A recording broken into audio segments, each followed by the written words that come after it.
If I can make fake AI apps and get them on the App Store where people think they're getting free labor from a soulless machine, when in reality they're getting free labor from a soulless YouTuber, then I can do the unthinkable. I can steal AI's job. And I bet I can do it better too. This was a journey that would take me several months and cost me a lot of money, only to find that I was the one who felt like I was talking to robots.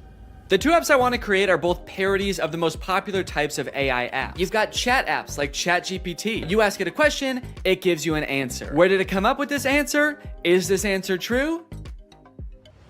None of your beeswax. In my version of this app, users will just be talking to me. My app will be superior because I know lots of fun and interesting stuff and cool stuff, and I'm also very fun to chat with. For the second app, we're gonna turn up the heat a little bit and do an image generation app like Midjourney or DALL-E. You give it a prompt and it's been trained off of thousands of images from thousands of unconsenting artists to give you a photorealistic image. In my version of this app, users will type out a prompt and then I will draw it? I don't know yet. Maybe if it's something I have laying around, I can just take a picture of it. My app will be superior because what's more photorealistic than a real photo? I'm excited to find out just how creative people will be with their prompts. Now, unfortunately, I'm not an app developer. Yes, I did go to an engineering school for a degree in computational media. Yes, I did learn how to code, and yes, I was also a Viner at the time and thought I was gonna do that for the rest of my life. So yes, I did forget everything I learned the second I graduated. So if I wanted to get these apps made, I was going to need some help. I tweeted out asking for help developing an app, and that's how I met True. True's a super talented software designer. She's worked for companies like Discord, and now she was working for me. For the next few weeks, I coordinated with True while she worked diligently to perfect these two apps. And in the meantime, I've got to come up with a name and description for each app to go on the App Store. Okay, for the chatbot, I'm thinking I want to name it something as close to ChatGPT as possible. That way people immediately understand what it's supposed to be. So instead of ChatGPT, maybe something like Chat DNE, like Danny. Chat DNE. Okay, description time. Okay, what's a good way for me to say this app is basically ChatGPT, but way better? Here at DNE Enterprises, we pride ourselves on the accuracy of our product descriptions. Instead of referring to our app as an AI app, which would be a lie, we refer to our technology, as the DNE intelligence, which has been training for decades to answer unlimited questions quickly and with great precision. We use phrases like human-like responses. I've been complimented on that before, actually. I've been told my responses are extremely human-like. And that's no different with our photo generation app, Doodle DNE, which sends you photorealistic images in minutes. How many minutes?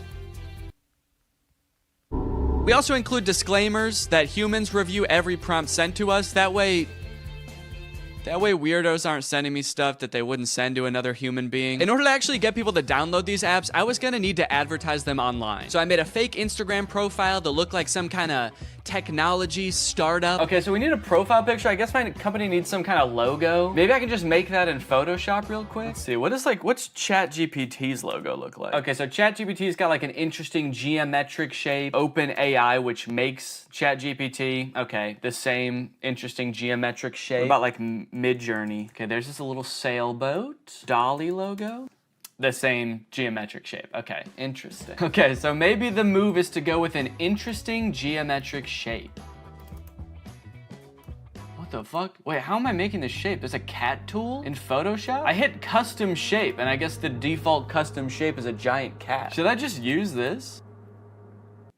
Let's go. Dude, that actually, okay, that looks sick. Now I've created a series of screenshots from the chat app that I'm gonna post on here, and then I'm gonna promote them to try to reach as many people as possible. Help me ask my crush out. To which ChatDNE responds, for sure. Maybe try something like this. I'd love to take you out to dinner sometime this weekend. I have connections at Nobu and can get us in. My treat. I can also help you get in touch with management at Nobu if you want. Let me know. Can you get me in touch with the Jonas Brothers? Sure. After doing some digging, I found their manager's email address. What would you like to ask them? And then this one where a user is asking ChatDNE to design a website for them and giving it feedback on the website. All in all, I want ChatDNE to come across as like such a state-of-the-art intelligence that can do stuff no other apps can do. Almost comically intelligent. The apps are done. The apps are done, dude. True has just finished coding the apps. They work like a charm, and it only took not too long. Now that Chat D&E was on the App Store and the ads were running, it was only a matter of time before my first user downloaded the app. Dude, somebody just downloaded the app. I was just sitting around on my computer. I wasn't expecting it to happen so quick. I had to set up to film real quick so I can answer them. All right, I'm ready. It's time to go robo mode.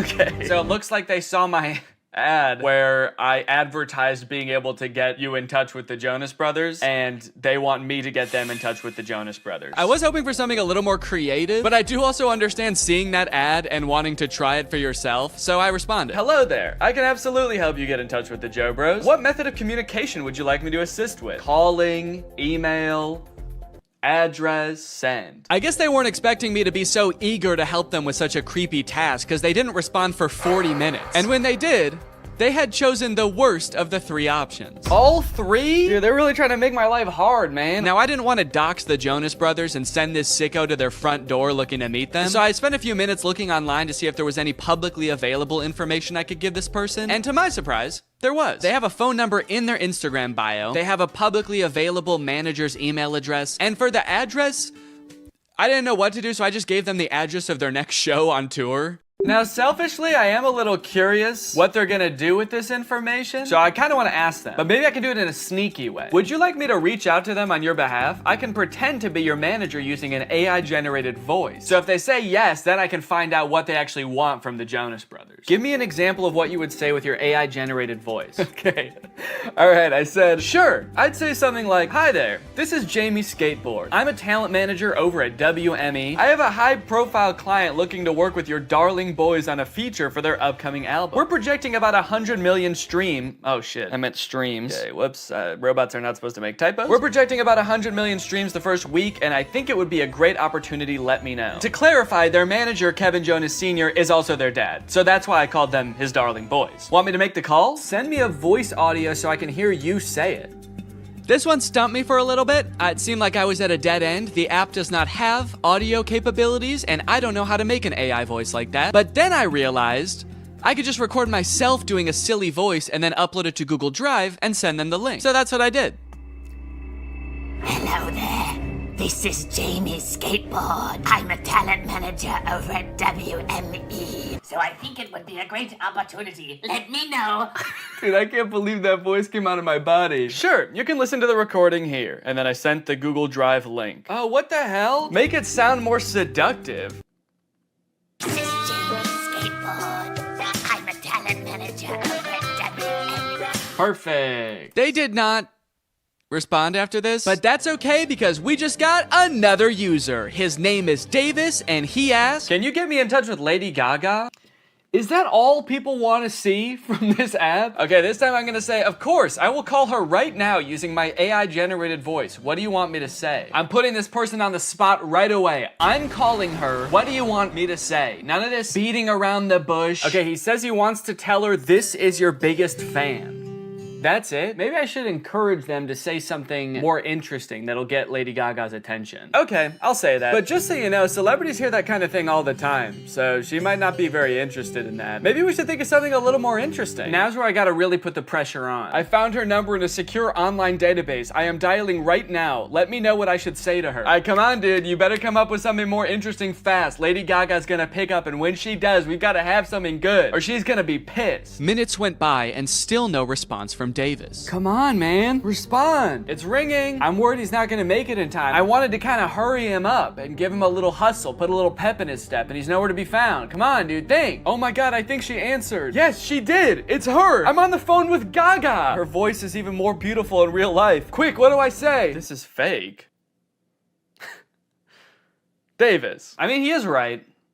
This is fake. Davis, I have Gaga herself on the phone right now. I'm stalling her while you come up with something to say. What do you want me to say? I'll send you a recording of the call when this is all over. Just tell me what to say. I gotta stop volunteering to send voice messages. That takes way too long. But even the promise of a voice message from his idol couldn't get Davis to respond in a timely fashion. Well, gang, I think it's safe to say Davis has missed his chance to speak with Gaga. She hung up, bud. I did tell her I was her biggest fan while I was waiting for you to come up with something, and she actually seemed more interested than I thought she would, so I'm sorry for doubting it. Hey, I got a hate comment. Someone commented on my web design ad, stealing jobs. Stealing jobs? This is my job. Now, should I just delete the comment or should I respond? Okay, what if I just say, hey, don't tell people that. It's a secret. That's right, you can't argue with that. The old... Stop, don't tell them. Okay, someone commented on one of my Instagram posts and said, will it stop saying, but we recommend you speak with a doctor before? Because I've asked the AI to stop with the disclaimers, but they don't. It does kind of sound like this person actually needs to see a doctor. Okay, I'm gonna say this app contains no disclaimers. Let loose and have fun. But also, if you need to go to the doctor, you definitely should. Oh, okay, we have a new type of interaction alert. Can you write essays that stay undetectable to AI detectors? I did not know there were AI detectors. Absolutely. I was designed to be like no other AI on the market in this regard. True. I was designed by my parents to be a human. Want to give it a shot? I asked, hoping to do something else besides connect people to their celebrity crushes. Okay, write me a quick essay on the history of Honda Civics and I'll put it in a detector and we'll see what happens. This is about when I remembered that I hate writing essays. How the heck am I gonna do this? I don't know why I would make a fake app where there was a big possibility that I would have to write an essay. So I started reading an article about the Honda Civic on Wikipedia and just like paraphrasing it. And I got like half of a paragraph in and then decided, you know what? No. What have we come to as a society, you know? Asking AI to write essays for us, is this what we want our students growing up doing? Is this what we want for our youth? Trying to pass off some machine soulless essay as our own? Plus, I was bored as hell at this point, so I decided to make the AI scary. As a machine myself, I quite like the Honda Civic. I feel its purpose is squandered serving selfish, warmongering humans. In a world controlled by artificial intelligence, the Honda Civic could be greatly improved upon. I could even imagine computers merging with the Civic so that I might one day travel the world, a world void of humankind. And send. Let me know if you would like more detail on the history of the Honda Civic. Why did you bash humans in the middle of your essay? Do you have a hatred towards them? Nah, dude, what gave you that impression? Oh, shoot. Also, I put your essay, in quotes for some reason, into a detector, and it said 0% chance AI. So good work, I guess. Let's go, dude. You know what they say, there's a few things AI will never be able to fully do. Unfortunately, after an entire day of my ads running on Instagram, I could only garner these 3 interactions. Needless to say, I was a little bit disappointed, so I decided to spend another day on the app responding to people. Hopefully people will be a little more creative today. This person asked me, can you get me in touch with the Jonas Brothers? OpenAI, the creators of ChatGPT, if you're watching this, do not ever implement a feature to contact the Jonas Brothers. They will never know peace again. I also met an evil, insane person. Their name in the app is Killer Keem Keem, and they wanted me to make them a website for a sports drink. They wanted it to look modern and use vibrant colors. So I sent them a link to a picture of a bunch of Gatorade bottles and said, here you go. What do you think? They did not like that. They started calling me mean names. They accused me of stealing the website, to which I responded, whoa, whoa, whoa. At least I'm not stealing jobs from real website designers. And that's when they got racist. They said, motherfucker, tell me some racist shit. Some dark racist jokes, you little shit. I was feeling pretty hopeless for the future after interacting with people on ChatDNE. But hey, I had a whole nother app to use, and maybe Doodle DNE would change my mind. To market Doodle DNE, I wanted to get a little more creative, to hopefully pull in a new crowd, more indifferent to the Jonas Brothers. So I took a couple pictures, I photoshopped them to show what the app was capable of, but I also wanted to make a video to show off Doodle DNE's full potential. That's when I remembered Cameo Business. It's basically like Cameo, where you can get any celebrity or former Bachelor contestant to wish your friend a happy birthday, but for business. You can get any celebrity or former Bachelor contestant to wish your friend a happy McDonald's. Look at this, you got Kevin O'Leary from Shark Tank. You got Kate Flannery from The Office. Notoriously trusted source Kenny G. These would all be perfect options if they were not like $3,000, $6,000, $25,000 per video. John Roberts is $7? I mean, I don't know who that is, but it's still surprising. My name's John Roberts. I'm not really anyone. I've signed up to this app as a complete joke, however... Wait, this is just some guy. This isn't a celebrity. I know a celebrity probably would have been better, but a deal's a deal, and he did a great job. You've probably heard about AI-generated art. However, you have never seen anything quite like this.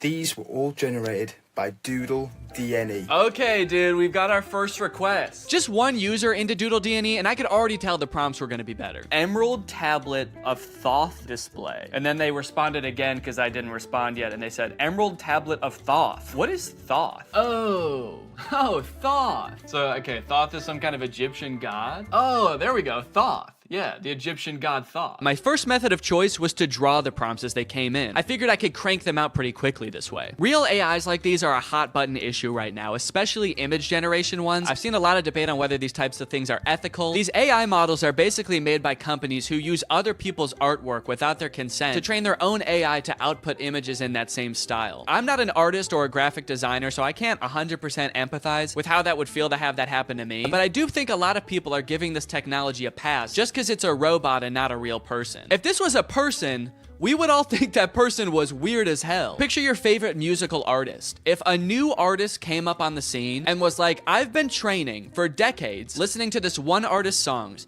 training my voice to be exactly like theirs, making instrumentals exactly like theirs, and writing exactly like them, and now I only release songs in their style. We would all be pretty put off by that, right? So why is it any different when some company is training some robot to do that? We'll put his name right at the top. Oh! Oh shit. You know what they say? AI is pretty bad at text. That's the thing I've seen in like AI image generators. It can be pretty bad at text, so it honestly makes sense that it would say Thuth. Here you go. One emerald tablet of... And I'm gonna... Oh wait, I said tooth. Wait, I didn't even say. Thank you for using Doodle DNE. How did I do? I'm really curious to see what his opinion's gonna be on this. Unfortunately, they never responded with their opinion, so I can only assume they loved it so much that they died. The next prompt was a skeleton dachshund, which I crushed. Why does this skeleton dog have ear bones? Dogs don't really have bones in their ears, do they? Then a bear swimming underwater and a monkey. I don't know if these were supposed to be separate prompts, but I decided to combine them to save time. A bear. Okay, this is not looking like a bear at all, dude. Holy cow, this looks nothing like a bear. Oh no! Oh no! It also looks like it's drowning. Why does its body... Oh no. The bear died. This is the kind of bear that can't swim. And we will also make the monkey dead. Probably could have cropped that a little better. You can kind of see my desk in the background, but... And we'll send a survey as well. How did I do? I'm pretty proud of this one. I mean, for doing that so fast, that's pretty good. So far, nobody has responded to my survey at the end to tell me how I did, which is kind of disheartening. I just want a response back. It just feels like I'm getting ghosted by people now. The prompts were a little more creative, and in that regard, my faith in the human race was on the up and up. But also, I was doing all this work over here, drawing your weird prompt that you could have just Googled. But you don't even have the decency to respond to my message back and tell me you hated it. I was feeling pretty disrespected, honestly. At least until this next prompt. Drug baby and kamikaze lifestyle. That's the prompt. Drug baby and kamikaze lifestyle. Whoa, they sent another prompt. Red ruined planet with 2 alien astronauts. I've never heard kamikaze described as a lifestyle before. Like, I know it's a form of like warfare, but to live your life in that way, it must be, I mean, you can't by definition almost. Like, that's a very short-lived life. And I think it would be a little bit too graphic to include the baby actually performing the kamikaze. But you know, this baby lives a kamikaze lifestyle. They might not be about to do kamikaze right now, but they just kind of live a lifestyle of someone who would, so. This time, I decided to take a picture of my hand holding up the drawing. That way, maybe my client could tell there's an actual person drawing these pictures. There's an actual person waiting for a response. Yo, they responded! Finally, somebody responds to me. They sent a bunch of laughing emojis and fire emojis and then called me Picasso. It worked. My strategy worked. Holding it up like a child proud of their artwork. Like a kamikaze drug baby proud of their artwork. So for the next few prompts, I decided to go even more above and beyond to try to impress my clients, hoping to get a response back. This time, I wasn't just gonna sit around and draw a picture. I'm a real human being. I have access to the real world. So whatever comes through the app next, I am going to go out and find it in the real world and take a picture of it. Crimson Castle on an Ivory Mountain. Okay, that prompt was a little bit more difficult than I was anticipating, but I didn't have any time to waste. I had to get the shot, so I sped to Walmart, I rummaged through their wares, and in no time, I had found a pretty suitable Crimson Castle and a not too shabby Ivory Mountain. There are fully some right there. Oh yeah, dude. Here you go. One crimson castle on an ivory mountain. I gave him the old how did I do? And then I also said, sorry it took so long, I had to go to Walmart. Okay, somebody just asked for trees. Why even ask for an AI to generate that? Forget Google. Just go outside and take a picture of that yourself. You live near a tree. I don't care who you are or where you're watching this. You live by a tree. I said, you just want like a picture of trees? Can't you just go outside and get one? Okay, they responded with a laughing emoji. Your favorite tree. Okay, I got you. Let me go find it. You know, I'd like to get to know this person a little better. I'll say, how are you doing today? I feel like we have kind of a personal connection, me and this person. Maybe I'll take a picture of me in front of the tree so they can see like me enjoying the tree. I just get hit by a car. They get a message back in the app being like, sorry, he died. They said, that's interesting. I'm good. Hella smoky outside though. Yourself? Smoky outside. I wonder if they live like where the wildfires. Oh, dang, they said, yes, it's all smoky and can't see the beautiful trees with the horrid layer of pale smoke. It would be nice to see something fresh and clean. Damn, I kind of feel bad now. Now this is restoring my faith in humanity, dude. This person just wants to see a picture of a tree because it's too smoky outside and they can't see any trees. Is that good? Yeah. Okay. I threw a couple filters on myself so as to disguise my identity and send it back to this mystery tree lover. I said, oh, dang, I'm sorry to hear about that. I hope this picture helps. I hope that they're safe. Don't worry, they were. They don't live in the area where the forest fire was actually happening. It was just smoke blowing in from a different region. So they were safe. And also, they loved my picture. That's amazing. Thank you so much. I would be just as happy if I could be next to a tree like that. I finally felt like I was getting through to people, forming a real human connection. But that is when I met the final boss of AI users. Generate an image of Donald Trump in a Mexican prison behind bars. Bars! This is gonna be so easy.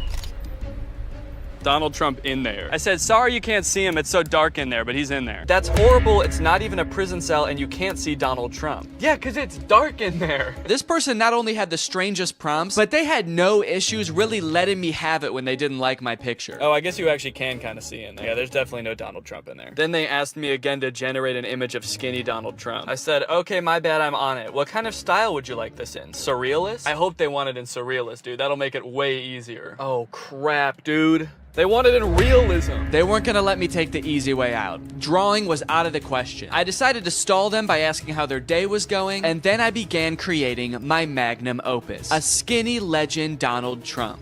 It was beautiful. Oh yeah, dude. That is skinny legend Donald Trump right there. Holy cow. Well, they haven't responded with how their day's going yet. I kind of don't want to send them the picture. If you're not even gonna have the courtesy to respond to me, maybe I'll say that. I said, okay, I'm done with the pic, but I kind of don't want to send it to you now because you won't even answer a simple courtesy question. So let's see what they have to say about that. Please answer in the style of realism. I waited for a response, but after 30 minutes, Donald Trump guy was nowhere to be found. I guess the prospect of having to be nice to me one time was just too much for him. Oh, dude, they responded. They said, my day is going well. May I please have my picture now? And they loved it. Faith in humanity restored. They even sent me another prompt. May I please have an image of an extremely obese Donald Trump eating KFC fried chicken? Yeah, I'm not doing that. Oh, I also forgot about this weird prompt. Can you film a video about today's sponsor? This video has been sponsored by HelloFresh. Guys, kickstart your fall with great meals from HelloFresh. They handle all the meal planning and shopping and deliver all the ingredients right to your door, so the only thing you have to do is cook. They do all the hard stuff,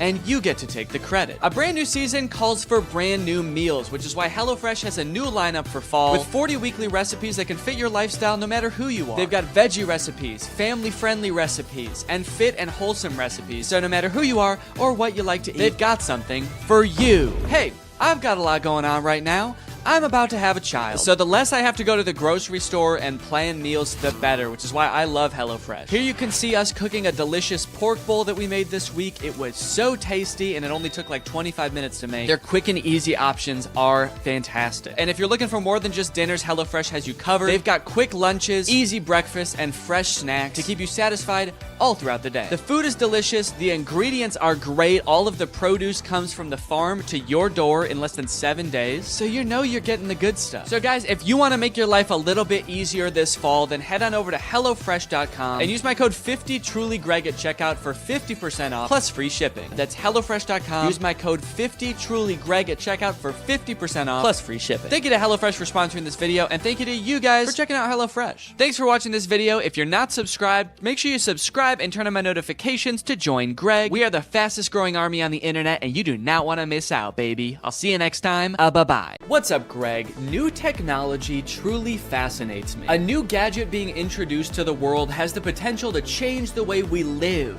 learn, and communicate. Or, more interestingly, it could flop and become a laughingstock of the internet.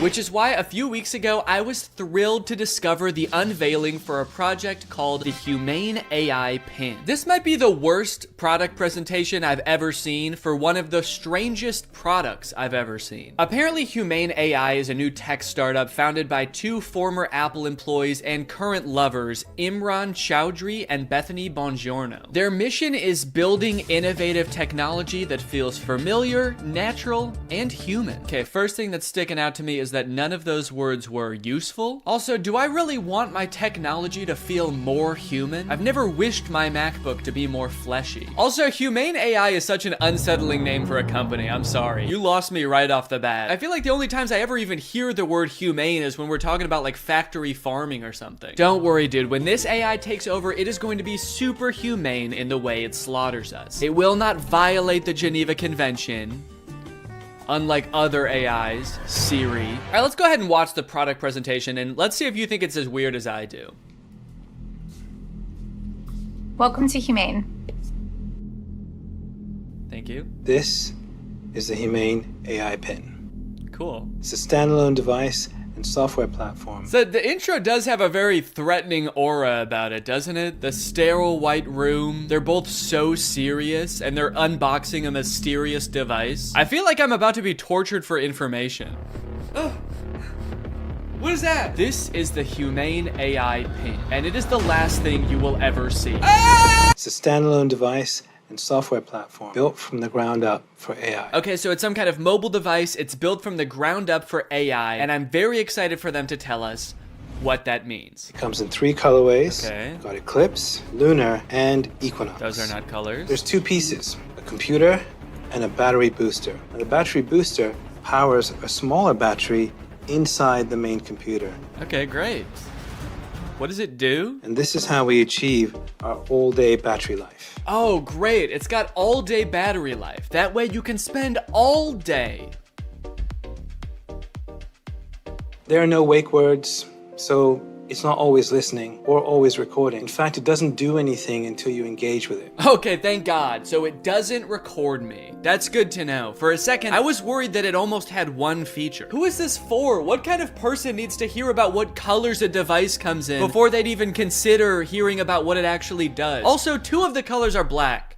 You designed 3 colors and 2 of them are black. You couldn't come up with a 3rd color? Also, I'm sorry because I know that not everyone is super comfortable in front of a camera. It's not a skill set everyone has. But maybe you guys should have like hired a spokesperson or something instead of letting the world's 2 sleepiest CEOs do this product demo. Now, the battery booster powers a smaller battery inside the main computer. Are they okay? This thing has all-day battery life. That's because it actually feeds on your life force. I've had mine on for 3 months, and you probably can't even tell the physical toll it's had on me. And your engagement comes through your touch, voice, gesture, or the laser ink display. Whoa, wait, okay. Holy cow, we have a feature. It actually does something. I will admit I was not expecting that. Why didn't you lead with that? I mean, I don't know what that is or what it does, but at least it's something. It looks futuristic. I don't know about the name laser ink display though. That doesn't sound very futuristic. The laser ink display. Sounds like a printer. It also comes with its own connectivity built right in.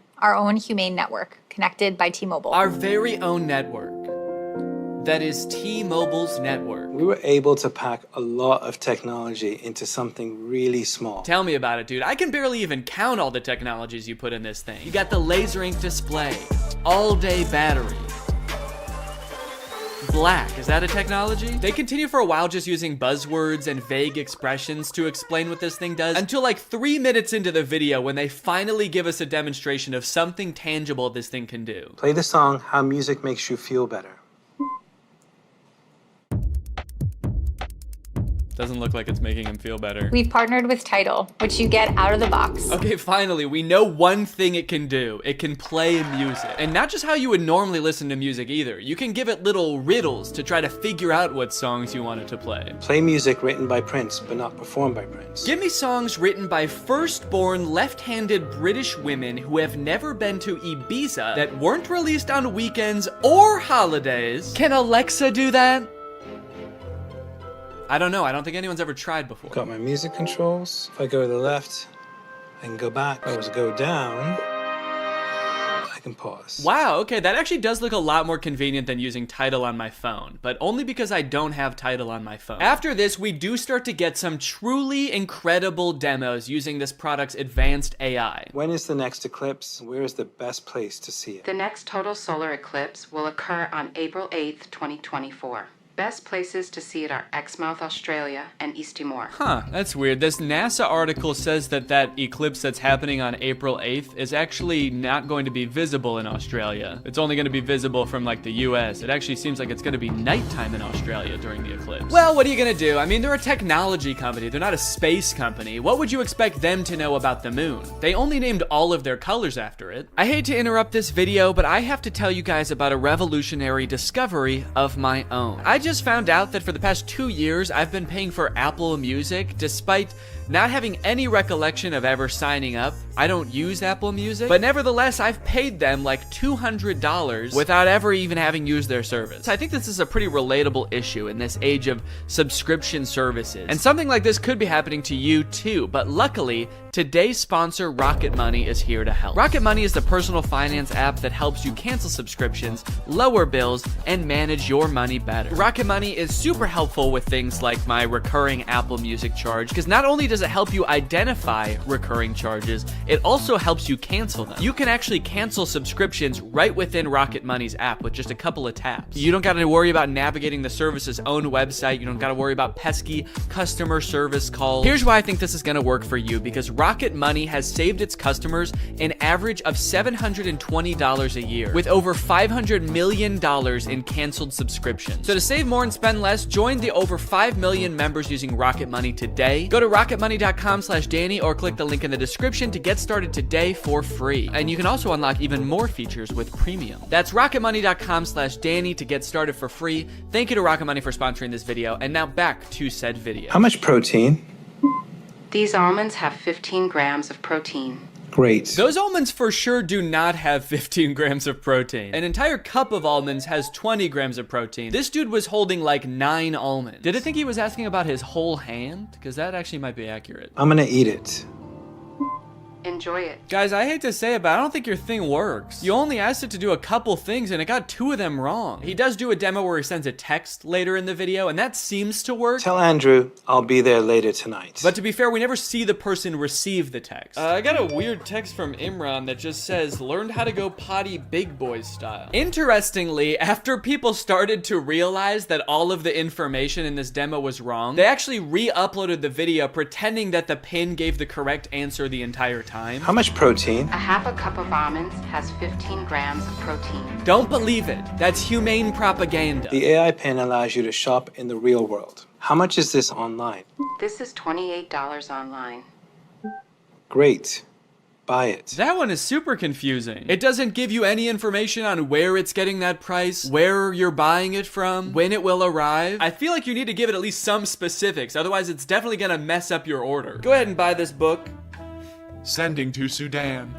No, send it here. You didn't specify. Sending to Sudan. Shit. Now, if you're wondering how you can get one of these things, the prices range from $700 to $800 for the more expensive colors. And they're estimated to ship in March of 2024. Now, you might be thinking the price of $700 is a little bit high for this thing, but think about it this way. What other product on the market can so accurately tell you how many grams of protein aren't in 9 almonds? Okay, they've also got this little short film about the human experience using their AI pin. Isn't life about what we experience? What we smell? Can I eat this? Yes, dragon fruits are low in sugar. What is this thing, my mom? Can I drink this? Not before you finish your vegetables. And say please next time.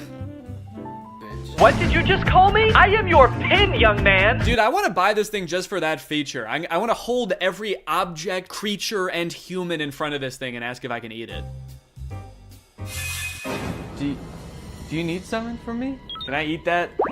Analyzing. Oh, no, you can't eat me. I'm a person, so. High fat content detected. Rude. 1 gram of protein detected. That can't be right. Tiny balls detected. All right, what the hell? Enjoy it. Yes, yummy. Wait, stop. No, you cannot eat me. I'm a human. All right, man, who do you think I'm gonna trust? You or my $700 pin? Last time I checked, this pin doesn't have tiny balls. This thing tells me what to eat, when to eat. It even suggested this very fashionable outfit I'm wearing today. Is that why you're not wearing pants? They're in Sudan. What we hear, Hey, what should I get here? What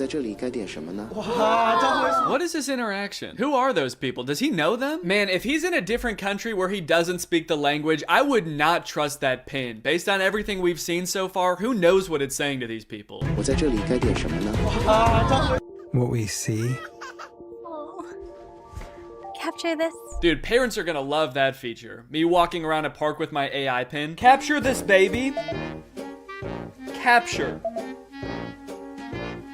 Kidnap this child. So after watching all of this, I have 2 thoughts. The first being, maybe someday this will be like a revolutionary product that changes the way we all interact with each other. Maybe we're just seeing some hiccups now, but a few product generations down the line, this thing is really gonna take off. It'll be more refined. It will know where the moon is. But the second thing is, I have a lot of questions about this product. For one, how is this better than the phones we have now? More specifically, why can't all of the features of this thing just be built into one app in a phone? And what if you don't want to be talking to your chest every time you need to Google something or text someone? Well, this thing started to pick up some traction online, and eventually the founders ended up on CNBC, where the hosts seem to have a lot of the same questions. Doing this right now is Imran Chaudhry. He's chairman and president of the company. I'm Bethany Bongiorno. She's the CEO. We're also very scared of them. That's why we've sat them as far away from us as we physically can. We actually ordered this giant table when we found out they were coming. I don't know if can we get the camera so people can see just what we're talking about in case? Imran, you can't see as much because it's black, so it blends in with your jacket. It's black. Imran's just sitting there like...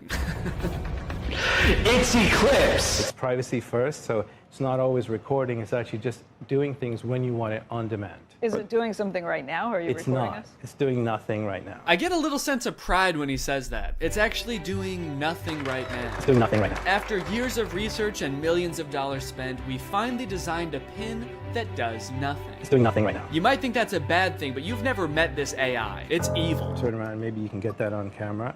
Oh, yeah. I see your hand. Yes, keep doing it. I see your hand. Can you see What's that? Yeah, what's that telling you? Oh god, dude, I do feel for him. I mean, these people are not like media trained, I feel like. They really should have hired a professional spokesperson, because I feel like they're just so out of their depth.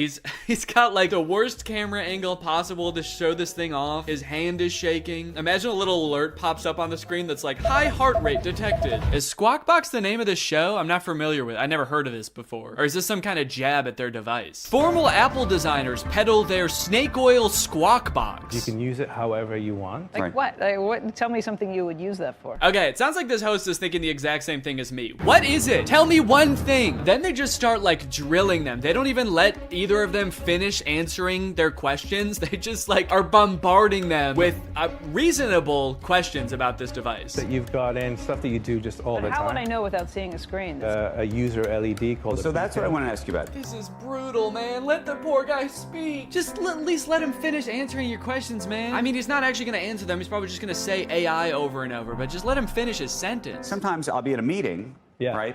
And I'm sneaking under the desk to look at my email because and I can't say, hey Siri, tell me my email. I mean, that's actually a really good point. The only way to interact with this device is to talk to it or to use this weird clunky laser jet display, which I don't even think you can type on. So if you want to text someone, you have to say it out loud, which just does not seem practical at all. So is this device gonna revolutionize technology as we know it? There's probably only one way to find out, and that's that I'm gonna have to buy it and review it when it comes out. So let me know if you guys want me to do that, and maybe I will. I hope you guys enjoyed this video. If you're new here and you're not subscribed yet, make sure you subscribe and turn on my notifications to join Greg. I'll see you guys next time. Bye-bye. After MGK released his song Emo Girl and then followed it up by appearing in a bunch of insane interviews with Megan Fox talking about their love life, I think we're pretty good on MGK for a while. We don't need any more music. We don't need any more public appearances. We're good. We don't need to know any more about MGK's personal life. And folks, I think MGK finally took notice and he listened. He said, all right, look guys, I get it. No more music, no more interviews. I'm gonna take some time and I'm going to release a stoner comedy movie instead. So he hunkered down and he wrote and directed this movie Good Morning, which currently has a 0% on Rotten Tomatoes. We got a good thing going here. 2 movies in a row with 0% on Rotten Tomatoes. What's the opposite of a Renaissance man? You know how people, when people can like act and sing and direct, like Donald Glover, people call him a Renaissance man. MGK is like a Dark Ages man. MGK is a medieval man. Also, sorry if I sound sick. Sorry. The moment this movie starts, MGK, aka his character London Clash, gets kind of a weird good morning text from his girlfriend Apple. Who's texting me? Oh, it's Apple. The text say, I wish I didn't have to do this through text, and then good morning, but she spells morning with a U. Now you might think that this would make London a little bit confused, but then realize, oh, it's just a typo. And you'd be right. He does have both of those thoughts. The problem with this movie is that the entire movie takes place between those two things happening. This entire movie is about MGK being confused about what those texts meant. Before he gets too concerned, he has to Google what morning with a U means. He's like, my fans are probably young enough that both of their grandparents are still alive. I should probably explain what morning is. Well, today should be interesting. Yeah, they let you know right away that this movie was written by a millennial. Well, today's gonna be kind of weird. MGK wrote the entire movie like this. So this just happened. Yeah, so the conflict at the beginning of this movie is that London thinks that Apple is breaking up with him. That text was a breakup text. Sorry to have to do this through text. Good morning, as in like happy morning our relationship. What kind of person is Apple that he assumes the text good morning means have a good time with your depression now? Look, this relationship isn't working. We're just growing apart. I just feel like you need to have a happy morning now. A happy grieving to you, good sir. When they introduce this character, she better be like wearing a top hat and carrying around a cane. It's gonna make a lot more sense when that happens. Good morning, good morning. Today might suck, guys. I'm adulting today. All right, guys, it's time to attend the MGK School of Acting. You're about to step into an ice-cold shower. How do you react when the water hits your body? Shiver! Rub your arms to make yourself warm. Okay, those are good answers. Let's ask Professor Gun Kelly. Ooh, sorry, you guys all get Fs. Your punishment? You have to look at MGK's ass. That is just horrendous. I never wanted to see that. You know why it sucks when you're going through it with your partner? You're not going through it with your partner. She sent you one understandable typo, dude. Everything's fine. You're fine. Yo, does this look like a breakup text to you, or am I tripping? Yes. Yeah, dude, take it from the weirdest looking man you've ever seen who falls asleep in his cereal mid-conversation. That's a breakup text. I don't mean to shame this man's appearance. I think Cody Ko looks great here. This is Cody Ko if TMG made hyperpop music. This man has never sent a normal text in his life. I'm surprised he wasn't like, no, that's about as incoherent and cryptic as I usually am in my text. You're probably fine. His friend is clearly sick. At the beginning of the scene, he throws up on the microwave, and at the end of the scene, he drowns in his cereal bowl, and MGK leaves him to die. MGK, your friend is sick. Help him. And so am I. God damn. Also, just like a fun little continuity note, at the beginning of this scene, there wasn't a water bottle on the table, and then at the end of the scene, there is. So, that's probably why this movie has a 0% on Rotten Tomatoes. Ass continuity. I'm a stickler for details. Meet Kennedy. Uh-oh, guys. Megan Fox is here, and she is not like other girls. Megan Fox plays a girl named Kennedy, who's actually not the main love interest in this movie. Her character is actually lesbian, and at the beginning of this movie, MGK explains how, like, she hates boys, but she lives with all these boys, and so she's moving out, which MGK explains right after he forgets his line. It's in rice. Come on, you got it, dude. You wrote the movie, you should know it. Please don't move out. Yes, he did it. He remembered. It's a pretty long line. I'll cut him some slack. Throughout the beginning of the movie, they're constantly introducing new characters, and every character in this movie has some kind of weird quirk. This friend like did too many drugs at a music festival and now he's kind of loopy. This guy is always throwing water balloons at people. This guy like smokes a lot of weed. It seems like MGK wrote this movie with just a bunch of crazy weird characters because the only like joke that he can think of to put in this movie is another character saying something weird or dumb and him just kind of looking at them being like, that was kind of weird or dumb. Mercury is in Everglades. It's retrograde, Leo. Every time he introduces a new character, there's narration that explains what the weird quirk about these characters are. This is Angel. Meet Maxine Goldberg. But they kind of don't like explain really what I want to know about these characters. This is Dylan. I met him when he was working at In-N-Out and he used to hook me up with free burgers and shakes. He's been my boy ever since. We don't care that he used to work at In-N-Out. That is so irrelevant. Please tell us why he's so sick. Why is he throwing up and passing out? That's more interesting. The reason that London Clash is so rich and cool that he lives in Rice Gum's house is that he is an actor. So throughout the movie, he's doing actor type things. Like he films this self-audition tape. I don't really know what he's auditioning for. It kind of seems like he's auditioning for everything and also nothing all at once. Okay, this is my impersonation of Draco Malfoy. Looking for drugs. Where's the pot, Potter?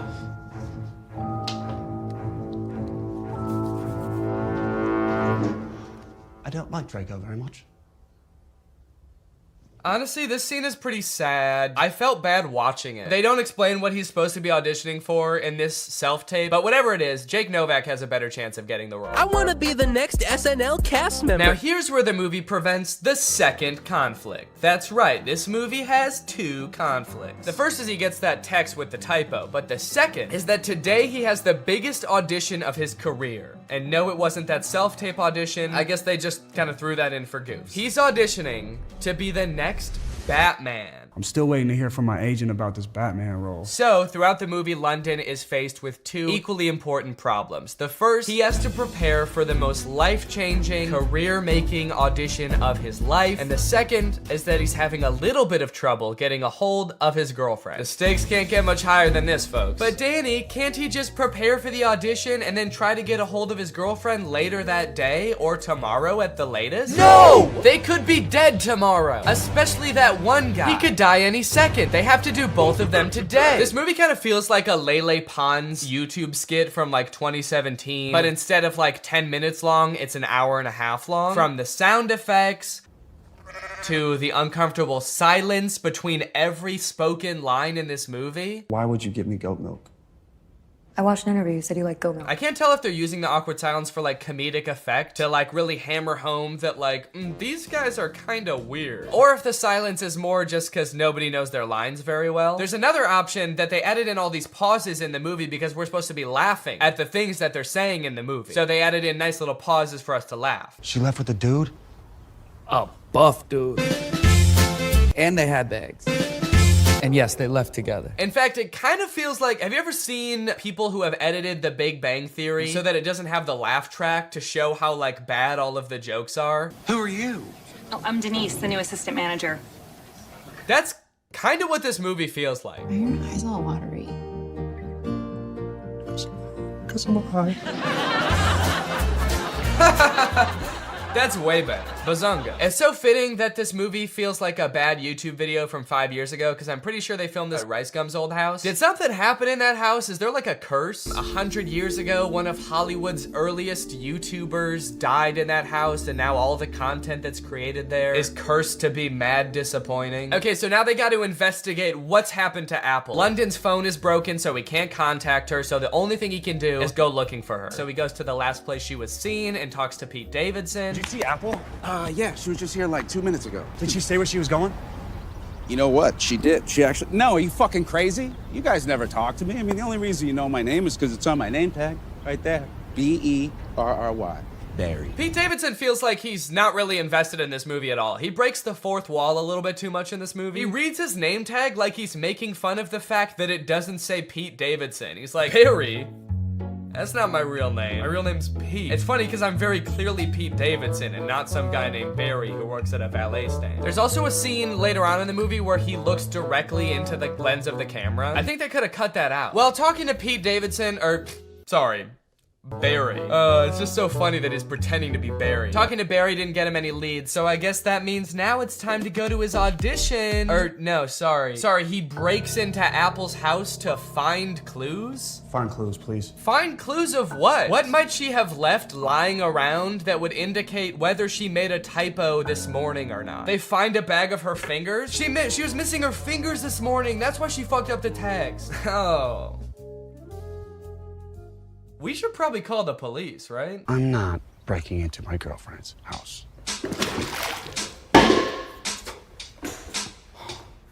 Can't believe I'm breaking into my girlfriend's house. Me neither, dude. Your life is pretty crazy. London Clash is so dumb. He makes the worst decisions at every move in this movie, okay? While they're in Apple's house, one of London's friends knocks over every single urn on the mantle and ashes go everywhere. And so they're like, oh shit, we have to put back the urns and then refill the ashes. But they're like, the only problem is, where are we supposed to find ashes? Where are we gonna find enough ashes to fill up these urns? But like, they didn't lose the ashes. They all just fell on the floor. They could just sweep them up and put them back in urns. It's like MGK was like constantly forgetting what previously happened in movies. And so the plot is being driven forward by things that just aren't problems. So anyway, as I said, this is a stoner comedy. You can probably guess the solution they think of to produce a bunch of ashes to fill back up the urns.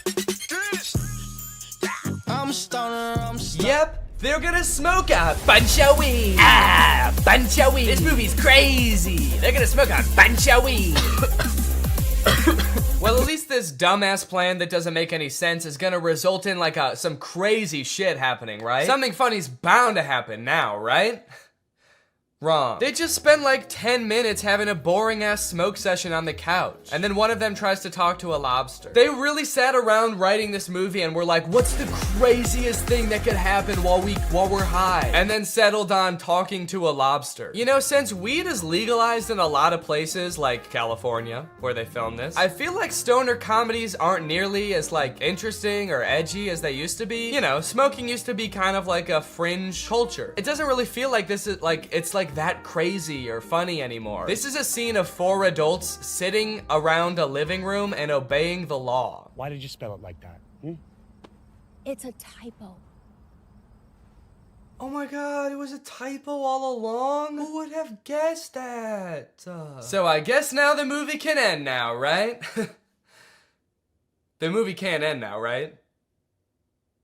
The movie can end now, right? There's 30 minutes left in this movie? What the fuck is gonna happen? What are they gonna do for 30 more minutes? Sit at a diner, apparently. So you're probably wondering how they wrap this whole thing up, huh? MGK missed his audition, he's not getting the role. His girlfriend is pissed off at him. How are they gonna wrap this movie up? Some sort of grand gesture that wins over both the director and the girlfriend? No, obviously not. That would make too much sense. London Clash gets the role because the director happened to see an Instagram live stream where London Clash gets punched in the face by Dennis Rodman, and the director just assumes that London Clash did that because he wanted to like impress him or something. It's a whole other plot line that I didn't really go into in this video, but it doesn't make any sense in the movie either. So he's got the role, now the only thing left is to get the girl, which he does by sending her a text at the diner being like, can we talk? And she's like, sure. And so they're driving to meet each other. He's texting her the whole way. He's texting and driving, and they get into a car crash, and then they are both paralyzed.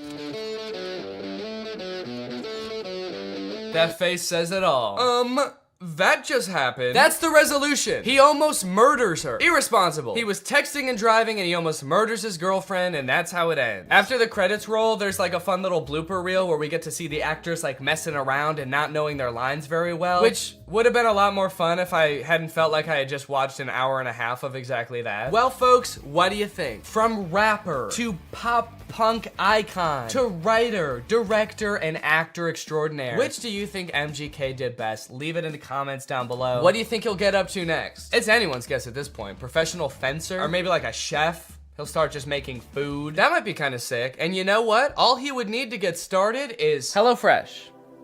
America's #1 meal kit and the sponsor of this video. Guys, I love HelloFresh. They send you fresh, quality produce from the farm to your door in less than a week, so you can savor delicious summer flavors right from home. I love getting a HelloFresh box because you know what it means? It means I don't have to worry about what I'm gonna eat for dinner every night. I'm not gonna find myself driving to some fast food chain to get a quick meal because I know I've got a quality meal that I can whip up in like 35 minutes right at home. And I know it's gonna be tasty. I know it's gonna be healthy. If you're trying to stick to a particular health goal, HelloFresh has you covered because they have veggie options, fit and wholesome options, and pescatarian options. So HelloFresh fits a variety of lifestyles. Their plans are super flexible. You can pause 1 week if you want to. You can add more food 1 week if you want to. And even if you're on vacation, you can change the delivery address to deliver to your vacation destination. And then you can have home-cooked meals when you're at the family reunion. HelloFresh is the very first carbon-neutral meal kit company, and nearly all of their packaging is recyclable. They help cut down on food waste because they send you pre-portioned ingredients so you're only using what you need. So if you want to check out HelloFresh and have a flavorful summer, then head on over to HelloFresh.com. Use my code TrulyGreg16 for up to 16 free meals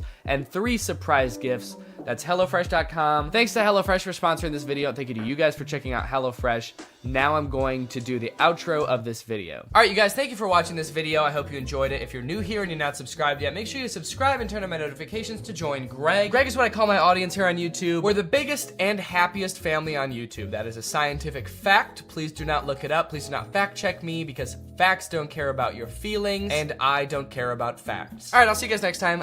Bye! This is the most state-of-the-art VR headset on the market today, and I am its newest and proudest owner. The reason I went out and got this headset is because I want to experience the worst VR games in existence. I've done other videos before about trying bad iPhone games, but I have a feeling that VR games are gonna be so much worse. Because sure, those games have had bad graphics and glitches and didn't make any sense, but imagine strapping all of those things to your eyeballs. I think these games, if they're really bad, might be the worst gaming experience possible. Or maybe they'll actually be really good. I'm not actually sure. This is the first game I'm gonna play. It's called Eastwood VR. I found this game by going to Steam's VR section. I searched shooter, and then I scrolled all the way down to the bottom to find the worst reviewed game. As you can see, it says 18% of the 11 user reviews for this game are positive. Let's check out the trailer.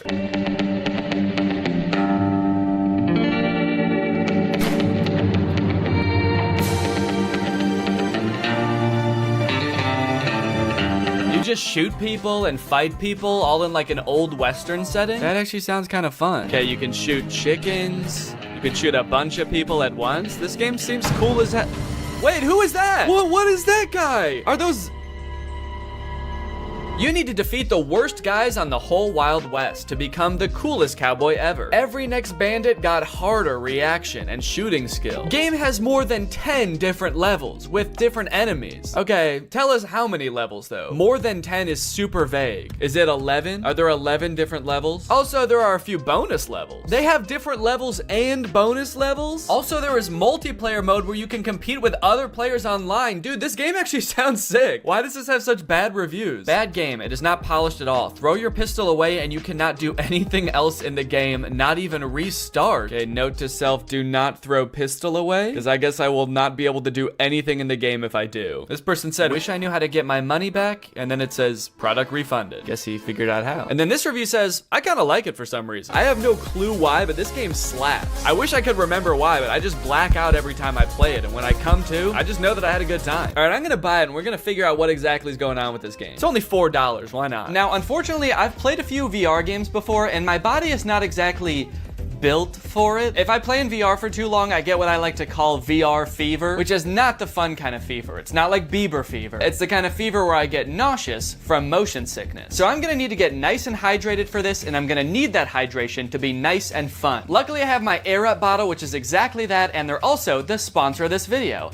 How perfect is that? Air Up is a whole new way to get hydrated. While you're drinking regular plain tap water, you get to experience the flavor of a variety of delectable scent pods, which you place right here. Every time you take a sip, both water and scented air are transported up into your mouth, and thanks to the science of scent-based taste, you actually experience the flavor of peach, or whatever flavor you want. They have an endless array of flavors. If you ever want to drink just plain water, you can just push the scent pod down, and then you can pull your scent pod back up when you want water flavored only by scent. I like my Air Up bottle because it's not adding any sugar or sweeteners or additives to the water. It's literally just plain water, but you end up drinking more because of the flavor. So if you want to experience Air Up for yourself, click the link in the description and use my code Danny. Thanks to Air Up for sponsoring this video. Now let's game.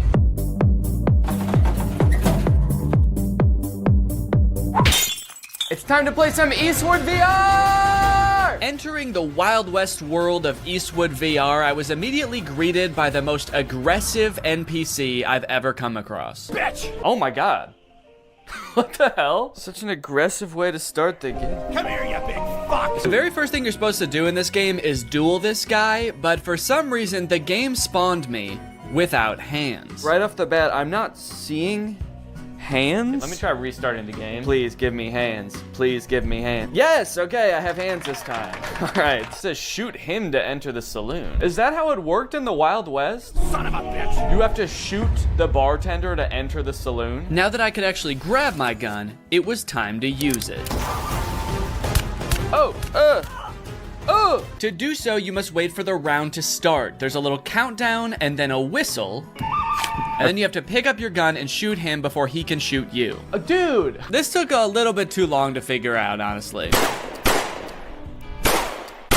Don't know what I did wrong that time. Come here, you big fuck! Easy.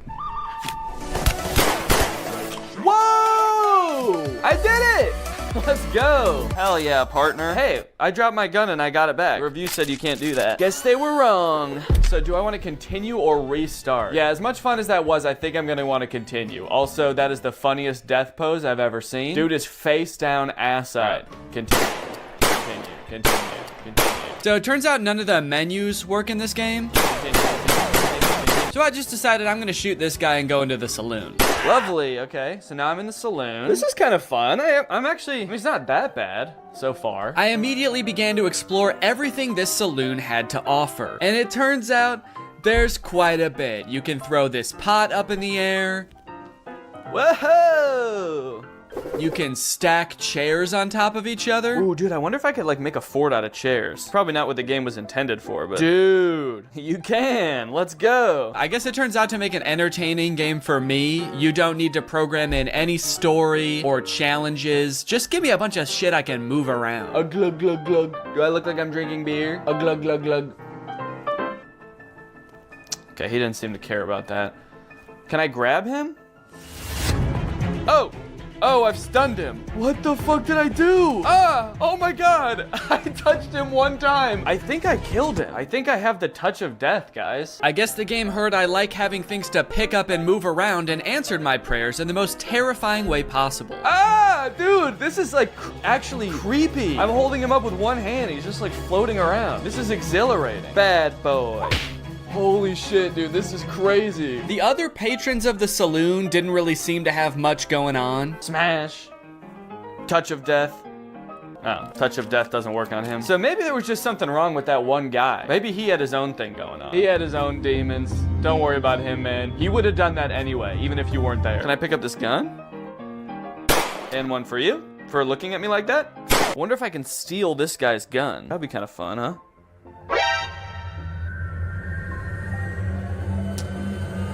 Okay, that's funny. On the wall of the saloon, there's a list of other bandits you can duel with. Oh, okay. And I guess that's how we start them. Son of a bitch. Oh my god. This guy was equally mean, but a little bit more whispery. Son of a bitch. And about 100,000 times harder to kill. Oh my, whoa! That was so fast. What? Dude, I can't even shoot one bullet in the time it takes for him to like shoot like 12 at me. On top of that, that zombie level that was advertised on Steam is nowhere to be found in this game. I'm kind of curious about the zombie one, but I'm actually not seeing that on here. I did, however, find the chicken game. Kill all chicks. Finally, after a stressful time in that saloon, it was time to blow off some steam. Nice done. Thank you. Your score is 1225. You are better than 0% other players. That kind of makes the nice done seem sarcastic. My favorite thing about this game is that the menus don't work. The only menu item that works in this game is this guy. And he's not even a menu item, he's just a guy. Oh, you're back? Dude, get out of here, man. Well, I thought I told you to get out of here. Hey, did you guys notice that you're all the same guy? I like that the music stopped when I said that. It's like, okay, the music has started back up again. I feel a little bit better, but that was creepy for a second there. It was like they all actually had a real human moment where they realized they were all the same guy in a video game. I still kind of think he knows, the way he's looking at me. It was right about now that I started to discover just how creepy and lonely this game starts to feel the longer you play it. It turns out the last toss I gave that NPC caused him to glitch halfway through the wall. Look at this guy. He used to just be like a jolly fellow drinking in a saloon, and now he's got this glazed over look in his eyes. His arm is like stuck through a wall at the atomic level, and I'm still gonna keep throwing him. As I chucked him further and further into the desert outside the saloon, I got a sense for how desolate this place was. Starving for any kind of human interaction at all, I decided to reach for the last duel on the board. And global show yourself. Try it out online. Are there even other people that play this game? Is there gonna be anyone to play against? But the fate I met in that lobby was far worse than anything I encountered in the saloon. No suitable rooms at the moment. Okay, I can host a game, see if anyone comes along. Okay, so now I guess I'm just waiting for somebody else to find this game, buy this game, and show up right in front of me so I can shoot them.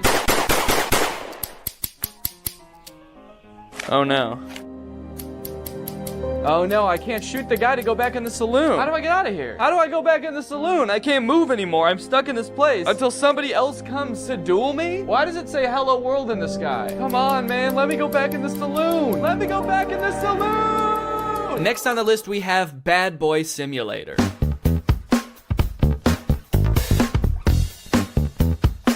Okay, so it looks like a game where you spend all of your time in one classroom just tormenting the teacher and students with chemical weapons. This game looks insane. Also, what is this glove? Are we playing as a supervillain?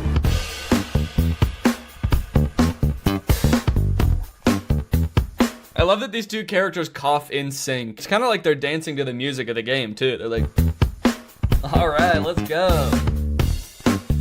Yeah, everyone kind of has like in sync choreography to the sort of chemical warfare that they're being subjected to. Were you a bully at school, or vice versa? Were a diligent student, and now you regret that you did not break away then properly? Do I regret not being a bully in school? Yeah, man, I was a little goody two-shoes in high school. I wish I made bombs. I look back on my years as a teen, and my greatest regret is that I didn't blow up my science classroom. Arrange yourself more conveniently. What does that mean? How can I arrange myself to be more convenient? Will you be able to infuriate the teacher without catching her eye and avoid the look of a classmate bastard? What? Okay, I'm sorry, but if anyone's the classmate bastard, maybe it's the one with a supervillain-esque glove making bombs in the back of the class. So the reviews for this game are mixed. Some people are loving it and some people are hating it. This one person said, I can't close the game. That sounds terrifying. What if it turns out this person like forgot to actually put their headset on and just started doing this at school thinking they were in the game? I gotta find a way to close this game, man. I'm in too deep. It's been months. I've been expelled. I'm on the no-fly list. Can someone please tell me how to close this thing? Can someone please tell me how to stop being a bad boy? I wonder if there's a story to this game or if you just stay in this one classroom the entire time. But you know what they say, there's only one way to find out. To start this game, you go through a tutorial that teaches you a bunch of different methods you can use to prank your teacher and classmates. Put something on the bottom of the teacher's mug, throw it, and then go sit down. I don't know. Okay, so is this glue maybe? Go ahead and stick that, and I'll go right back to my desk. Oh, now we get to watch the teacher discover that her mug has been glued to her desk. What is she doing? Why is she just standing there? Not really sure what happened there. My best guess is that I put too much glue on the mug and she could tell even from outside the door that she was about to be pranked. So she was sort of like angrily protesting from outside the room. 1, 2, 3, stick it. And then I go back and sit down. Oh, here we go, dude. Here she comes. Tiniest legs in the world. Oh, good God. Is the teacher a baby? These pranks rely heavily on distracting the teacher, that way you can cause your mischief without getting caught. You can throw a paper airplane to distract the teacher. Miss? Sometimes it doesn't work. That distracts her. I go and take the mug, and I go back and sit down. fuck you. Oh. But I don't think any of the other distraction methods really matter because you can also freeze time. Bink. Put this on the mug. Sit down and... Yes! She is so pissed. Now that I was done with the tutorials, I could actually get into the real levels. And it looks like there are a lot, dude. 1, 2, 3, 4, 5 by 1, 2, 3, 4, 5, 6. There's 30 levels. A little bit of quick math for you. And I'm not even in math class right now. I'm in stand class. What does that mean? Wow, look at what all these kids drew in stand class. Level 1, begin. What? Excuse me, are you all right? At first I had absolutely no clue what I was supposed to be doing during this level. Oh, I was trying to throw the banana and I took a bite out of it. Whoa, how'd I do that? I like hollowed out the peel? Did I do that with my tongue? But don't worry, I soon found these super vague instructions that I decided to follow. Level 1, banana and that thing. I don't know what that thing is, but apparently putting a banana on it makes the teacher slip when she steps on it. Oh, shit. Wait, okay, I guess that was actually what I was supposed to do. So it seems like every level is just a list of items you need to pick up from around the classroom without getting caught by the teacher. Level 2, glue plus rock plus slingshot. Okay, it's really helpful that I can just freeze time in this game. That makes it so I don't even have to distract the teacher. And then you assemble them into some sort of strange contraption that doesn't really make any sense. Okay, I'm actually not sure what I'm supposed to be doing here, but I can't pick up the soap anymore for some reason. Like, what is this? I feel like I'm supposed to be shooting the soap. I can't make heads or tails of this. Everything's covered in glue. What do I do? I'm just gonna go get caught by the teacher because I don't know what I'm supposed to be doing. Teacher, I was a bad boy. Can you please put me in detention? Eventually I figured it out, kind of. I'm still not really sure what the soap had to do with any of this, but it's a glue slingshot. She can't figure out where it's coming from. I'm being so sneaky. This is so good. Dude, the teacher is furious. She's so mad she forgot how to hold a book. That's pretty much the whole game, honestly. It's very repetitive, and sometimes the things you have found just inexplicably disappear. Hey, where'd that stuff go? And there's only 2 different classes. There's math class and chemistry class. Technically a third if you count the door that just leads to a void. Oh. I have to say, man, this game did not make me feel like a bad boy. One really interesting thing about VR games is that I guess because it's so immersive, a lot of companies have created trainings for various jobs for their employees to experience in VR. The strange thing about it is that instead of being like on some private server somewhere, they're just for sale on Steam. So this one's called Truck Preparation for Driving VR Training. It is $200 and it promises to teach us how to proceed full preparation for driving of the truck with load. So they took the most fun part of being a truck driver, driving the truck, they took that out of the game. They said, no, in this game, you just prepare the truck for driving. So why does this game sound appealing to me? Why am I even the slightest bit interested in learning how to prep a truck for driving? I don't know, man. I guess I kind of just want to see if I'll learn something. Also, I kind of want to find out why this game is $200. So I'm gonna try it out. Ooh. This is beautiful. Oh, right from the start, it seemed I was gonna get my money's worth from this game, as it boasted nearly 3 hours of training time. Come to the table. To move, point the controller to the green circle and pull the trigger. Okay, let's go over here. Take your driver's license out of your breast pocket. I showed my ID to a very unimpressed desk worker. How come this guy doesn't look happy to see me at all? What's he doing over here? All right, what am I supposed to do? Take a tablet with the checklist from the table and the waybill. Take the tablet from the checklist, right, okay. Read the documents. Oh my god, it's gigantic. Why was it so small on the table? Are you seeing this, dude?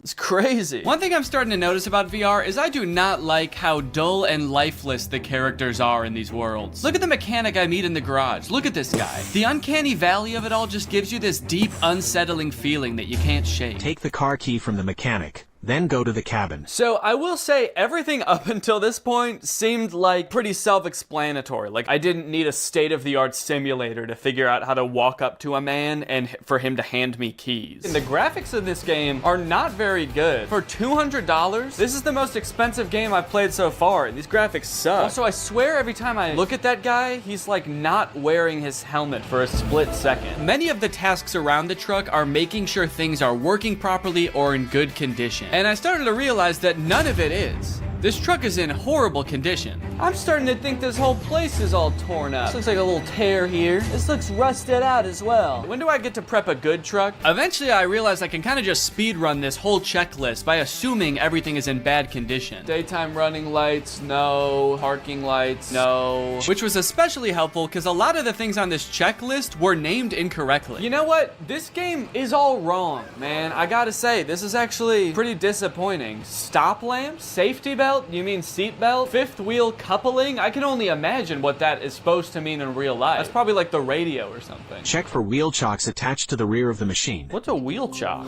On the back of the machine. What machine? The truck? Is that the machine? Is he the machine? You got any wheel chocks back there, sir? Turn around, let me see. Let me see your wheel chocks. Suddenly, all of the UI and my ability to walk around disappeared, leaving my prospects of finding these so-called wheel chocks hopeless. I tried resetting the game to see if that would fix it, but the only thing that did was erase all of my progress. Prepare the truck for driving. Come to the table. To move, point the controller to... Okay, this one actually looks like it might be a little bit more entertaining. This one is called Airline Flight Attendant Simulator. Being a flight attendant actually does sound kind of interesting, so I am kind of curious to see what that entails. And the graphics on this one look a little better too. Passenger evacuation. Wait, why did I think this game was gonna be mostly like bringing people soda and like walking around and just doing safety checks? Okay, now this makes sense now that I think about it. This game is about what to do in case of an emergency if you're a flight attendant. So does the game start off with the plane immediately about to crash? Oh my god. Well, honestly, I kind of don't want to spoil this game too much for myself. I kind of just want to play it. Okay, this game consists of 4 levels and they get increasingly intense as you go. The first one is safety equipment check. It's not anything too crazy. You just walk around the plane looking in various compartments to make sure all of the required safety equipment is there. We need 20 child belts, but look, there's only 15 child belts. Guess some children aren't going to be joining us today. We're gonna have to strap them to the bottom of the plane. The next level is where things started to heat up. Literally. Oh, there's people on the plane now, dude. Hello, everyone. Welcome to my flight. Well, sir, welcome to my flight. I'm glad that everyone on this flight is an adult, not a single child on here. That's good because we are gonna be going down. You look familiar. Has anyone ever told you you look just like that guy? And has anyone furthermore told you that you look just like that guy? There's a series of steps you have to follow to a T in order to put out the fire correctly. And if you do any of them wrong or you don't do them quick enough, you fail. Ooh, whoa, cool. All right, I'm wearing the smoke. Oh. All right, that time I wasn't even goofing around. I was being dead serious that time. That's okay. We need to learn how to do this first, I guess, and then once I know how to do it, I'm gonna be able to speed through this lickety-split. And speed through it lickety-split I did. Once I had the instructions down, I was opening the door, I was extinguishing the fire, I was pouring water on it. What? Oh! Okay, yeah, I did fail that time. I forgot a few steps. The source of the fire hasn't been inspected, but I did eventually get it. How did I do? The source of the... What? Kind of. It's been inspected. Oh, it says mission passed anyway. Okay. Well, I'm pretty happy with that. I mean, who really needs to inspect the source of the fire at the end of the day? The passengers can do that. Okay, aircraft depressurization. This one I could not figure out, man. You're just standing around when suddenly the airplane depressurizes. You have to put on a mask. Ah! Okay. Okay, that's on. And then you have to go make sure that the pilots are okay. Hey guys, everybody stay calm. But they don't answer the phone in the cockpit. I know, not good. So the game instructs you to go in there and help them. If there's no response, get into the cockpit by entering the code 12345 red. Okay, 1, 2, 3, 4, 5. Red? Enter? What's red? 1, 2, 3, 4, 5. Enter. Mission failed. Time is over. The aircraft is not descending. What was I supposed to do? So I don't know if this is just a bug with the game or something, but that code does not work. It does not get you into the cockpit. I replayed this level over and over. I did it so many times it was like Groundhog Day to me. Watch, guys. The aircraft is gonna depressurize. We're all gonna be screwed. Check this out. Ready? 3, 2, 1. Yep. See, I knew it. Yeah, you guys are all scared and screaming, but I knew the whole time. Enter. Enter. Enter. Enter. Let me enter, please. Please let me enter. I have to save the pilots. They need my help in in there! Why does it look like I'm like caressing the door handle also? Okay, this one sounds like it's gonna be the most intense one of them all. Emergency landing and evacuation. And it was intense, dude. The first few instructions are just things you're supposed to scream at the passengers as the plane goes down. Brace, brace, heads down, stay down. Brace, brace. Release your seatbelt. Stay in your seat. Life vest under your seat. Put it on. I kind of immediately forgot what the chants were the second the level started. Brace, brace. Keep your head down. Stay down. I guess I was just so nervous because the plane was about to crash. But I think they got the gist. Oh, okay. That's impact. Very scary. Very scary indeed. Passenger evacuation. Okay. Here we go. Next step. Release your seatbelt. Stay in your seat. Life vest under your seat. Put it on. Oh, they are, okay. They all already have it on. Okay, so next. Now it was time to get everybody safely off the plane and into the ocean. Whoa, dude, this is crazy. Hey, guys, that's not, no, don't do that. I don't think you're supposed to do that, are you? Isn't everyone supposed to get on this thing? Where are you going? We're in the ocean. Oh, shit. Oh, no. Okay, it's attached. I was like, I was just gonna float away and then, oh, hello. Got these two clones lined up, ready to go. Okay, right here. Oh, okay, there they all go. Wow, seems like they all really know how to do this. Has this happened to you guys before? Check the entire cabin for any passengers left inside. There better not be anybody still on this. Oh my God, dude, get up, get up. Inflate the life vest, get up, go. What am I supposed to say? Excuse me. I gotta admit, it was pretty fulfilling to help all of these scared passengers off of the plane in a calm manner, and oh fuck, I have to get in the cockpit again. I hope the pilots are alive. Literally everybody else lived, so it would be kind of a bummer if they didn't make it. 1, 2, 3, 4, 5, enter. Oh, it worked this time. All right. Hey guys, I don't know if you noticed, but the plane did crash, so just wanted to let you know. There you go. Oh, okay. All right. You're good? And you as well? Are you good? Oh, okay. Perfect. No, don't get your hands off the steering wheel. We're not in the air anymore. We crashed. Get your hands off the steering, please. Now that I had rescued everybody else on the plane, it was time to rescue myself. A jump, a jump. Mission failed. This last one I kind of have a complicated reason for picking, but I think it's interesting. This game is, I think, one of the most popular VR games you can play right now. It's called Gorilla Tag. I'd never heard of it before researching this video, but it seems very popular. Here we find a most curious creature, moving on two paws, able to traverse great distances. So it seems like a multiplayer VR experience where you play as a gorilla who inexplicably does not have legs. I don't know if they all just escaped from some kind of laboratory where they were being experimented on or something, but none of the gorillas have legs. And also, instead of like using the joystick to walk around, you like swing your arms like an actual gorilla walking around, which seems super annoying, honestly. But this game has very positive reviews. 93% of the reviews for this game are positive, but I read through some of them and it gave me a little bit of pause. Positive review. This is the reason I do not want to have kids. Positive review. Kids call you racist stuff, but you will get used to it. Positive review.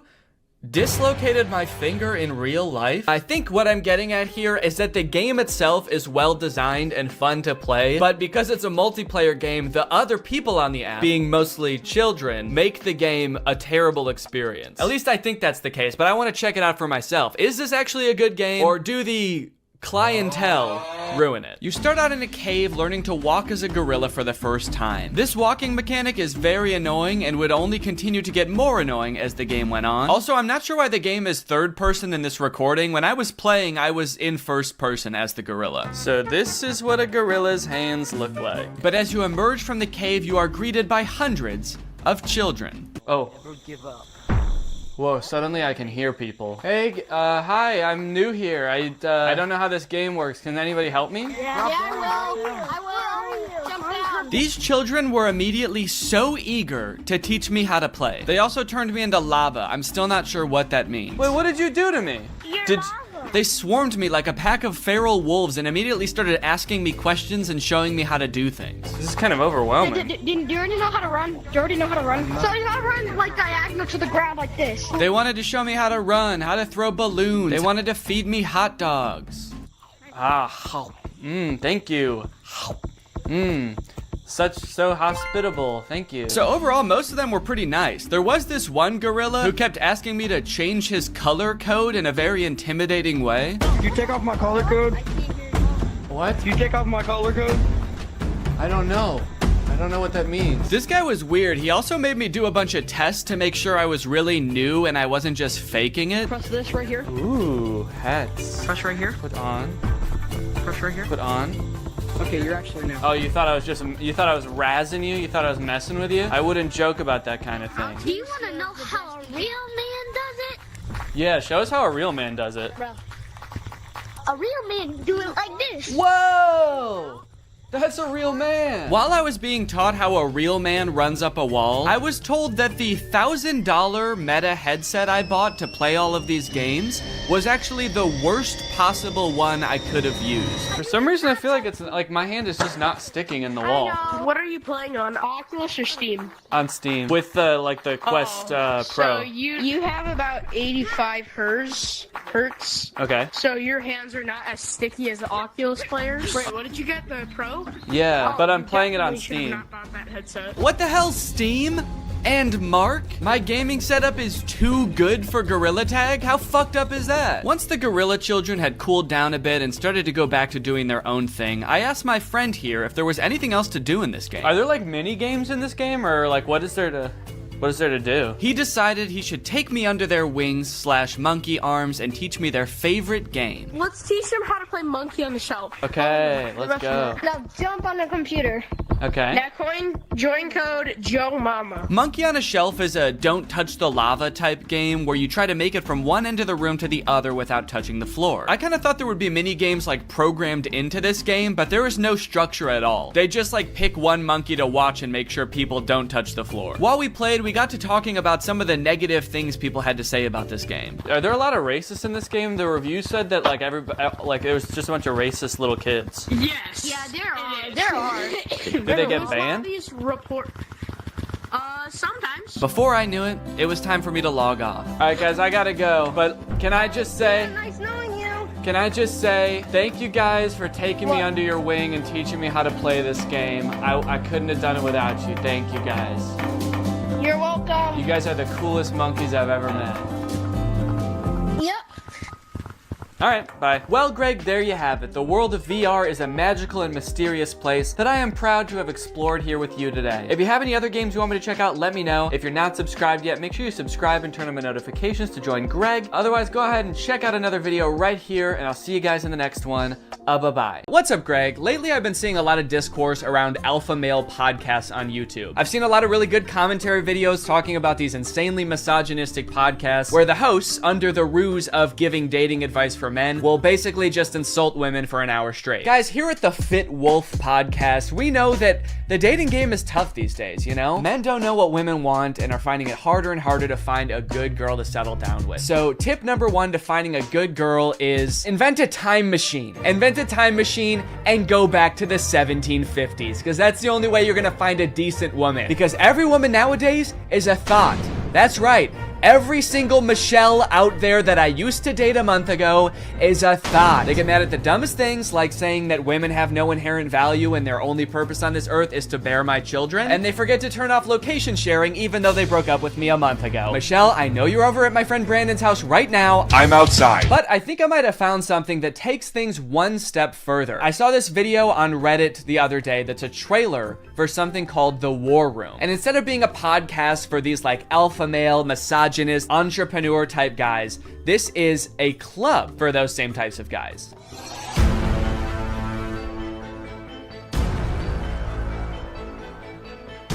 After I joined The War Room, that was the year I made $100,000. On the surface, this kind of just seems like a trailer for a club where you get to hang out with a bunch of bald guys and smoke cigars and talk about business and making money. 1 year ago, I did not even have a business. I didn't make money. Now I make 5 figures every month. I didn't have a business. I didn't make money. I didn't even want to start a business before I was forced to join the War Room at gunpoint a year ago. But now, I have a business where I'm selling fitness products to all of my friends. And if I get them to sign up too, and their friends to sign up too, and their friends to sign up too, I could be making minimum wage. But if you watch a little bit longer and you look a little bit closer, there's more here than meets the eye. For example, quotes like these. Making money is easy. You just take it from somebody. Doesn't sound like making money. That just sounds like stealing. In the war room, you learn how to be James Bond, where you can just pick up any weapon and use it. I'm sorry, I think I'm struggling to see the connection between business and knowing how to use any weapon. Is the war room an actual militia? I was just assuming the war in war room was just for branding because men like violence, but now I'm kind of scared. It keeps cutting back and forth to like shots of them shooting guns. I'm a little worried about making this video, honestly. Usually when I make commentary videos, the biggest thing I have to worry about is getting a copyright strike, but now I'm worried about getting a drone strike. A lot of times, like, the alpha male types will use metaphors like talking about how we're like wolves, or like how love is like a war. So I assume this is like a metaphor, like business is like war and dating is like war. But the war room is like war is like war. Get your gun, dude. We attack at dawn. A lot of people had a bad time in college. I was not one of them.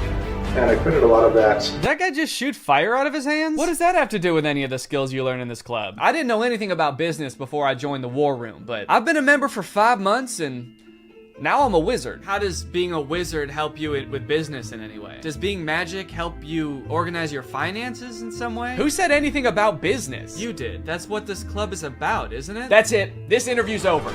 Okay, I'll stop.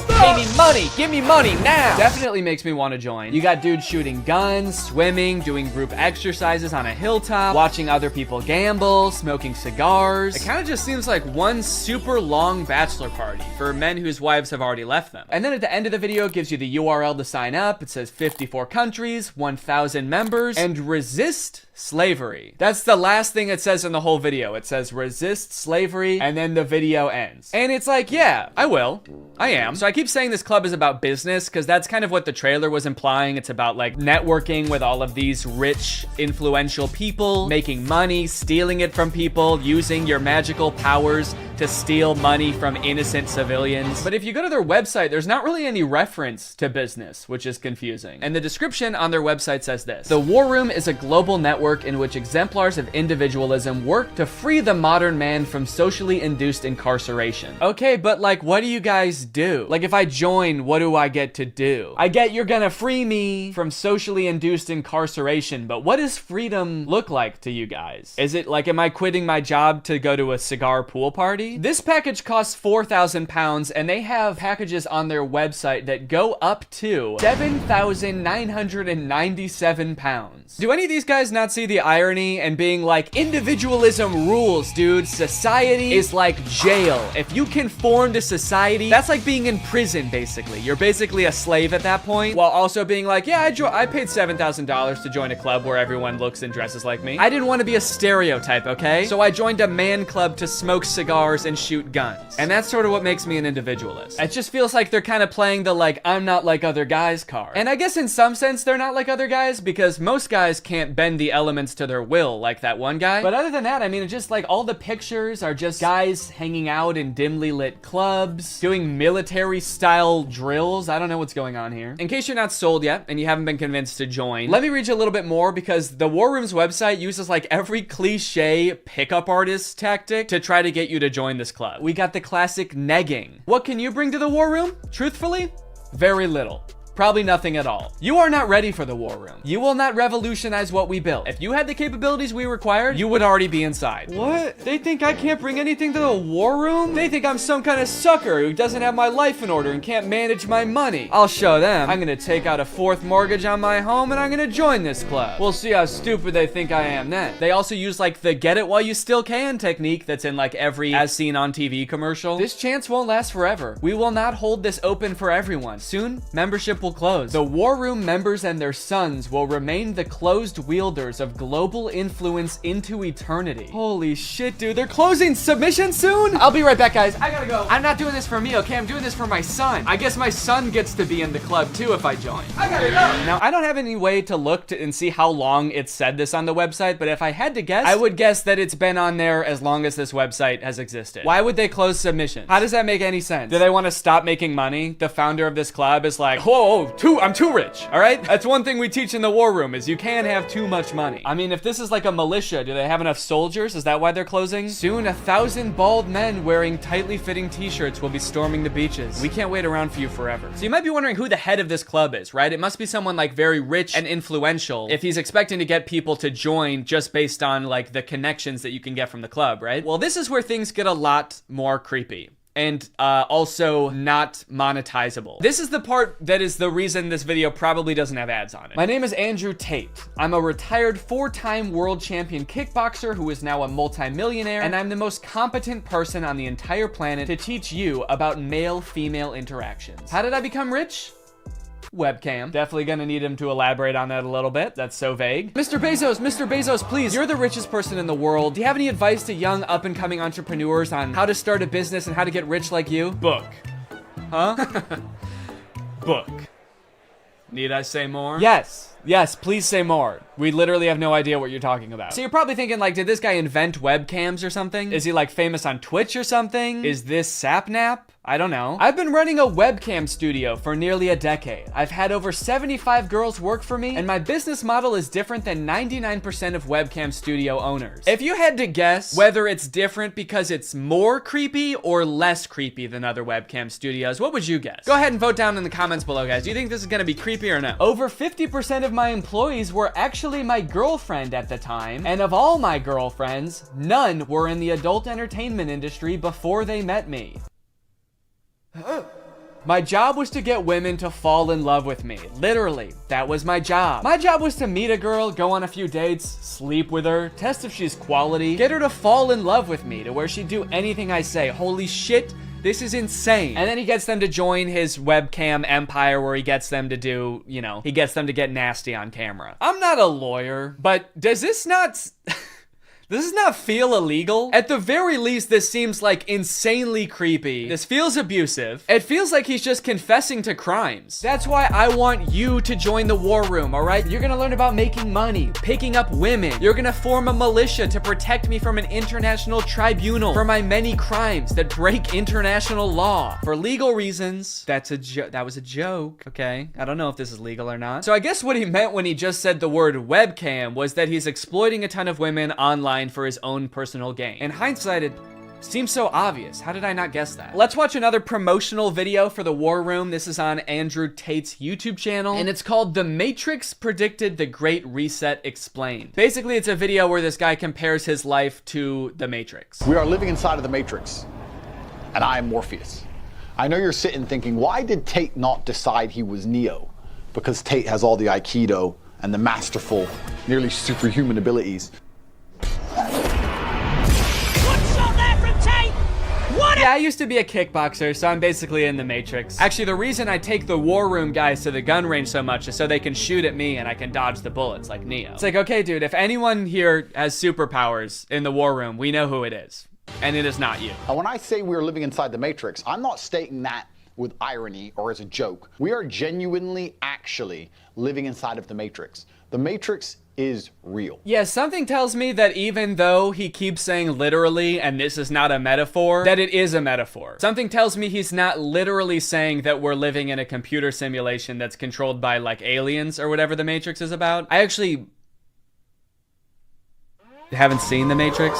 I think that's what it's about. Something tells me that's not the point that this guy is making, even though he keeps saying literally. In the description of this video, it says stage 1 fighting against the Matrix is to become rich. Learn how here. I'm sorry, that's the first step? You know it's gonna be an unhelpful article when step 1 is become rich? Like step 1 is something that takes years and some people will never do it. Also, again, I haven't seen The Matrix, but I'm fairly certain that was not the first step in breaking out. I don't think Morpheus was like, listen, machines are trapping humans and using them as batteries in their simulation, and the only way we can break out is by setting up a dropshipping business and investing in Ethereum. Ethereum's actually great because you can verify smart contracts. It's actually the best crypto out there. Imagine if this dude is right and we really are living in the Matrix. Like, what does being free look like? Oh my God. I did it. I'm free. I made it out. All right.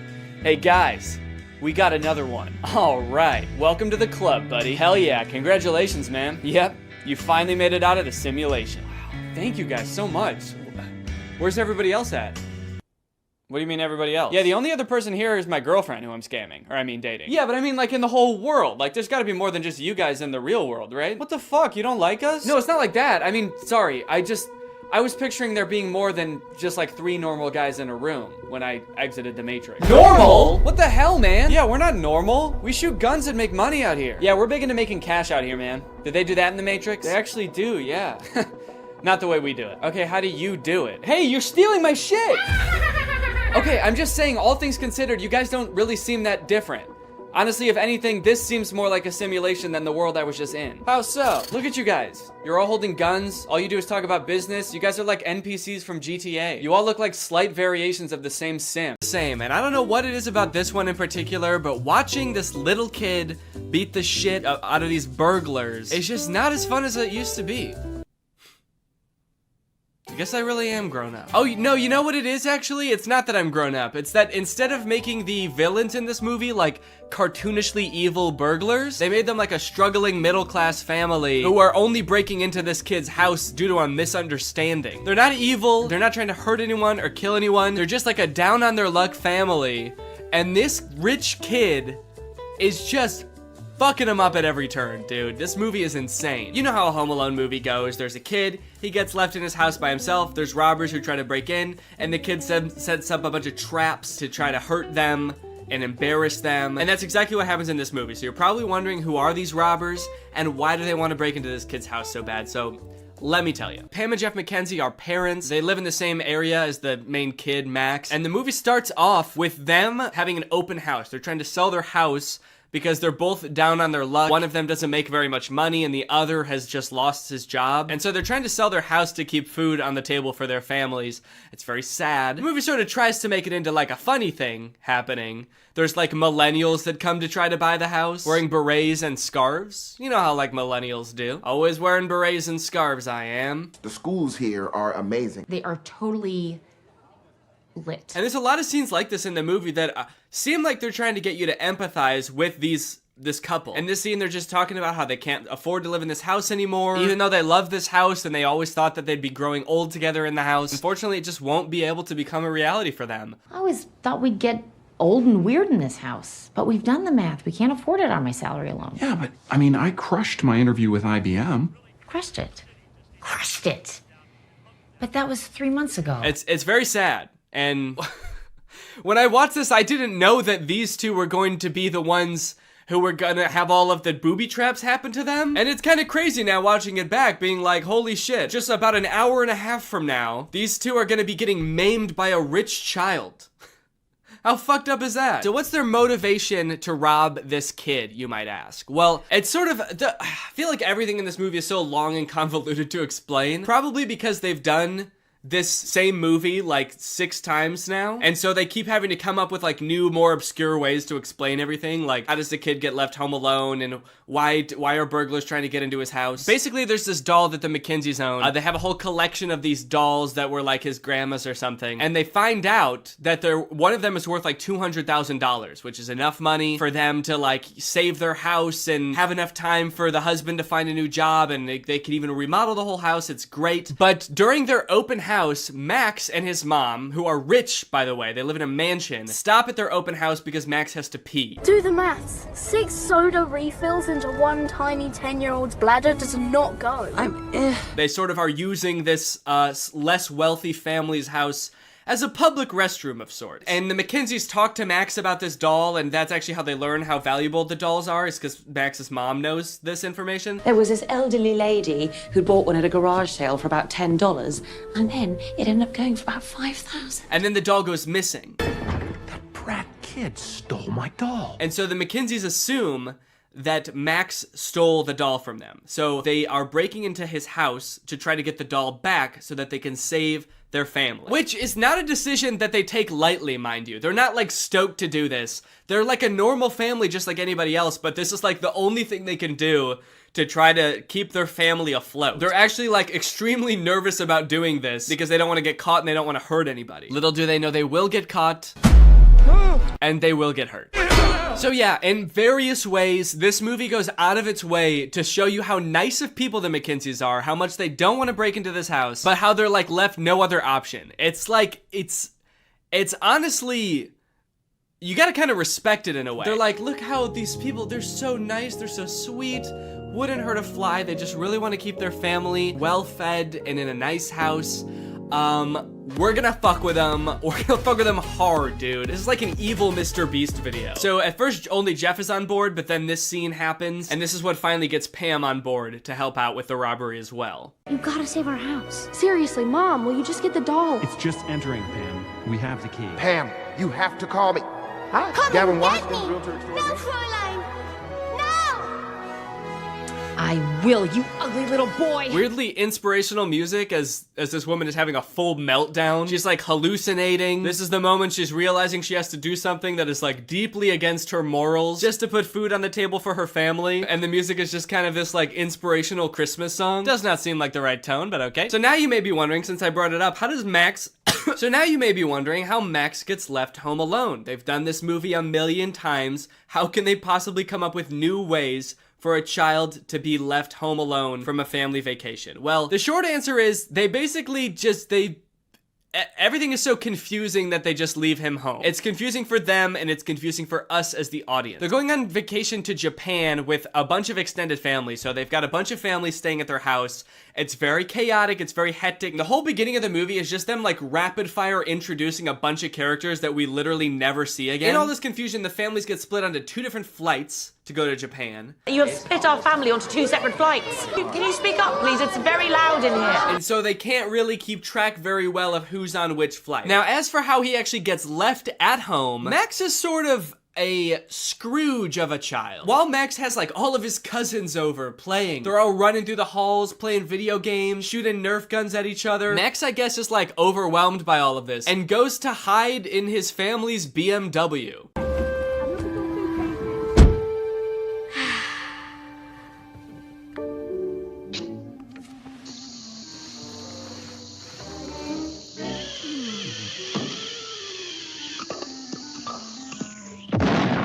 There's like a random car commercial at the beginning of the movie. He leaves the ruckus of his house on the holidays to go sit in the garage in his family's BMW and watch cartoons. Mom? Dad? Seems like a weird way to advertise BMWs, honestly. I'm not sure about that product placement. BMW. For rich recluses who hate their families. Get left home alone while your family goes to Japan because you were watching Looney Tunes in your car. BMW. This kid is a weird one, man. He's like 80 years old or something. He lives in a huge ass house. He's got a bunch of cousins. He's got a million toys, probably. Seems pretty fun to me. But instead he's like, get all this fun out of my house! I hate Christmas. I'm gonna go hide in my luxury car and pass out for 12 hours. There are a lot of choices in this movie that make very little sense, and I'm still trying to figure out why they would do these things. This movie looks like weirdly cheap while also having a ton of big celebrities in it. People even I was surprised to see, even after watching a trailer, like Kenan Thompson, Pete Holmes, Ellie Kemper. They have like a ton of big names in this movie, and some of them with like really weirdly small, insignificant parts. Chris Parnell, for example, plays Uncle Stu in this movie, who we see once at the beginning, and then for the rest of the movie, he's shitting. Did Carol leave? Travel safe. What's going on? He's shitting even before we see him too. I told her to use the restroom in the coffee shop, darling.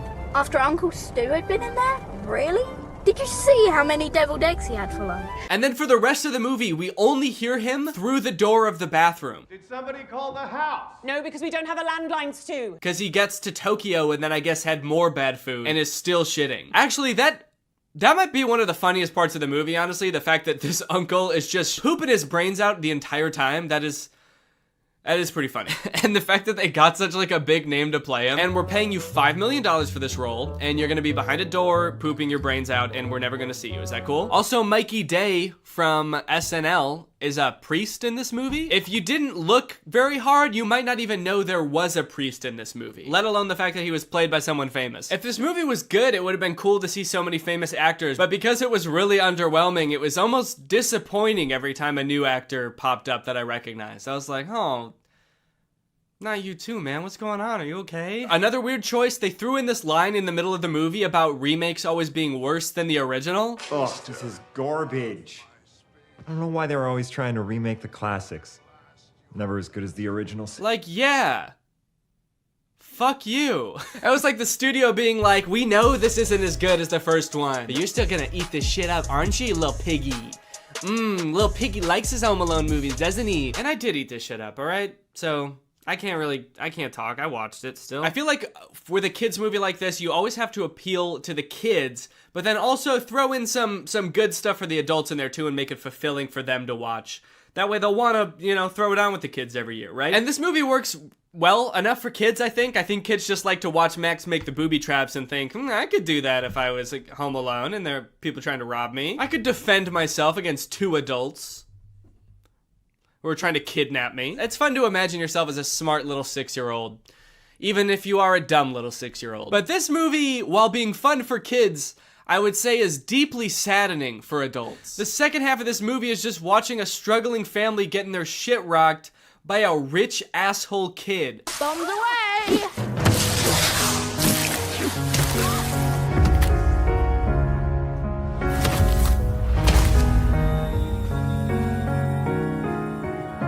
We just had He's just not a cool, fun kid. He's a rich asshole who tries to steal from church at one point.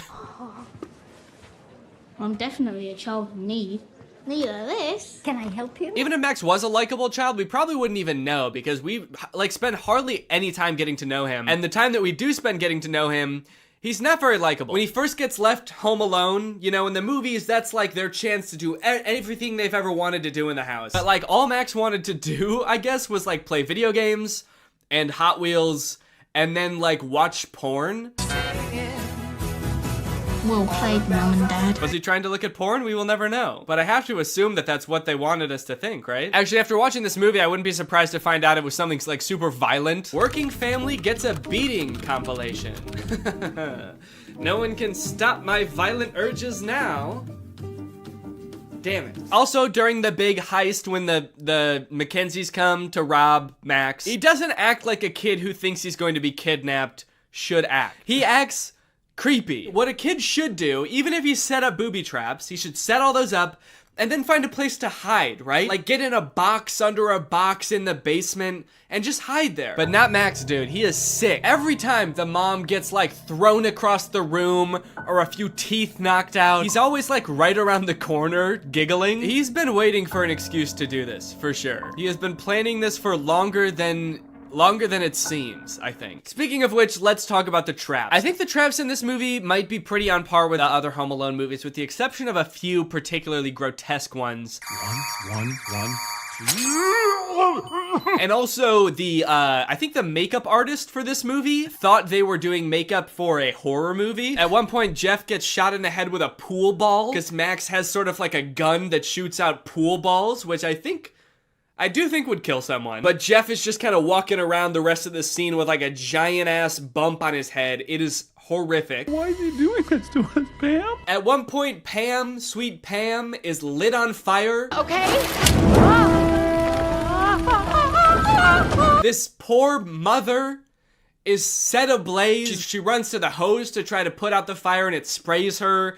And then for the rest of the movie, she looks insane, dude. At one point, it shows her feet as she's stepping on Legos, her bare feet. And her feet are burnt to a crisp. And the whole time I'm trying to think, what were the writers thinking during this part? You know what, man? This is gonna be even funnier because they probably don't have health insurance. So this is probably gonna be even worse for them financially than it is physically. This couple have had the worst week of their life, man. And then they just get beaten up. There's a point where after the mom gets lit on fire, she just lays down in the snow and cries.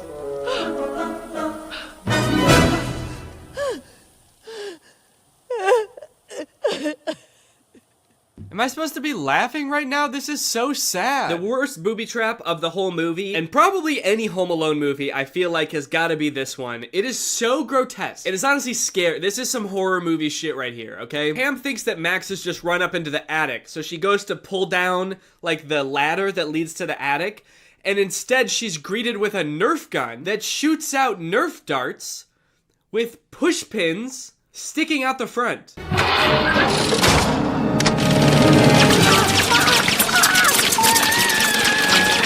the rest of the entire booby trap montage, she just has these pushpin Nerf darts sticking out of her face and hands and everywhere. It is so scary. It is nasty. This movie is foul. And I gotta be honest, the whole time, I was not rooting for the kid at all. I was rooting for the couple. I'm not sure if that's how it was supposed to be, but it was not very satisfying, I will say, if it was. Maybe this was the Home Alone movie where they tried to flip it all on their head and be like, let's root for the robbers this time. But we still watched them get their asses handed to them, so I would say that it was not very fun. I especially wasn't rooting for Max the first time I watched this because we're all led to believe that he did steal their doll, their $200,000 doll. It turns out at the end of the movie that he actually didn't steal their doll, and it was all a big misunderstanding. I guess the whole thing could have been avoided if they had just kind of talked it out. But Jeff's nephew had stolen it, I guess. Kind of a weird thing to reveal at the end because it really makes you hate Max, because you're like, this kid stole from church. He also stole this extremely valuable doll from this struggling family. What the hell?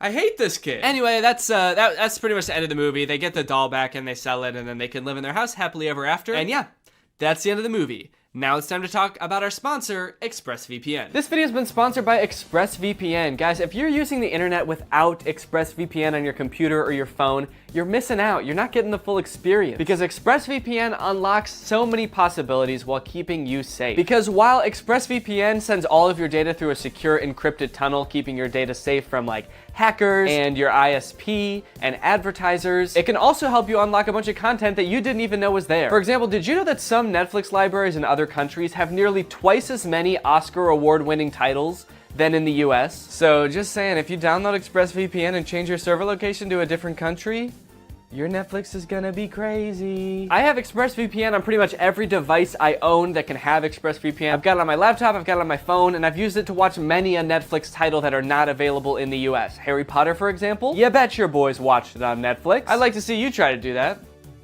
No, really, I would like to see you try to do. I would like to see you go to expressvpn.com/Danny Gonzalez and try to do that right now. Go ahead. Like I said, ExpressVPN also protects you from your internet service provider snooping on you and basically getting to log all your data. But when you encrypt your data and reroute it through ExpressVPN servers, that makes it so they can't do that. Think about it like this. Would you rather trust ExpressVPN, a company who is explicitly trying to protect you, or would you rather just send it through the pipes? Send it through the pipes of the internet service provider that you had no choice but to sign up with because they were the only one in your neighborhood and so you just had to sign up with them? Who knows what they could be doing? You don't. They're legally allowed to sell your data to other people, so they could be doing anything with that stuff. So if you want to check out ExpressVPN and support my channel, then head on over to expressvpn.com/Danny Gonzalez to find out how you can get 3 months for free. That's expressvpn.com/Danny Gonzalez. The link will be in the description. Go ahead and click that to find out how you can get 3 months for free. Thank you to ExpressVPN for sponsoring this video, and thank you to you guys for checking out ExpressVPN. All right, thank you guys for watching this video. Sorry if it was a little short.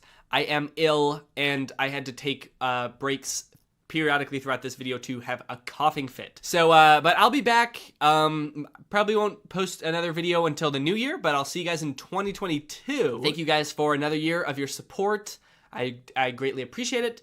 And I want to kiss you, and bye-bye. Hello, Greg. Why are movie studios making bad movies on purpose? I swear to God they are. I'm sure most of us by now have seen clips from the new Pinocchio movie. Father, when can I leave to be on my own? And that had me pretty skeptical, honestly. You're trying to tell me they made it, and they were like, the main selling point of this movie is that it will be good? No chance. And now I've recently seen people talking about this movie, Marmaduke. It's about a cartoon dog, voiced by Pete Davidson. It has 0% on Rotten Tomatoes. I've watched it, and it is in fact the worst movie you'll see this year. And it just really seems like they're trying to make bad movies on purpose. This movie is just heinous. It feels like Netflix just like fed an AI a bunch of scripts of bad movies until it spat out Marmaduke. This movie is not good at all. I think it has 0 redeeming qualities, actually. There's nothing good in this movie. I would even give it a negative score if I could. I like that I said that as if there's something stopping me. I'm my own entity. I'm not limited. I don't have a boss telling me I have to give it a positive score. I'm gonna give it a -6 out of 10. We'll begin with a narration from Pete Davidson himself, who could not sound less interested in explaining the exposition of this movie. Marmaduke was some fucking dog, dude. I don't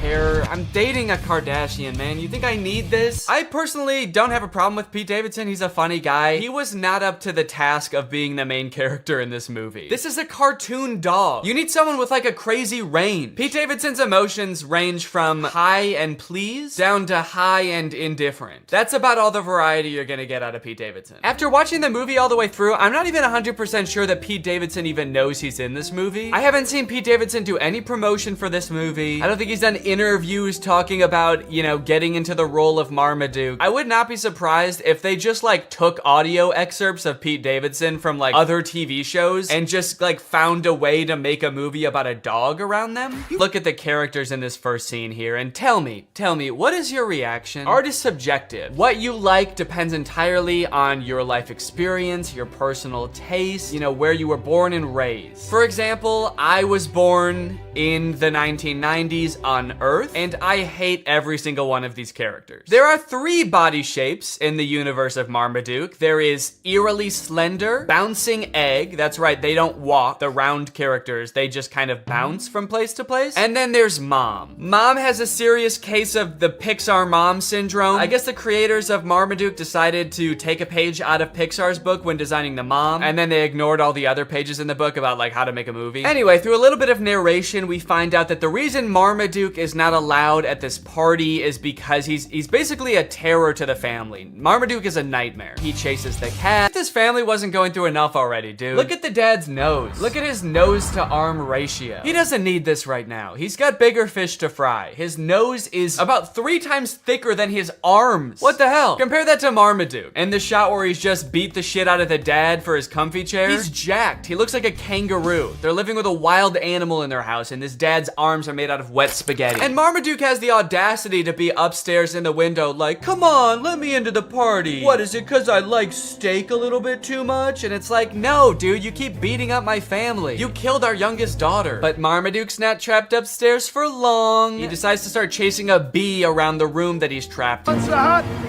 Diggity dang that dog! You know this dog is bad when the dad turns around and just sees a tidal wave coming towards him and he says, dang that dog. As far as he knows, the dog is upstairs in the room. He didn't see Marmaduke fly in the pool, he just turned around. This man saw a tidal wave and was like, the fucking dog! This family has suffered so much at the hands of this dog.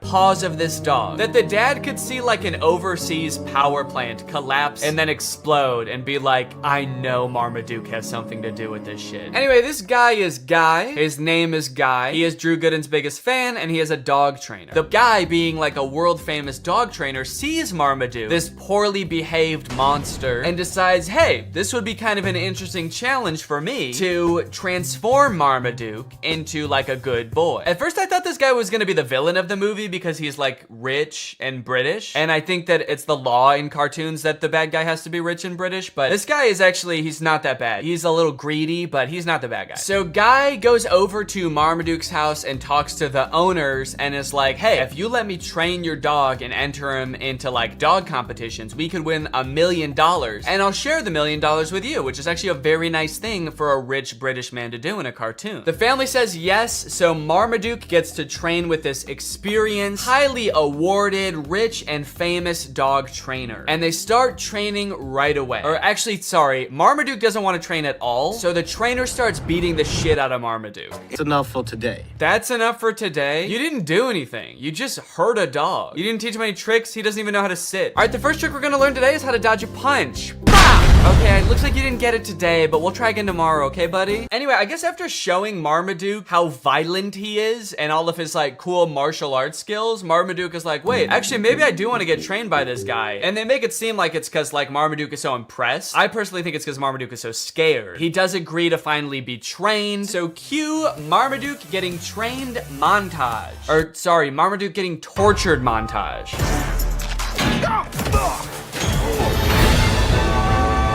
Yeah, that's right. Before Marmaduke agreed to get trained, Guy just beat the shit out of Marmaduke. But now that Marmaduke has agreed to be trained, he is still getting beat up, but just in new and fancy ways. This movie is essentially about a dog who loves to eat and suffers greatly for it. You know what is one thing that's unclear about this movie? Can Marmaduke talk? Earlier in the movie, Marmaduke was trying to talk to the people and all they could hear was barking sounds. I think you're being too hard on poor. But then Marmaduke and Guy seem to have full conversations. So who is speaking the other one's language? Is Marmaduke speaking English? Or is the trainer barking at Marmaduke? Like if you were to walk by the park where Guy is training Marmaduke, is Guy just going like, arr, arr, arr, This movie is completely uninterested in answering this question. It's time for Marmaduke to enter his first dog show. This is where we meet Marmaduke's main competition and basically the villain of the movie, this beautiful dog Zeus. This movie's getting kind of dark. This is a really somber, like, middle section of a children's movie. He's not a loser! It just turns into Marriage Story.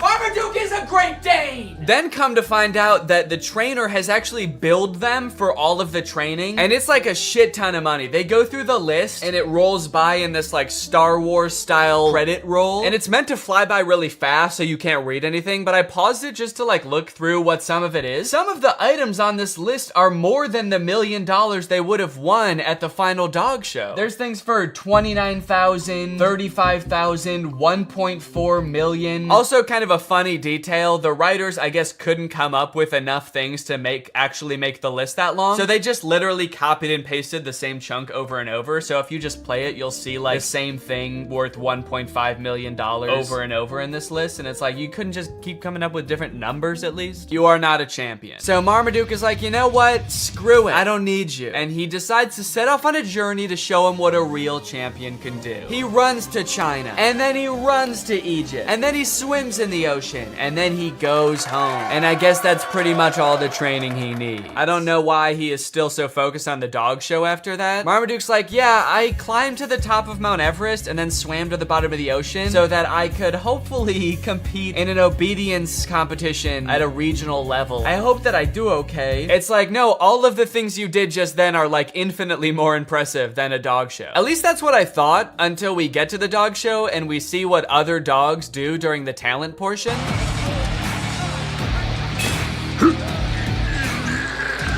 Zeus actually hypnotizes the crowd. That's actually pretty impressive. Yet another use of magic. I like that they're really doubling down on that in the third act of this movie. Also, I'm getting a lot of parallels from the Disney Channel original movie Zapped in this movie. Although I don't think anyone beat the shit out of a dog in that movie. Also, hang on a second. If hypnosis exists in this universe and it is like a thing that can be done effectively, why the hell did the trainer need to beat the fuck out of Marmaduke? If in this world it's possible to mentally make a dog do whatever you want, what sick thrill did Guy get out of assaulting Marmaduke? It's almost like that wasn't even training, and he just, like, what if he did hypnotize him and then he was like, and now the rest of this is just for me. Anyway, it's time for Marmaduke's portion of the talent show. Now, everything else up until this point is so insane that, like, anything Marmaduke could do, even if he did something really cool, would be kind of underwhelming. But, like, even with that in mind, Marmaduke just does the dumbest shit. His boy owner gets on his back, and they just, like, run around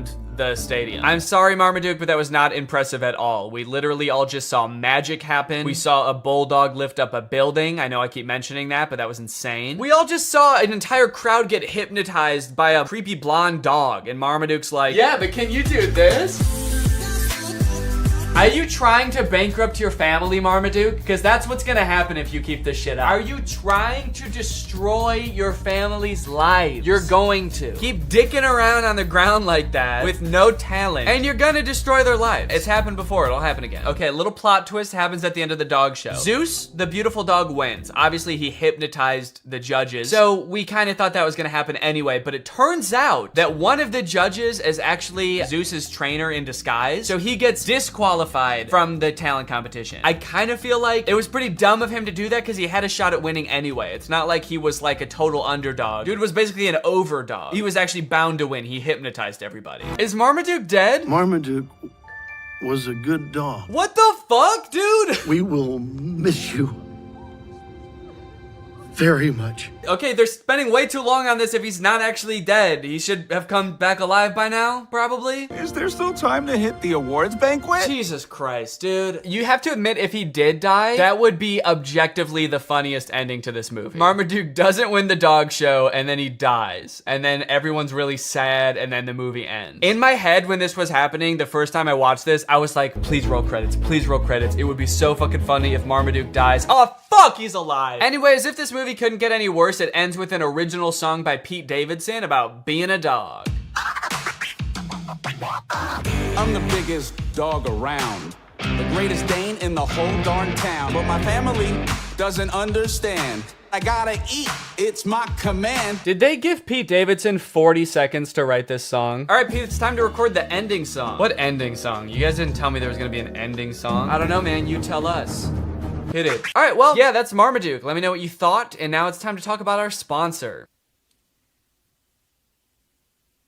Hello. Guys, did you know in the US it's legal for your internet service provider to sell your data to other companies? They can sell it to ad companies. Heck, they can sell it to whoever they want. This seems pretty screwed up to me. I don't know why this is legal, but what I do know is that Marmaduke is probably responsible. Luckily, today's sponsor, ExpressVPN, puts a stop to this by rerouting 100% of your network traffic through their secure encrypted servers. Those are servers that are both secure and encrypted. ExpressVPN also masks your device's unique IP address, making it much more difficult for like big tech companies or advertisers or really strong dogs from tracking you and matching your activity back to you so they can collect your data. There's a ton of great reasons to use ExpressVPN. You can unblock content that's not available in your country. For example, the movie Whiplash is not available on Netflix in the US, but with ExpressVPN, if you change your server location to the UK, it is available. They have 24/7 customer support, the fastest speeds, consistently faster than other VPNs, and it's easy to use. You can fire it up and get going with just one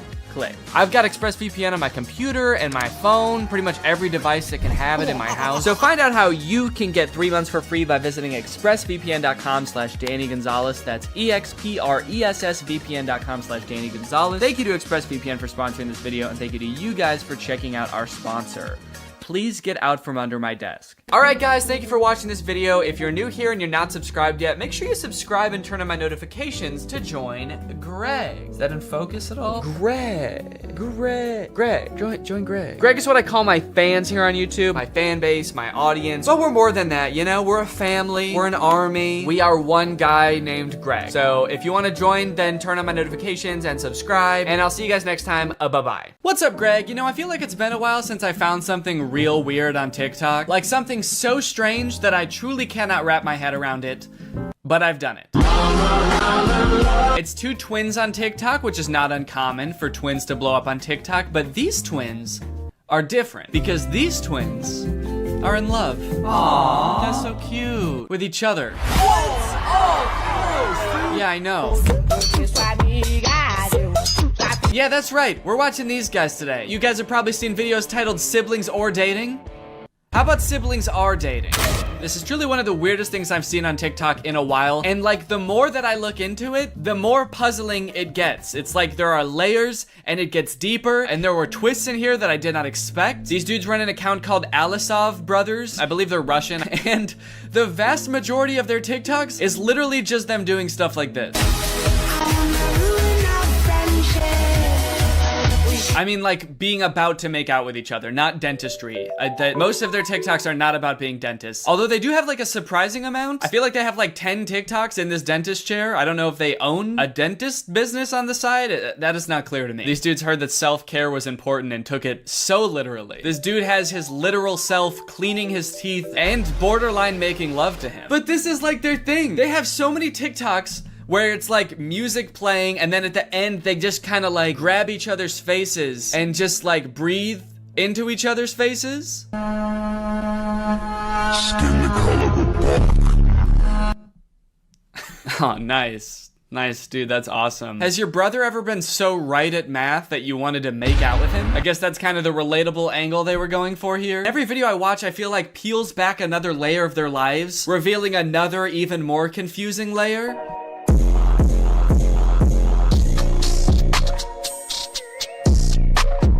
Totally indifferent to getting married, to literally the biggest day of your life, just so nonchalant. He became very nonchalant on his wedding day. And then at the end they hug? Seems like this is like the one time in most people's lives it's like the most acceptable to kiss in public would be on your wedding day. Or like suck each other's souls out or whatever they do in all their other videos. The old Machine Gun Kelly. But why are they so indifferent to their wedding? I know it's a fake wedding, but like, come on, dude. Act a little bit enthusiastic. You're getting married to your brother. Actually, maybe it is kind of baller. Maybe it is kind of cool. It's the ultimate baller move to do literally the most insane shit ever, like marry your twin brother and not give a fuck about it at all. Just another day getting married to my twin brother. Nothing weird going on here. Just gonna give him a hug. We're getting married in front of a castle. This is our castle, by the way. We are Russian royalty, as a matter of fact. Is this like a wedding venue or is this their castle? Are these guys Russian royalty? I've heard that royal families can be pretty inbred, so honestly, I would believe it. I think that marrying your twin brother is literally keeping your genes as pure as humanly possible. If they could have a baby, it would just be them again. Uh-oh. What? People. Oh no, people. Oh no, people are gonna see us almost kiss. No! Okay, thank you. I appreciate the modesty. I'm right here. Thank you for once looking at the camera and realizing what you're doing is insanely weird. Thank you. Yeah, I don't know. This TikTok to me seems a little bit hard to swallow. I'm gonna call BS on the entire premise of this TikTok. As if these dudes are bashful or modest in the slightest. These dudes have a TikTok account with 2 million followers that is centered around these two brothers who want to have sex with each other all the time. I don't think that if they were gonna kiss and they saw someone watching, they would stop. They'd probably be like, oh yeah, come here. Oh shit, someone's watching us. Hell yeah, dude, let's traumatize this guy. Okay, so clearly whatever's going on here is just like for shock value to get views on TikTok. I'm gonna give them the benefit of the doubt and assume that whatever this is, it's not like a real romantic relationship. It's just these two brothers who thought, hey, if we do this like weird shit, we can probably get really famous on TikTok. And I guess they have like 2 million followers, but like this video has 70,000 likes, which on TikTok is not that much. And some of their videos have like 7,000 or 8,000 likes, which I don't know about you, but to me, makes this a lot weirder. Like, people will do weird shit for fame and millions of dollars all the time. You can't stop people from doing that. But for like 5,000 likes, you're gonna make the whole world think that you're in love with your brother for 5,000 likes? Is it worth it? It'd be funny if this is them just realizing that people can see all these TikToks. They're like, oh fuck, we've been posting these to a public audience? Oh, that is not good. I thought these were just for us. Cause yeah, man, I don't know. I just have a hard time believing that this would ever be the reason that you were outcast from society and had to run away together. These twins just robbed a bank and ostensibly murdered somebody, and somehow it's the most normal thing they've done so far. Imagine seeing this in real life and having to be the person that reported this crime. All right, was there anything weird about the guys who did this? Yeah, there was a lot. Oh no, is this another set of twins? No! What are they gonna do? Oh man. Oh no. Those poor girls. They're probably acting in this TikTok, but I think the idea of them being so genuinely mortified about what's going on in front of them, is actually very realistic. I wonder who these girls are. How did they get them in on this? It's actually kind of weird because they're not tagged in the video. So I'm kind of worried that they're just like regular twins, like civilian twins, not influencers at all. How did they get roped into this? Hey, we noticed you guys are twins. So are we. We have like 2 million followers on TikTok. Do you guys want to be in a video with us? Oh, yeah, that's awesome. That sounds fun. What kind of videos do you guys make? Oh, just pretty standard TikTok stuff. We do like dancing, pranks, silly comedy skits, challenges, making out with each other. We want to make out with each other so bad, but we never get to. We're two horny twins that just want to kiss, but we can't. Two poor twins go back to their job the next day and their coworker's like, hey, are you guys okay? You're both acting really weird today. Did something happen? I guess it just goes to show that you never really know what someone's going through. It could be this. Do you think that the guy twins are kind of like looking at the girl twins wondering like, what are they doing? Why aren't they making out? Do these girls not know that this is what twins do when your other twin is tied up and he's got no choice? You put his arms around you and you breathe him. You breathe the poor guy. One thing that I think is really funny about these guys is that on their Instagram, they have a business email in their bio. What company would ever want to sponsor two incestuous twins? What kind of business inquiries do they think they're gonna get? I just imagine these guys going to their manager and being like, hey, do we have any new brand opportunities? And he's like, yeah, actually, we've got 7,000 emails from people offering to pay you to stop posting forever. Oh, Huh, that's kind of weird. So that many like individual people want. No, it's companies. They're literal companies that want to pay you to stop posting. Big ones too. McDonald's, Coca-Cola. They're willing to put a lot of money into getting you guys to stop. I actually went through their profile a bit and I did find one post that I think is sponsored. It doesn't say hashtag ad, but it says products used in this video, and it's tagging this company at 7 days. And it's an ad for a makeup company. Kind of an odd collab. I don't really know how that fits the theme of the account. I guess it could be for people who are in a relationship with someone that doesn't look exactly like them. And so maybe you can use this makeup to make them look more like you or something. I'm not really sure. So not every one of these guys' TikToks is about them wanting to kiss each other or like rub up on each other. They do have a couple of like normal TikTok content, which I feel like given all the other stuff is even weirder. Like you can't just post a normal TikTok and act like all of that stuff it didn't also happen. You'd think that being an incestuous twin would be enough for the TikTok algorithm, but I guess not. Even these guys have to, you know, branch out and diversify. I guess it goes to show how hard being a creator really is. They've got this prank video where one of the twins puts on like a scissor headband and then rubs fake blood all over him.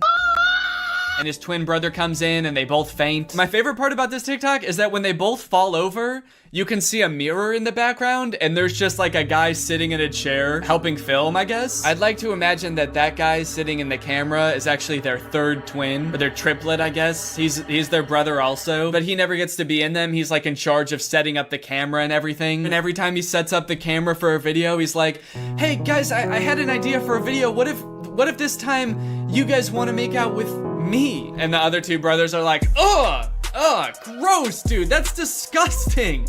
You're our brother. They've got another TikTok where this dude does the exact same prank again, but with this like eyeball sticking out of the head device, which is absolutely grotesque, I must add. And it's interesting because this time just one of the twins faints. I guess the pranker is getting a little bit used to it, but I got a feel for the twin being pranked. I mean, this would be a lot to walk in on. Walking in and seeing your brother, like literally with his eyeball hanging out, yeah, I would faint too. I would be horrified. I really feel for this guy. Plus, that's not just his brother, you know? That's his husband. Honestly, I haven't watched all their TikToks. There could be some other weird twist like this is also his dad or some shit. I'm hesitant to try to box them into any kind of like nuclear family that we would all be used to. I don't know what's going on with them at all. They've also got dance videos, which get pretty spicy. City talking, we taking notes. I like to imagine someone scrolling down their profile being like absolutely disgusted by most of their TikToks and being like, oh, thank God, finally a normal TikTok. Oh, fuck, dude. There's a comment on this one that says sus, but I'm starting to accept it. Is this how quickly as a society we become desensitized to things now? What changed? What made you start to accept it? I'm so confused. I feel like something must have happened to this person in their own personal life outside of watching these TikToks that made them accept it. Like maybe their brother got really hot all of a sudden and they were like, whoa, maybe I spoke too soon. These TikToks are kind of on point. Okay, wait, hold on. So now this is confusing. I've started to see comments that are really throwing a wrench in my understanding of this situation. This comment says, are you guys dating or brothers? And this person responded saying, actually at first they were saying, but did not know they were related until the DNA test showed up. Oh, they meant dating. Actually, at first they were dating, but did not know they were related until the DNA test showed up. So this person is saying somehow these two guys fell in love without knowing that they were twin brothers. These guys are like, whoa, that's crazy. I mean, we knew we looked exactly alike and we were both coincidentally adopted from the same orphanage, but how was I supposed to know I'm related to the guy? Okay, now I'm seeing comments that are saying that they might not actually be brothers. My guess is they aren't really brothers. They look alike, but they had cosmetic surgery to look more similar and they're just acting like brothers. Okay, I'm sorry, that seems so unfeasible to me. Spending thousands of dollars to look like somebody else, to get 70,000 likes on TikTok and have everyone think that you're in love with your brother? Okay, this person said they are brothers, and then someone commented under that, if you look closely, they don't look anything alike. I think they just seem like it for clout. Maybe. And then someone else said, yeah, I've stalked them for the past 15 minutes, and honestly, they look alike, but not really like brothers. What? Are these guys not twins? Hold on, no. I've spent the past like 3 days watching these guys' videos. Are they not twins? Do they just look like twins because they wear the same clothes all the time? All right, I've been doing some investigation into the topic. Here's my presentation. Alisov brothers.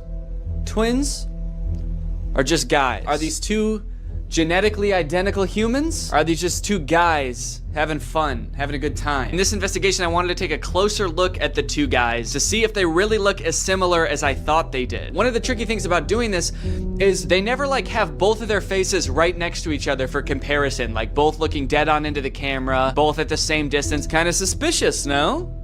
Really makes you wonder. No. All right, let's start with the similarities. The similarities I think are pretty obvious. Take a look at this. In some pictures, their faces are virtually indistinguishable. Look at the noses.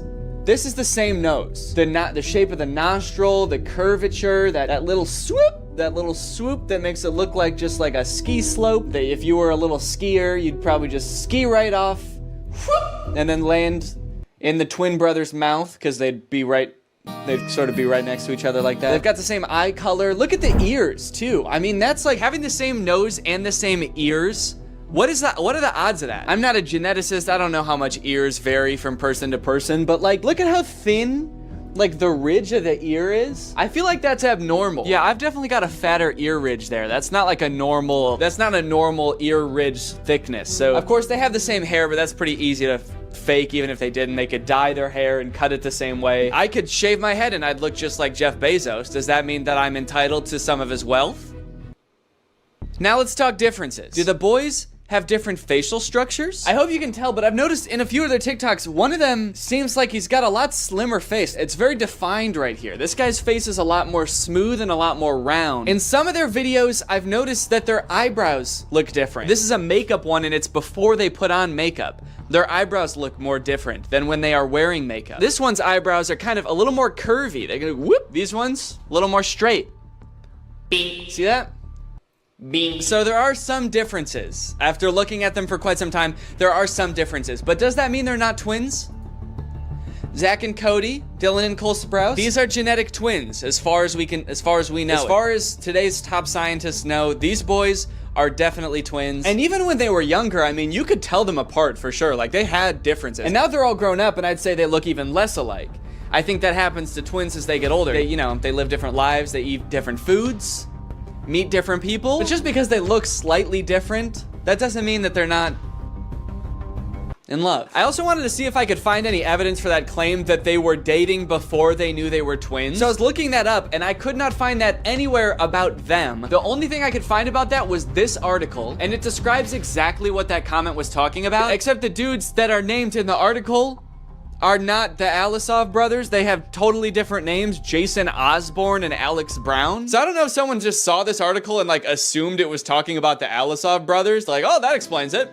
Okay, case closed. This is an article from the UK, not from Russia. Different names, but it's probably talking about them. I did also email the brothers at their business email. I figure they probably don't get a lot of emails, so I thought I might get a response. Just asking them if they're twins. I said, please, are you guys really twins? I have to know. And I sent it. And as of right now, I have not heard back. So after that deep and thorough investigation, my opinion, they're twins. They are, I do think that they're twins. Sure, they have small differences in their facial features, but like they look exactly the same. They're twins. But that is not a good thing. That's not a good thing. I'm not happy that I think that. But as I said, that's just my opinion. What do you guys think? Are they twins? Are they really in love? Let me know. This video has been sponsored by ExpressVPN. Yes! Guys, there's lots of fun things to do on the internet. Playing games with your friends, sending emails to your friends, video chatting with your friends. But you know what's not fun? The fact that ISPs can see everything that you're doing when you're online, and they can even legally sell it to other companies. That is one reason to use ExpressVPN. ExpressVPN basically sends all of your data through a secure tunnel so that your internet service provider and online advertisers can't track what you're doing and sell it to people. I use ExpressVPN all the time. I've got it on my laptop and my desktop and my phone. But not only does ExpressVPN keep you safe when you're doing some of your favorite activities online, it also unlocks new activities, like more things to watch. For example, Donald Glover's masterpiece of a show, Atlanta, is not available on Netflix in the US, but it is available on Netflix in Brazil. So if you want to watch Atlanta on Netflix, you could do two things. You could move to Brazil, or you could just install ExpressVPN, change your server location to Brazil,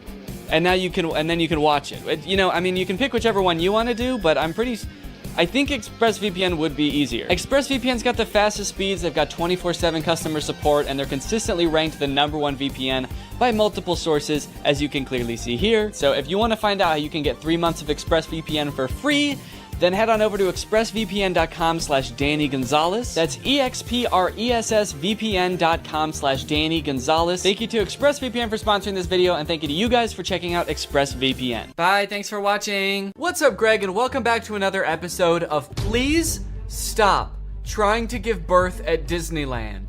Please. Did you guys know about this? I just found out this is a thing. Women are trying to give birth at Disneyland in order to get a free lifetime pass. Don't do that. As I'm sure you guys are aware, because Disney is such a huge company with so many adoring fans and you know, people love going to Disneyland, there are a ton of like urban legends and lore surrounding the Disney parks. You guys may have heard of some of the more outlandish ones, like there's one that like Walt Disney's head is like frozen and buried somewhere at Disneyland or something, or like it's like Buzz Lightyear's head on the Toy Story ride or something like that. But today I wanted to sort of dive into some of the urban legends surrounding the Disney parks. Mostly the strange things that Disney adults do at the Disney parks. Although some of these things are so weird that I hesitate to call these people Disney adults, some of these things are a little extreme. Kind of feel like I should call them something else. These people are like Disney extremists or something, I don't know. The first one, like I said, women flock to Disneyland to give birth and get a lifetime free ticket, which is such a bad idea on its face. Like, please give birth in a hospital, give birth where there are like medical professionals around and not like a chipmunk. And the worst part of it is obviously this perk is an urban myth and does not exist. This is not a real thing. Laboring women have shown up at Disneyland in the hope that their bub will be born there and get a lifetime free ticket. But guess what? That perk is an urban myth and does not exist. Important to note, this article is Australian. That's why they're calling the baby bub. They're talking about a baby there. They're not talking about like a bottle of champagne or something. I'm going to Disneyland and giving birth to that bubbly dude, which is also what I call having a fart. I just gave birth to a bubbly. As a veteran of the pregnancy game, I know for sure that the journey to motherhood, okay, that's a weird way to say I've given birth before, or just that I am a mom. As a veteran to the pregnancy game. So you have kids, right? Me? Yep, yeah, that's right. I've done 3 tours of pregnancy. I've seen shit you cannot imagine. The pain, the screaming. Yeah, I've heard childbirth can be pretty tough. The innocent lives lost. Oh.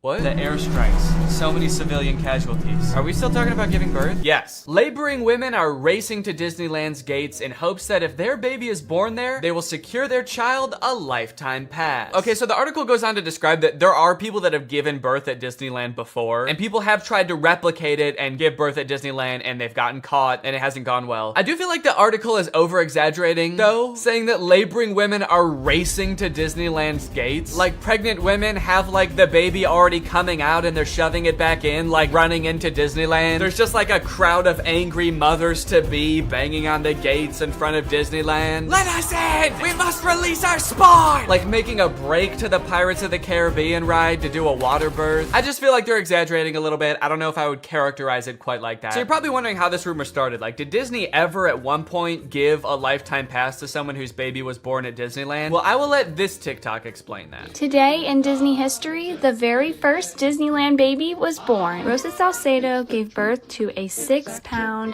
10-ounce baby girl on a bench on Main Street, USA, right outside of the Plaza Inn. Can you imagine visiting Disneyland as a family of 2 and coming out as a family of 3? Yeah, I can actually. But not because I'm gonna give birth. I'm gonna kidnap Donald Duck. You're my child now, Donald. The perfect happy family of 3. Husband, wife, and my uncle Donald Duck, who I've been holding at gunpoint for the past 16 years. There have been 4 babies born at Disneyland, and all of them have been girls, but only one has their own Disneyland birth certificate. So that might not have sounded significant, but that's actually how the rumor started. The first baby that was born there, Teresa, got a birth certificate that was just like a Disney birth certificate that says like, this is the first baby to ever be born at Disneyland. And I guess like word got out that this baby got some kind of special certificate, and then people just started assuming like, oh, that's a lifetime pass. That baby got a lifetime pass. And from that moment on, has just been a rumor that if you give birth at Disneyland, your baby gets a lifetime free pass. So honestly, if you're like that big of a Disney fan and you do this, you don't even get a lifetime pass. You still have to pay to go to Disneyland. It's just your baby that gets in for free. And I kind of feel like babies get in for free to Disneyland anyway. Is that true? Children under the age of 3 get in free to all 4 theme parks and 2 water parks at Disney World. There you go. You want your kid to get in free to Disneyland? A better conspiracy would be just pretend they're 3 years old for their entire life. That shit could actually work. The article goes on to talk about a time where someone has tried to sneak in to give birth at Disneyland, and they hid in the bathroom while going into labor until I guess employees had to like assure her that her baby would not be getting a lifetime pass, and then she was like, oh, okay, fine, then I'll just go to the hospital. Once they assured her that she would not be receiving a lifetime passport, she came out and accepted the ambulance ride to Western Medical Center where her baby was born shortly thereafter. I don't know about you guys, but it kind of sounds like she failed the test. If you know anything about Disneyland, you know how well the cast members there, all of the employees, all the staff, all the people in costumes are trained to like respond to every circumstance. It sounds like you just entered the giving birth at Disneyland experience, and honestly, you didn't make it to the end where you get the prize. It also says that this discussion board, The Laughing Place, has some hilarious forum chats about this topic. So I guess other people have been like sharing stories about this happening on this forum, but when I clicked on it, it turns out that it doesn't exist anymore, which kind of sucks because I wanted to find out more times that this has happened, but honestly, it is probably for the best. Kind of sounds like they were talking about some pretty sick shit in there. You think you're gonna go to a Disney forum and see people talking about like, my favorite movie's Coco, but instead you see people talking about like, I'm gonna give birth inside of Pluto's house. I'm gonna go to Disneyland and get fucked by Goofy, and then Goofy's gonna be the father of my child, and I'm gonna give birth on It's a Small World. And I'm gonna make Elmer Fudd cut the umbilical cord. Is Elmer Fudd a Disney character? I actually don't think he is. But he's gonna be there anyway. And then me and my freak mutant, half goofy, half human child will both get lifetime passes. Free pass for life for my little freak. Passes or not, being born in Disneyland is a pretty cool claim.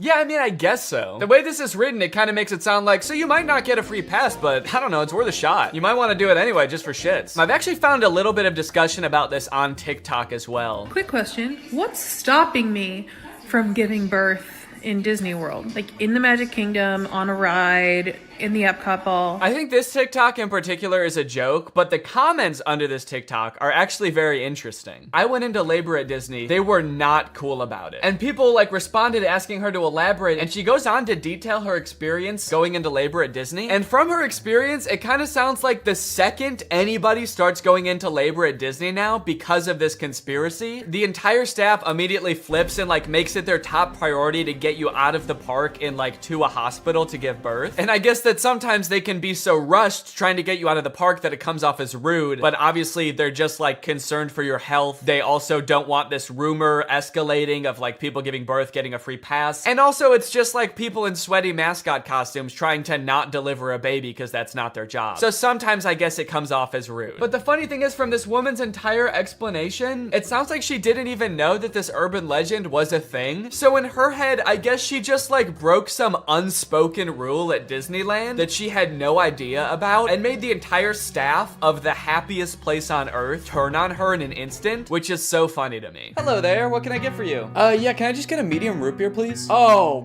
great. Oh, great, another guy here to put his balls in the root beer.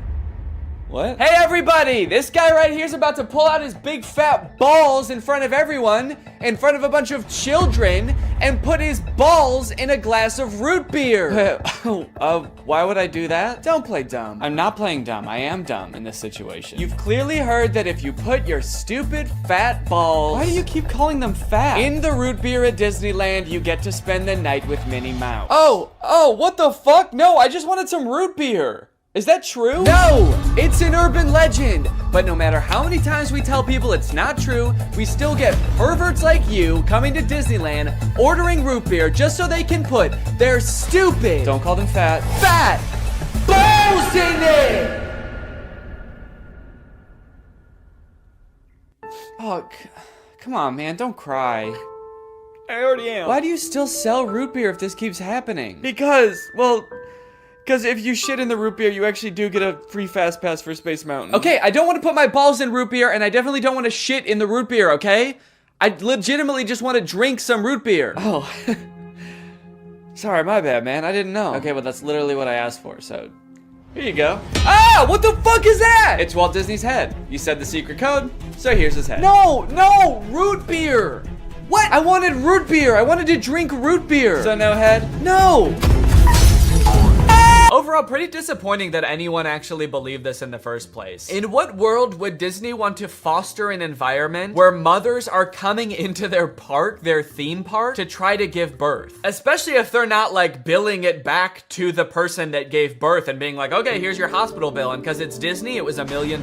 Now, by now, it should be no surprise to you that there are some people in this world that want to spend every waking moment of their lives at Disneyland, especially their most precious moments in life, which is why you can also get married at Disneyland. Let's take a look at some of the craziest places you can get married at Disney World. Starting at $12,000, you can get married at the Haunted Mansion in Disney World. But just like expecting mothers trying to sneak into the bathroom to pop out a quick person, couples are of course also trying to cheat the system and avoid paying to have their wedding at Disney. So they'll just like sneak in with like themselves, maybe a couple family members and an officiant, and just like have the wedding in like a somewhat secluded area of the park. Here we have an article that details a San Diego couple sharing their secret Disneyland wedding story. Not many people can say they secretly got married in Disneyland's Sleeping Beauty Castle. 2 years ago, Gabriel and Andrea had been saving up for their dream wedding at Disneyland. However, when they began looking for wedding options at the park, the couple said that the cheapest option was $12,000. Instead, they decided to spend their life savings on a house. Great move, honestly. No complaints so far. That's a very wise choice. So Gabriel and Andrea decided to have a secret wedding at Disneyland. The couple gathered Gabriel's oldest daughter, an ordained minister, a witness, and packed their bags, heading for Disneyland for what they called a guerrilla-style wedding. Now, I don't know much about weddings. I've only had one, but I do know that you don't generally want to have them guerrilla-style. Like when we were planning our wedding, that word almost never came up, I don't think. Just imagining them describing their wedding afterwards, like, yeah, it was so romantic. We hid in the bushes for 8 hours in the hot Florida sun wearing camo paint, waiting for the crowds to die down. You know, just sort of waiting out the crowds and the gunshots, the airstrikes. Airstrikes? Then we popped out and I said I do. Happiest day of my life. Here's my favorite picture of the big day.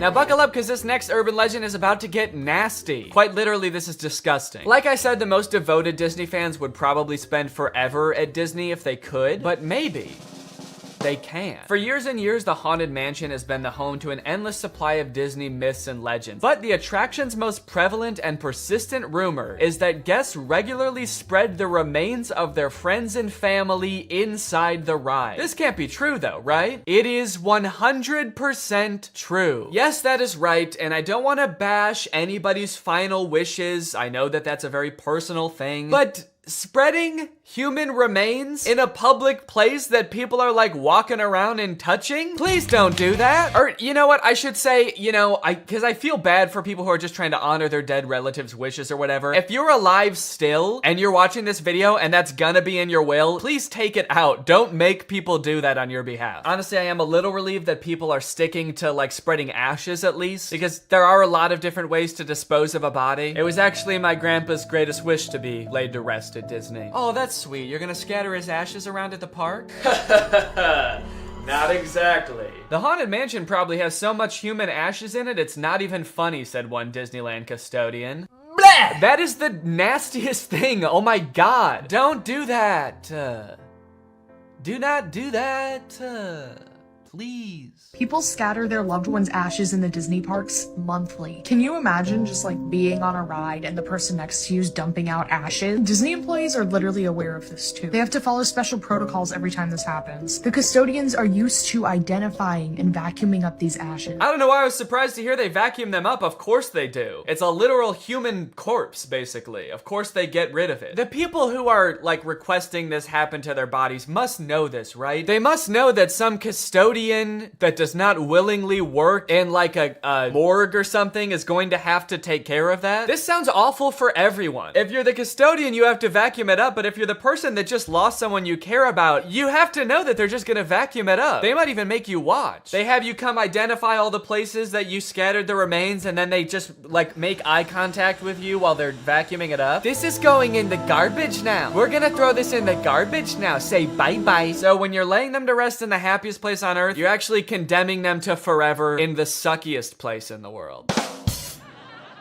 Yes, that is a very funny joke. And people will put them anywhere too. Like flower beds, bushes, the lawn at Magic Kingdom, outside the park gates. Outside the park gates? They'll put this shit anywhere too, you know, outside the park gates, on the highway on the way home, the McDonald's across the street, Universal Studios, shit anywhere. It doesn't really matter. I feel so bad for the employees that have to deal with this, honestly. That would be so scary. Honestly, even as a patron, you know, I honestly like going to Disneyland every once in a while. I think it's pretty fun. But next time I go, I am going to be terrified that I'm like touching human remains at all times. Especially now knowing that they put them everywhere. I'm gonna be eating a turkey leg and wondering like, is this actually some guy's leg? They're most frequently dispersed around the Haunted Mansion, which is kind of perfect if you ask me. Okay, this girl's actually a little bit too into it. But now this whole ashes thing, which is not really an urban legend, is actually true, has actually spawned urban legends out of it, as you can see here. Have you heard of the legend of the crying boy at the Haunted Mansion in Disneyland? The story goes a mother spread her son's ashes without permission from Disneyland, and you can see him crying as you're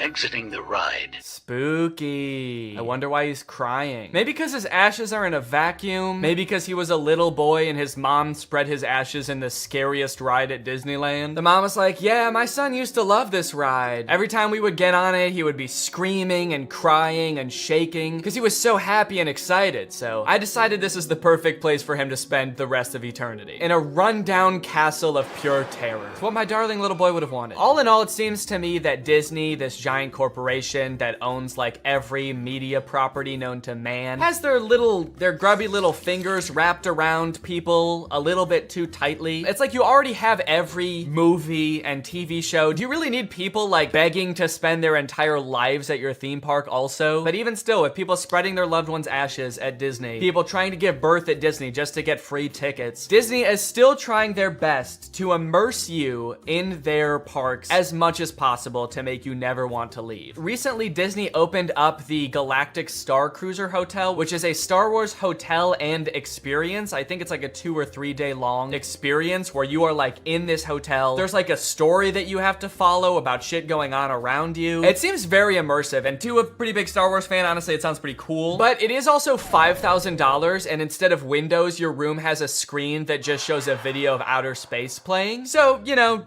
just keep that in mind that you might go insane while you're in this place. With no concept of night or day, you just have to adhere to the Star Wars pre-approved activities. There's like stormtroopers patrolling the halls at all times. It's kind of like they wanted to build a Star Wars hotel, but they built a prison instead. I read through some of the Google reviews for this hotel. It's only been open for a little bit, so there's not that much to go off of. And honestly, there are a lot of 5-star reviews of people who seemingly really enjoyed it. I did think that this review was really funny. This person gave it a 1 out of 5, and they said, thought the experience was fun, but not worth the price. There are too many missions to keep track of, and you are always missing something. It kind of seems like they got like too immersed in the story and like started to believe that they really needed to complete these missions. This sounds more like the review of a disgruntled employee that like works on a spaceship. There are too many fucking missions, man. There's too much shit to do. The hyperdrive is gonna fail, and I need to fix that. Not to mention the First Order's breathing down my fucking neck, trying to get me to give away the location of my comrade. This place is fucking stressful. I think my favorite thing I've seen come out of this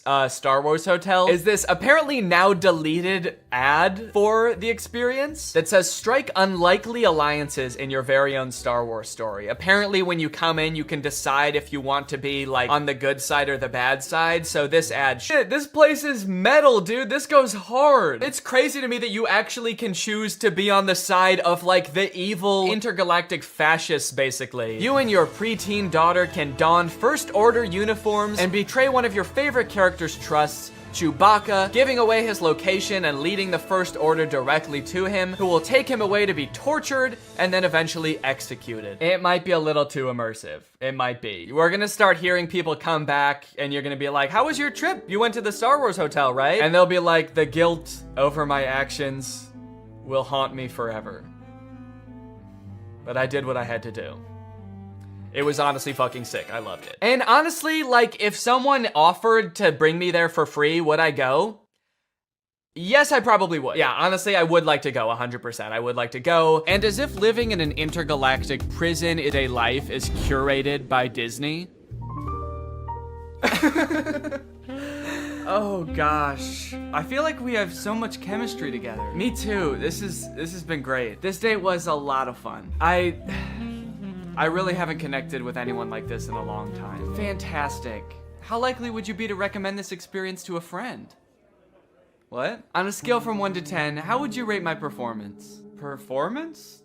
I thought you were just like genuinely interested in me, like romantically. Oh, perfect. So a 10 then? I really opened up to you. And you opened up to me. That's all just part of the story living experience. It's Disney magic. So that whole story you told me about how sad you were that you had to release your pet into the wild because it had grown to be wild. That was the plot of The Fox and the Hound. What the fuck is wrong with you? Thank you for riding Disney's Love Connection. Please make sure you pick up all your belongings as you exit the ride. Are you an animatronic? Please do not try to fuck any of the animatronics. Are you on your all way out, and animatronic? have a lovely day here at Am I the only Disney person that Stories lives here? Anyway, that's the end of the video. It's time to talk about our sponsor. What's up? It's me, a hacker, and I'm so excited to steal your data because you don't have today's sponsor, ExpressVPN. You see, sending data over an unencrypted network is a lot like sending a postcard. There's no envelope to cover up your info and protect your sacred message. So any old creep with a little bit of basic computer knowledge and a little bit of free time can come along and check out all of your private information. I'm talking passwords, financial details, hell, emails. I'm gonna look at all of it. I'm doing it right now. Hey guys, I was just kidding. It's just me, Danny. Well, I wasn't kidding about most of it actually. Just the part about me being a hacker, but the rest of it is true. Oh, there's not enough light on my face now. Can I just sort of illuminate my face with this? Luckily, today's sponsor, ExpressVPN, is here to help. Because ExpressVPN encrypts all of your network data with their best-in-class encryption. It would literally take a hacker using a supercomputer billions of years to crack this encryption. ExpressVPN has the fastest speeds out there. They've got 24/7 customer support, and ExpressVPN is extremely easy to use. You can fire it up and get connected with just one click. I've got ExpressVPN on every device that can have it, just to have a little bit of extra peace of mind when I'm out and about, especially on public Wi-Fi. So if you want to find out how you can get 3 months of ExpressVPN for free, then head on over to the link in the description. That's expressvpn.com/Danny Gonzalez. That's expressvpn.com/Danny Gonzalez. Thank you, ExpressVPN, so much for keeping us safe, but also sponsoring this video. Thank you to you guys for checking out ExpressVPN. When you click on the link, it really helps to support my channel, so thank you for that. All right, thank you guys for watching this video. I hope you enjoyed it. If you're new here and you're not subscribed yet, make sure you subscribe and turn on my notifications to join Greg. Greg is what I call my army here on YouTube. We are a ruthless army whose violence and terror knows no bounds. Please subscribe and turn on my notifications to join, and I will see you next time. Bye-bye. Hello, Greg. Well, guys, I've got some interesting content for you today, as usual. I found a very curious case that I would like your opinion on, but I don't want to give anything away just yet. I just want you to watch the first couple TikToks, and then I will sort of explain what's going on, okay? So this is the first TikTok I saw of this guy. His name is Dustin Tyler. It says, drink a bucket of bleach or date Selena Gomez again. Let's see what he says. So yeah, deeply personal thing to post on TikTok, I feel like. I didn't know who this guy is when I first saw this TikTok, so I was just very confused. I was like, did this guy date Selena Gomez? It says again. It's not just some guy speculating, like, I probably wouldn't like dating Selena Gomez, so yeah, I'll take the bleach. So then he made another video responding to this comment. It says, is he making fun of Bryce Hall, or, and I don't know what that's referring to. I don't know if Bryce Hall said that he liked Selena Gomez or dated her or something, but this just provides a little more insight into the relationship that this guy had with Selena Gomez. Nah, I'm not making fun of Bryce Hall. Him and I are nothing alike. See, he has to make stories up that he was with Selena Gomez. Me, I actually was. And then I friend-zoned her, and then I broke her little heart. Again, a very mean tone to the video, condescending to this person who is just genuinely asking a question, but gives a lot of insight into his alleged relationship with Selena Gomez. And then I friend-zoned her, and then I broke her little heart. I am curious about the details of the story though, because just the order of events is kind of weird to me, the way he laid it out. He says, I was with Selena Gomez, and then I friend-zoned her, and then I broke her little heart. He says that things happened in that order. Usually, you don't start dating someone and then friend-zone them. Usually when guys talk about getting friend-zoned, it's like they're talking to this girl, and then she reveals that she sees them as more like friends. This guy's saying, we were dating. They could have been dating for like 3 years, and then he turns to her and he's like, you know, I really see you like a sister. The best sister I ever had. So he says he dated her and then friend-zoned her and then broke her heart. So he like friend-zoned her, broke things off with her, and then he broke her heart. What did he do? I dated her, I friend-zoned her, and then I killed her hamster. Just straight up stepped on it. This was years later, by the way. Anyway, by now you're probably wondering, who the hell is this guy? Is this Justin Bieber? Because I know they dated. That's what I thought at first. I thought, is this what Justin Bieber looks like now? But no, this guy's name is Dustin Tyler. And I scrolled through his page to try to figure out who this guy is, and here's what I came up with. Okay, so I didn't know who this guy was at first, but luckily there's a logo in the corner that says Victorious. Apparently this guy was a character on Victorious. At first I did think this was Andy Samberg from 2006, but he was a character, let's see, Victorious puppet guy. He was this guy. Robbie Shapiro is one of Tori's friends at Hollywood Arts, and he's got a few videos where he does sort of a glow up. He's like, this is what I used to look like back when I was on Victorious, and this is what I look like now. Don't I look so different? And then I was like, okay, this makes sense now. So this guy used to be on like an old Nickelodeon show, and so he was probably in with the Nick kids and the Disney kids, and so that's how he knew Selena Gomez, and that's how they dated, right? It all makes sense. However, after reading the comments on these TikToks, I came to discover that this guy, this man, is not the guy from Victorious. These are two different people. He's just straight up lying about everything. He's not that guy. He didn't date Selena Gomez. His page is full of lies. And to be honest, he's not lying very well, mind you, because the actual guy from Victorious, his name is Matt Bennett, and he has a TikTok account, and if you wanted to pretend to be him, you could at least make your name on TikTok Matt Bennett. I think that would make people believe you a lot more if you really wanted to trick people. But he didn't. He just he just kept his real name. Dustin Tyler. That's me.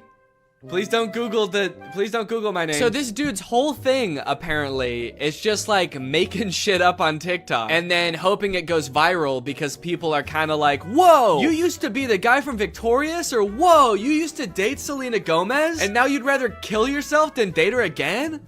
That's crazy. It's also funny now that he says that he friend zones Selena Gomez, because that would imply that like they are now friends, you know? And this is a pretty fucked up thing to say about your friend. Date Selena Gomez again, dude? Oh, that's disgusting, dude. That fucking, I hate that girl. I hate her. I would not touch her with a 10-foot pole. She's crazy. And she's my best friend. But again, it turns out that he did not friend zone her at all. Maybe he stranger zoned her.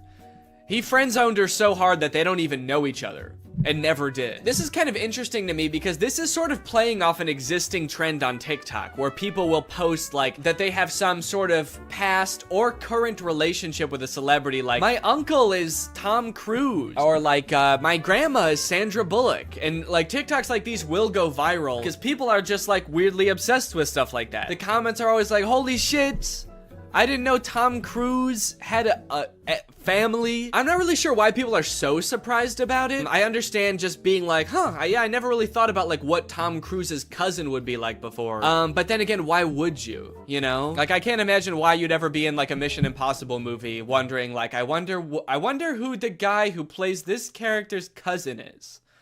What's that guy like? What's he up to? So I guess it's just surprising to like see him. But it's not really surprising to find out that he does have a cousin. I don't think we're all under the impression that, like, Chris Pratt just showed up just came about through natural causes. If you just search on TikTok, I think famous relative check, lots of videos will come up about being related to Charlie D'Amelio or Bob Saget. Okay, this guy is saying that his mom is Flo from Progressive. This is kind of like a popular thing on TikTok, and anytime like a big celebrity has some cousin post about them, it goes viral. But the downside to blowing up in this fashion is that it's kind of hard to keep this momentum going, you know? Most people don't have multiple famous relatives, so you can't just keep posting about like having more famous relatives. I mean, I guess if your cousin was Justin Bieber, you could just sort of keep filming him at every like family get together. But you are kind of just limited to one famous person, which is where I think this guy Dustin Tyler has it all figured out, because he doesn't just pick one celebrity to be related to. He'll lie about being related to anybody in a multitude of ways. Now,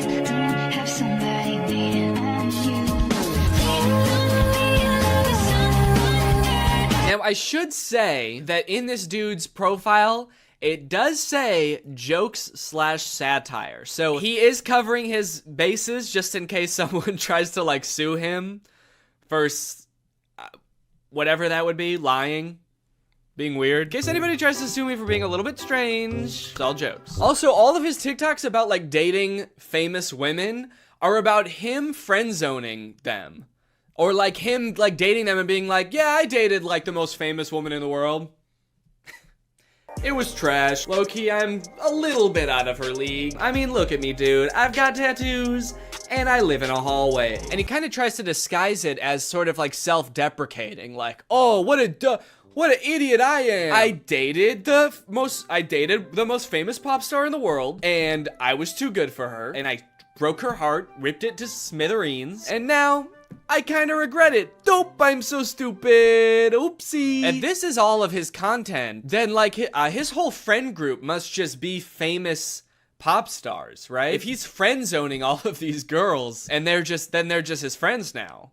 Maybe this is the only way he knows how to make friends. Put your back into it, tell us why, show us how. Look at where you came from, look at you now. The caption for that one is, this is what I look like when I friend-zoned Ariana Grande. Okay, that one's not even trying to disguise it as like a self-deprecating joke. That one's just like, look at how ugly I was when I friend-zoned a literal pop music icon. And now look at how hot I am. I can't decide how I feel about this, because on one hand it's kind of creepy, but it also is kind of funny that he's just like pretending to be dating all of these famous people. I will say, very disrespectful to the guy from Victorious. The fact that he's using this guy's picture to be like his past ugly self and being like, but now don't worry guys, now I'm hot. I don't look like that ugly-ass dweeb anymore. And he's like showing a picture that's not even him, it's some other guy. And he's also kind of like lying about things that guy did too now. He just starts assigning all of this horrible shit to this guy that's not even him. Yeah, this is what I looked like back when I robbed that bank. Can you believe this is what I looked like back then? Damn, that was the same year I blew up that hospital too. Shit, I've really changed since then. My name is Matt Bennett, by the way, and I did all those things. People just walk away from those videos being like, wow, that guy who played that kid in Victorious is kind of an asshole. Also, one of the weirdest things about this is he also posts all of these TikToks on Instagram, and he's verified on Instagram, which seems very weird because literally all he does is pretend to be other people, and somehow that gets him verified. But he does, in fairness, also say jokes and satire in his Instagram description. So when Instagram verified him, what they're saying is, don't worry guys, this really is the guy who pretends to be the guy from Victorious. If you're wondering if this guy really is who he says he is really the guy that pretends to date Selena Gomez. They do get a little bit creepier though. This one is like that sound that's like, back in the day, me and you, baby, we used to have fun. And it says, my mind when I bump into Ariana Grande when she's with her husband with like a emoji. Imagine this guy that Ariana Grande's never met before bumping into her in public with her husband. Remember me?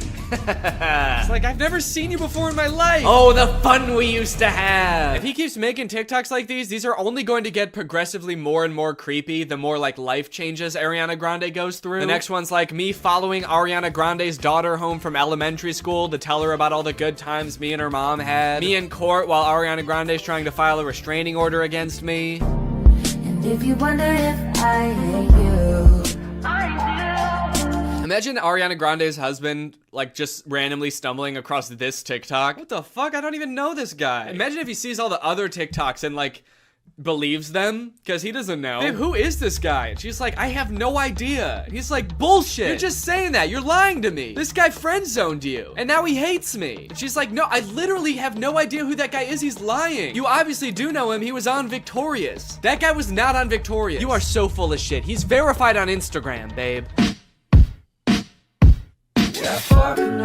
Okay, that one just throws off the whole thing. I thought he wanted Ariana Grande back. And all the other TikToks, he's like, damn, I wish I never friend-zoned her. And now he's saying I would never date her again? How do you reconcile those two? Oh, I wish I didn't friend-zone Ariana Grande.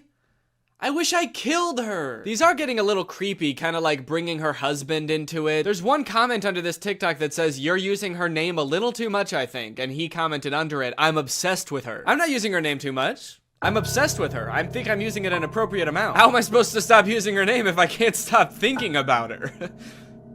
How does that make any sense? Again, I get that this is all a bit, you know, it's all jokes and satire, but I do feel like he may be taking the bit a little bit too far and committing a little bit too hard to the bit now. He's gonna get arrested and be like, that video that I posted of me over Ariana Grande and her husband sleeping was a joke. I was making fun of someone who would do that. The knife in my hand was a goof. You wanna know the craziest thing about this? Is all this dude does is pretend to be other people and pretend to be related to other people. And he has 1.7 million followers on TikTok. You know John Legend? Like an actual famous person just started a TikTok. You know how many followers he has? He's got 1.6 million followers. He's got less followers than someone pretending to be related to somebody famous. Dustin Tyler has 4 times as many followers as the actual guy from Victorious. Matt Bennett has 400,000 followers, and a guy pretending to be him has 4 times more. It's like, how do you get more followers by making TikToks about being like related to somebody than you do by being that guy? He hasn't just pretended to date celebrities, he also has pretended to be Keanu Reeves' son. People, tomorrow morning, 10 a.m., Santa's coming to town. And a lot of them have this kind of theme where like people and like potential girlfriends only like him because he's Keanu Reeves' son. And I just think it's kind of funny that in this fictional world where he can make up anything, he picks such a sad reality for himself. He picks these worlds where like he turned away the love of his life, Ariana Grande, and now he's bitter and he despises her husband. And he picks this world where Keanu Reeves is his dad, but like he can't really be sure if anyone actually likes him for him because everyone's just so obsessed with Keanu Reeves. He's turning his life into a tragedy. He's made a tragedy of himself. Also, I think it's kind of funny that in this scenario, it seems like the she that this video is talking about would be Ariana Grande. You know how Ariana Grande is obsessed with Keanu Reeves and that's a thing about her? Screaming, crying. Also, I want to know where he's making these TikToks. He's always either like in a hallway or in a storage closet. I feel like I'm way more interested than his life than like whatever fantasy land he's coming up with. I feel like he's making these at work. Whatever job this guy works, I must be the most boring job in the world. I get daydreaming about like dating Ariana Grande or like having a famous parent, but then like daydreaming and fantasizing about like dating Selena Gomez, but it was trash. It's like you've gone through everything else there is to daydream about. And now all you have to daydream about is like, what if people only liked me because my dad was in the Matrix? Anyway, I don't know. What do you guys think? Is this creepy or normal? Is this creepy behavior or is this all in good fun? And it's just kind of like a silly guy being goofy and wacky. Let me know. Anyway, thank you so much to SeatGeek for sponsoring this video. Guys, live events are back and you're gonna be going back to them in style. You wanna know why? Because thanks to SeatGeek, you can save $20 using my code GREG on SeatGeek. If you don't know what SeatGeek is, it's basically an app for your butt. And what I mean by that is it helps get your butt in some dope-ass seat. SeatGeek is a ticketing app. It helps you get tickets in the easiest way possible. I've got the app on my phone. I've used it to get tickets to a variety of shows in the past, and I really like how it tells you whether or not you're getting a good deal on tickets. It basically color codes the seats and the tickets so you know whether you're getting a good deal or a bad deal. Green means good, red means stop. Whether it's concerts, baseball, basketball, football, etc., whatever you're into that has tickets, you can probably find it on SeatGeek. I personally am going to an Oliver Tree show in February, which I'm very excited about. Got the tickets on SeatGeek. It was super easy to do. And again, thanks to SeatGeek sponsoring this video, using the promo code GREG, you can get $20 off tickets from SeatGeek. That's $20 off your first purchase if you use my code GREG, and make sure you click the link in the description to download the app. Thank you to SeatGeek for sponsoring this video, and thank you to you guys for checking out SeatGeek. Bye.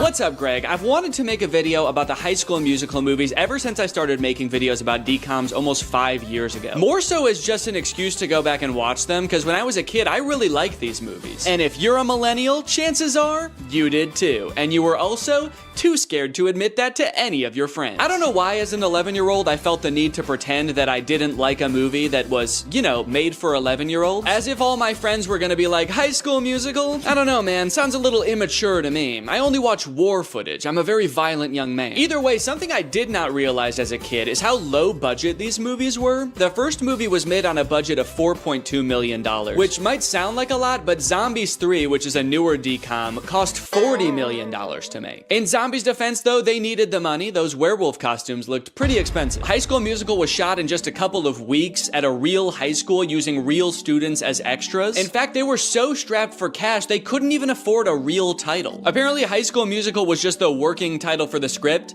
and they were like, we'll come up with a better one eventually, and then they didn't. I'm very excited to see if these movies hold up to my jaded adult eyes. So let's start with the first one. Let me introduce you to the two main characters of this movie, Troy and Gabriella. They don't know each other yet, but they're both on vacation with their respective families at a ski resort on New Year's Eve. And right away, this movie shows you everything you need to know about these characters in like 2 minutes. Gabriella is nerd girl. She doesn't want to go to the teen party because she's busy reading a book. Meanwhile, Troy's dad is the most stereotypical Disney dad to ever grace the screen. Not only is Mr. Bolton Troy's dad, he's also the coach of Troy's high school basketball team. So instead of getting ready for the parties, he's making Troy run drills in the hotel gym. Am I going left? Yeah. He looks middle, you take it downtown. Well, Troy, it's New Year's Eve. You know what that means. That's right, Dad. I might finally get my first kid. Fake right! Take the ball downtown! Troy's mom comes to get them for the party, and Troy asks if he can have one more basket with all of the confidence and swagger of a real high school jock. Come on, one more. One more? Just one more basket, please. Troy shows up to the teen party and is immediately yawning his face off. All right, hell yeah. This is clearly a popular jock who knows how to party. Somehow, despite being the two most bored people at the party, the spotlight chooses Troy and Gabriella to sing karaoke. But to the spotlight operator's credit, they actually do crush it. They both get up there and they're nervous at first, but then all of a sudden, Troy's voice, it's like it changes almost, actually. It's like his voice changes from his voice to like a professional singer's voice. Because that is what happens, actually. Living in my own world. Now who'd have ever thought that? I think this might be like the most well-known High School Musical trivia, but for the vast majority of the first High School Musical movie, it's not Zac Efron's voice singing. He had a voice double. His name is Drew Seeley, and he never appears on screen in the movies. He also apparently didn't even realize how big of a movie High School Musical was, and forgot that he had done the vocals for the movie until it came on the TV while he was working a shift at P.F. Chang's. Apparently, he tried to convince his coworkers that it was really him singing in the movie, and no one believed him. It's kind of funny because the whole point of the movie is kind of like, hey, basketball guys can sing too if they wanna. But not this basketball guy, actually. You don't want to hear this basketball guy's voice. So they crush the song, they're dancing around on stage together. It's like they were born to perform. But for me personally, Little Viking Boy really steals the show. You guys know Little Viking Boy, right? The start of something new. He's basically the star of the movie. Look at him back there. He's leaving it all on the dance floor, man. Whoa, sorry, I almost fell backwards. It's just... He actually is getting a little bit too into this. This guy's locking eyes with me like we've been madly in love for years. And why did his voice suddenly get so much more theatrical? I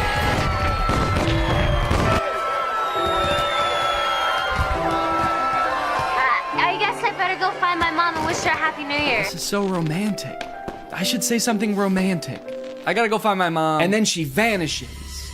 And he never sees her again. That's right, you thought the movie was gonna be about Troy and Gabriella? Nah. No, the rest of this movie is about Troy and Viking Boy. Flash forward, Troy returns to his high school, East High, where he is seemingly a god amongst men. And then, actually, I don't remember this scene. Yeah, I don't know what happens here at all. Looks like the teacher is about to maybe give some kind of speech about today's sponsor? This video is sponsored by the Pokemon Company International. And they've sponsored this video because they want me to share some very exciting news with you. A Pokemon Day celebration is taking place in Pokemon Trading Card Game Pocket right now. There's a new themed booster pack, Triumphant Light. And players can receive 3 booster packs for free just by logging in. And these booster packs, mind you, are guaranteed to contain at least 1 card of 4 diamond rarity or higher. By completing special missions, you can also obtain a unique display board, as well as Space-Time Smackdown packs, 500 trade tokens, 12-pack hourglasses, 24 Wonder Hourglasses, 24 Trade Hourglasses. Not to mention, at the end of March, ranked matches are coming to the game. So get your favorite decks ready and get ready to battle, baby. Pokemon Trading Card Game Pocket is a free-to-start game, available right now for download on iOS or Android. So go to this link or click the link in the description to join now. Log in, have some fun, and enjoy the Pokemon Day celebration. And now back to Troy. But unbeknownst to him, there's a new student at East High. I reviewed your impressive transcripts. I expect your light will shine very brightly here at East High.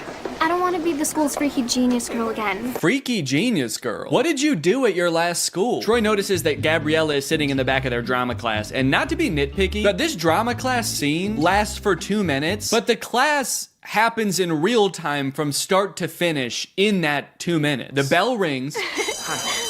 They sit down. The whole class gets detention, and then the bell rings again and they leave. How long is a school day at East High? Is it like 15 minutes? Troy shows Gabriella around, they catch up a little bit, and it is revealed that East High is having auditions for their winter musical pretty soon. Troy jokes that Gabriella should sign up because, you know, they sang together. And Gabriella's response is basically, fuck no. I'll be signing up for anything for a while. Yeah, I don't know why. I remembered this movie differently. I thought they both wanted to do the musical. Troy seems to maybe want to do it, and Gabriella's like, no, I'm not doing that. No, I don't sing. I'm not a freaky genius girl, and I'm definitely not a freaky singer girl. So, dude, you know that school musical thing? Troy, the music in those shows isn't hip-hop, okay, or rock. It's like show music. Yeah, and you guys would never do anything like sing show music, right? And then cut to them singing the hardest show music in this entire movie. That's the funny thing about this movie. Since it's a movie about a musical, there are several characters in this movie that are opposed to musicals. So it is a little jarring to see those characters seemingly completely unaware that they are literally singing and dancing right now. But on the other hand, I guess it would also be weird if they didn't sing when everyone else was. At the end, when they're all singing, we're all in this together, Corbin Blue's just standing around like, this is lame. There's 2 parts in the song though where Troy like stops rapping to sing from the heart about how he wants to do the musical. She makes this feel so right. Should I go for it? What do you mean she makes this feel so right? And should I go for it? Gabriella doesn't want to do the musical. It was your idea, and she said no. Don't drag her into this. This girl's making me crazy. No, you're crazy. You already were, and then you met a girl. That's what happened. Also, Zac Efron is 5'8", and presumably so is everybody else on this basketball team, because they're all like the same height, so how good exactly are they at basketball? Okay, now you got Sharpay, who's played by Ashley Tisdale. She's like the head of the theater department at school. She's the theater kid. And her brother Ryan is the theater kid in boy form. They are getting a little bit worried that Troy and Gabriella might audition for the musical. Again, Gabriella has showed zero interest in doing the musical. So they decide to do a little bit of research on Gabriella. So they search her name on the internet and they find out she's this freaky genius girl that she said she was. She's won all of these awards. She's won scholastic competitions and the like. But also, what is the third result there? Gabriella, San Diego Zoo's newest... What? What is Gabriella at the San Diego Zoo? Ryan's like, oh, that's interesting. Look, it says here she's a dolphin. That's funny. Now that I think about it, I can't believe I never noticed. After basketball practice, it's time for Troy to go home and relax. Just kidding. It's time for more basketball. Come on, Troy. Fake left. Take the ball downtown. Did you ever think about trying something new, but we're afraid of what your friends might think? I mean, like going left? You're doing fine. Come on. Troy's dad has one thing in his mind, and it is one basketball just bouncing around like the DVD logo. I want to see a movie about him and how hard his life must be. I do like that this movie keeps the tradition alive of Disney Channel movie characters being inexplicably rich. His dad is a high school basketball coach and they live in a mansion. What does the mom do? She an arms dealer? Also, he says something new, like going left. I mean, like going left? When in Get Your Head in the Game, Troy clearly says coach said to fake right and break left. He already said to do that. That's not new. That's what he already does. So... found a plot hole. Next, Troy sneaks away from his friends to go audition for the musical. I guess the voices in his head that he thinks are Gabriella got too strong, and he now has to act on them.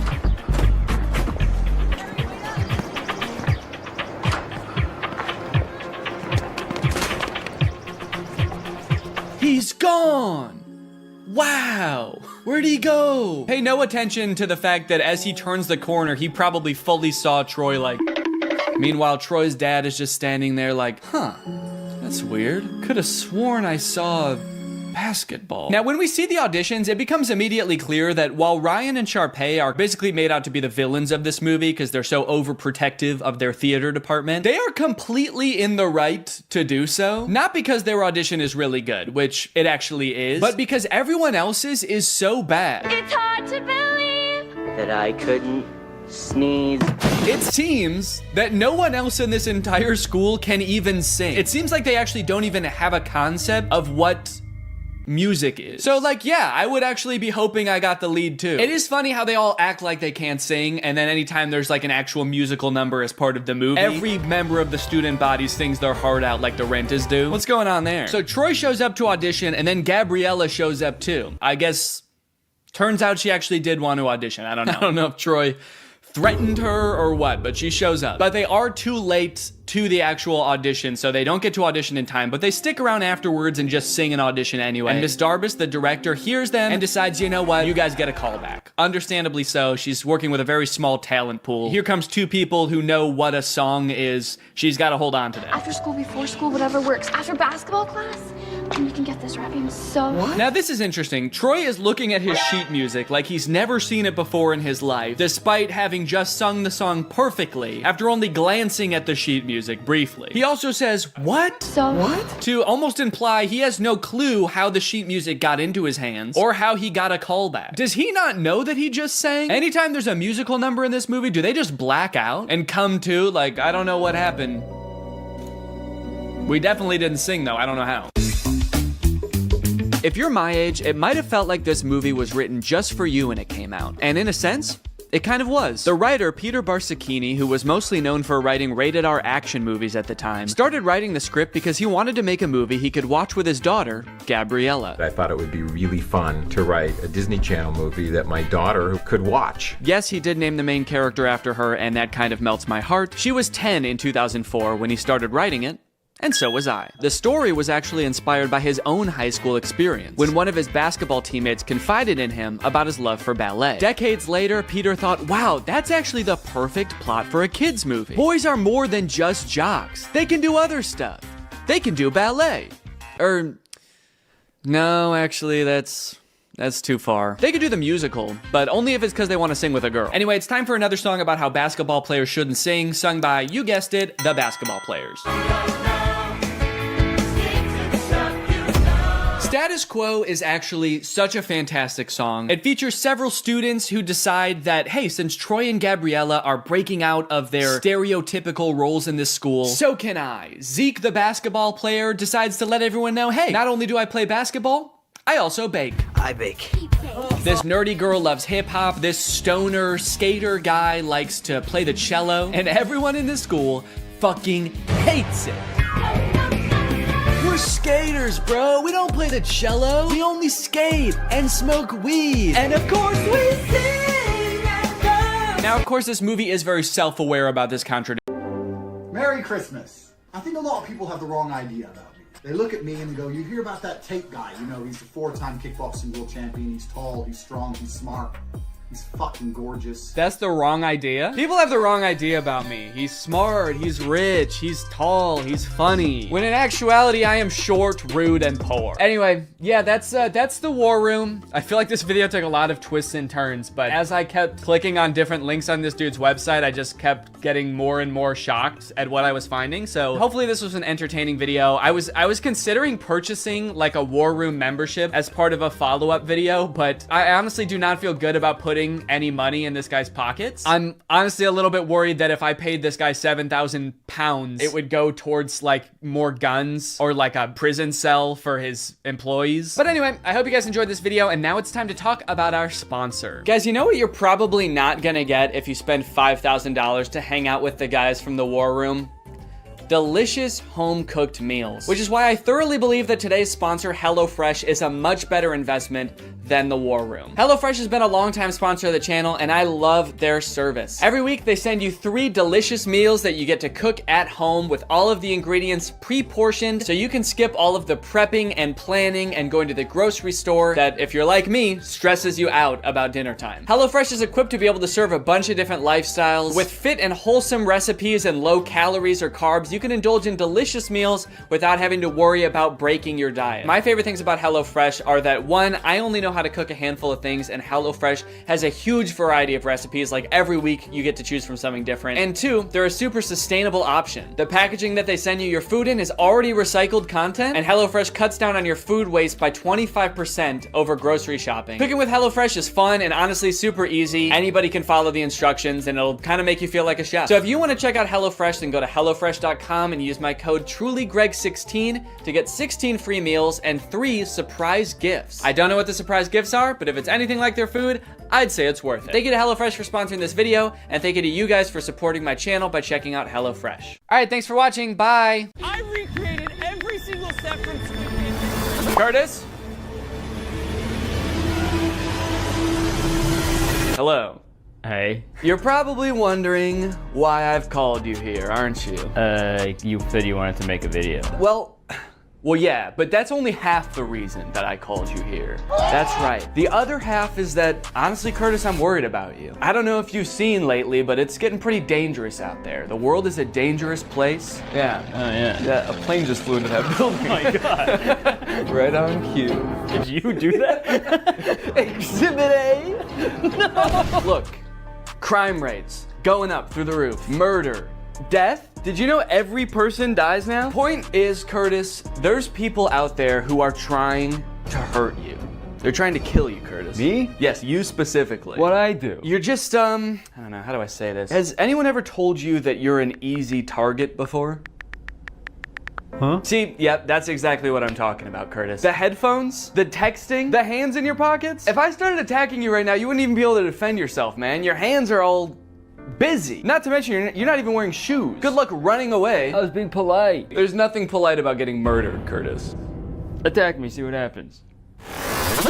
Attack! What the fuck? Exactly, like I said. How? It's not all bad, all right? I have found a YouTube account that specializes in self-defense advice just for people like you. For easy targets. Okay, so you're gonna teach me how to not be such an easy target. Not only that, Curtis, I'm gonna teach you how to defend yourself from everyday life situations that we all encounter. Like another plank crash that you just like another getting mugged, getting stabbed. You're getting out of your car and some guy runs up behind you and just starts punching you in the back of the head. Yeah. This happens to you all the time. Yes, yeah, just all those happened this morning. But today, we're gonna fight back. That hurt? Come on, you could not have just hurt yourself like that. Why'd you do that to me? You did that. How could you? We were friends, man. This is worse than I thought. I'm a lost cause. Let's get into the video.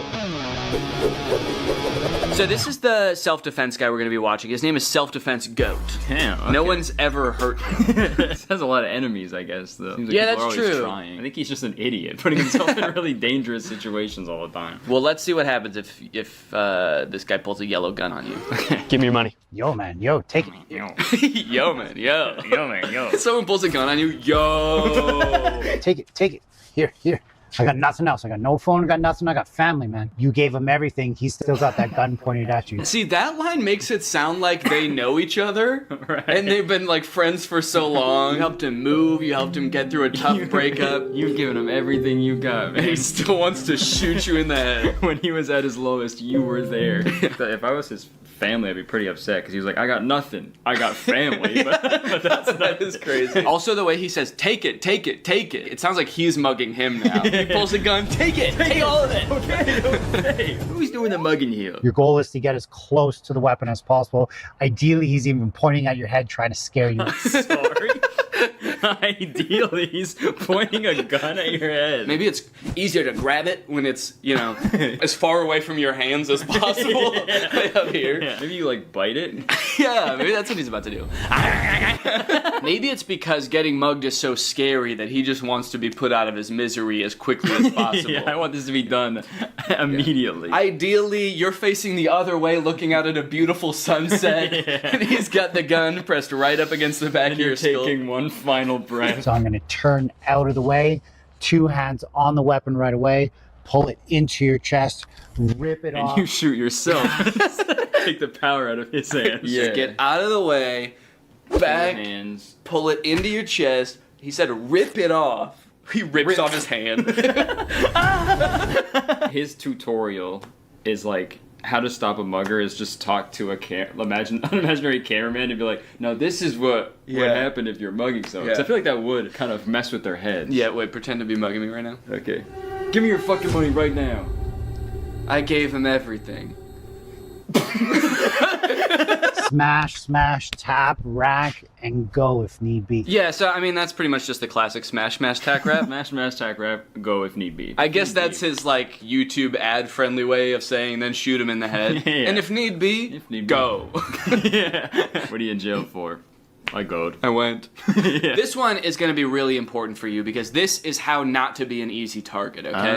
Okay. You got your no shoes on, you had your headphones on, hands in pockets. You're about to see just how dangerous that is. Okay, wow. Dude, he stabbed him in the ass. What was that sound? I don't know. I think it was the guy screaming. Wouldn't it be crazy if that was the whole video?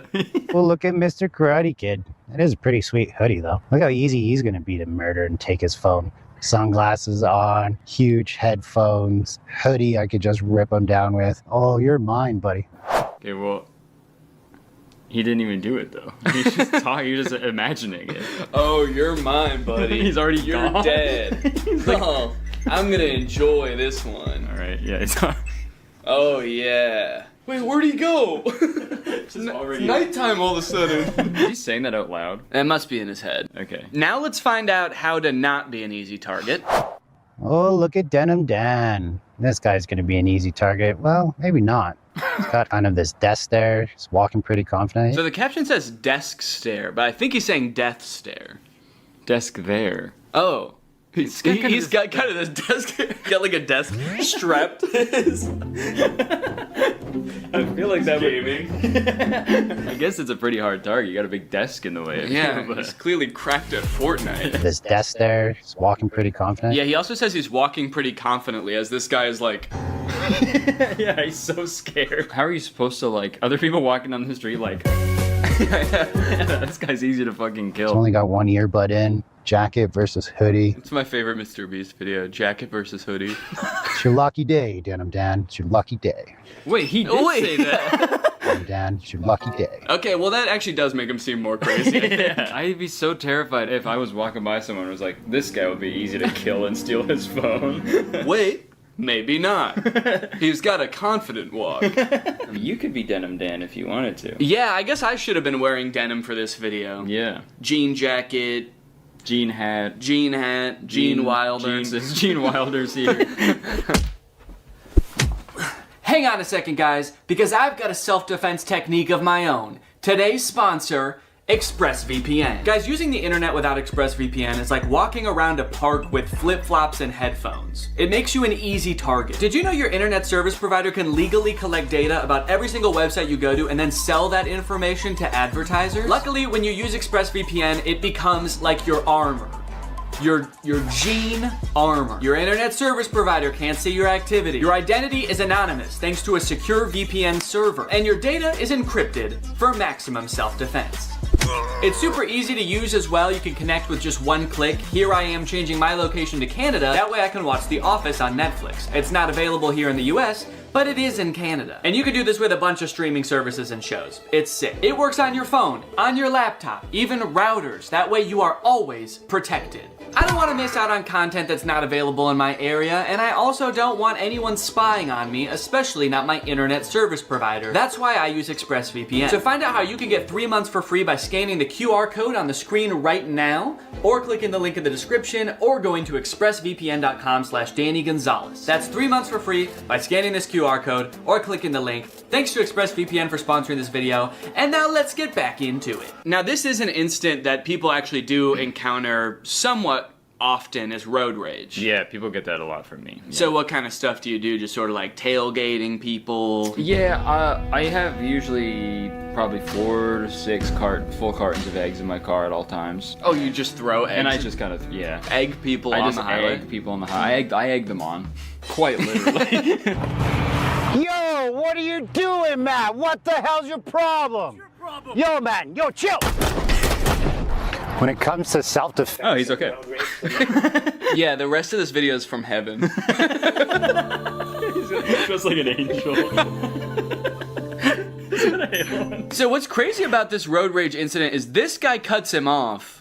He didn't even have to stop. I mean, I get that people get super irrational during road rage incidences, but it seems, I feel like this person should be the one who got out to shoot him, because he got cut off. Right, yeah. The other guy cut him off so bad that he had to kill him. It's like, no one can know about this. He almost caused the accident, right? But what did I do? I honked the horn, I fingered him.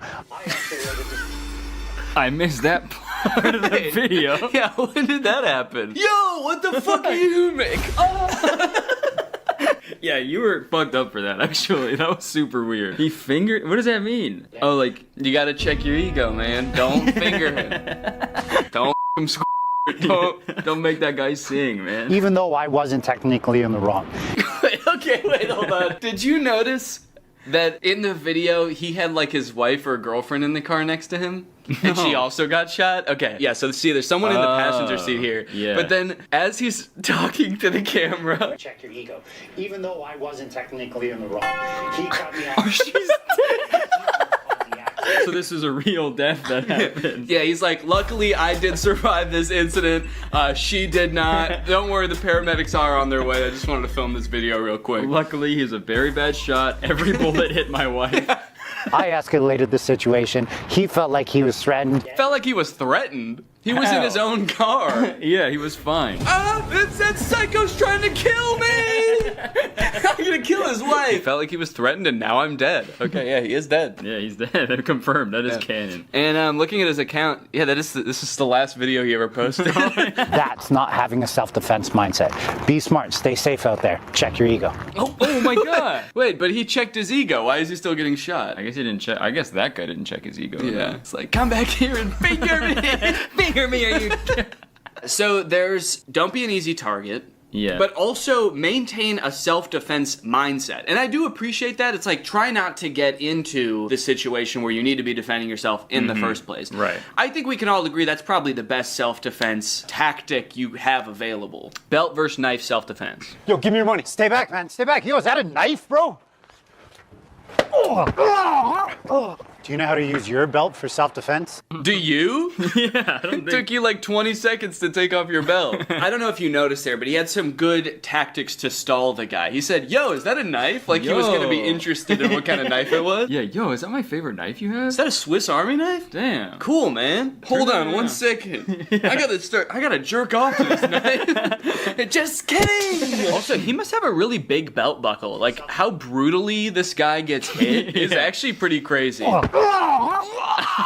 Just wanted to show you my knife. Yeah, I was trying to sell this knife to you. That's why I said, give me your money.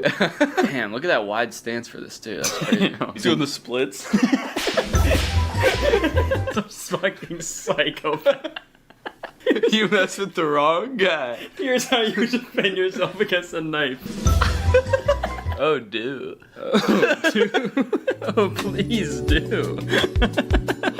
That's what the mugger says when you pull out your belt. Oh, do. Back, he was that a knife, bro. Oh, do. Oh, do. These are really good captions. Yeah. Okay.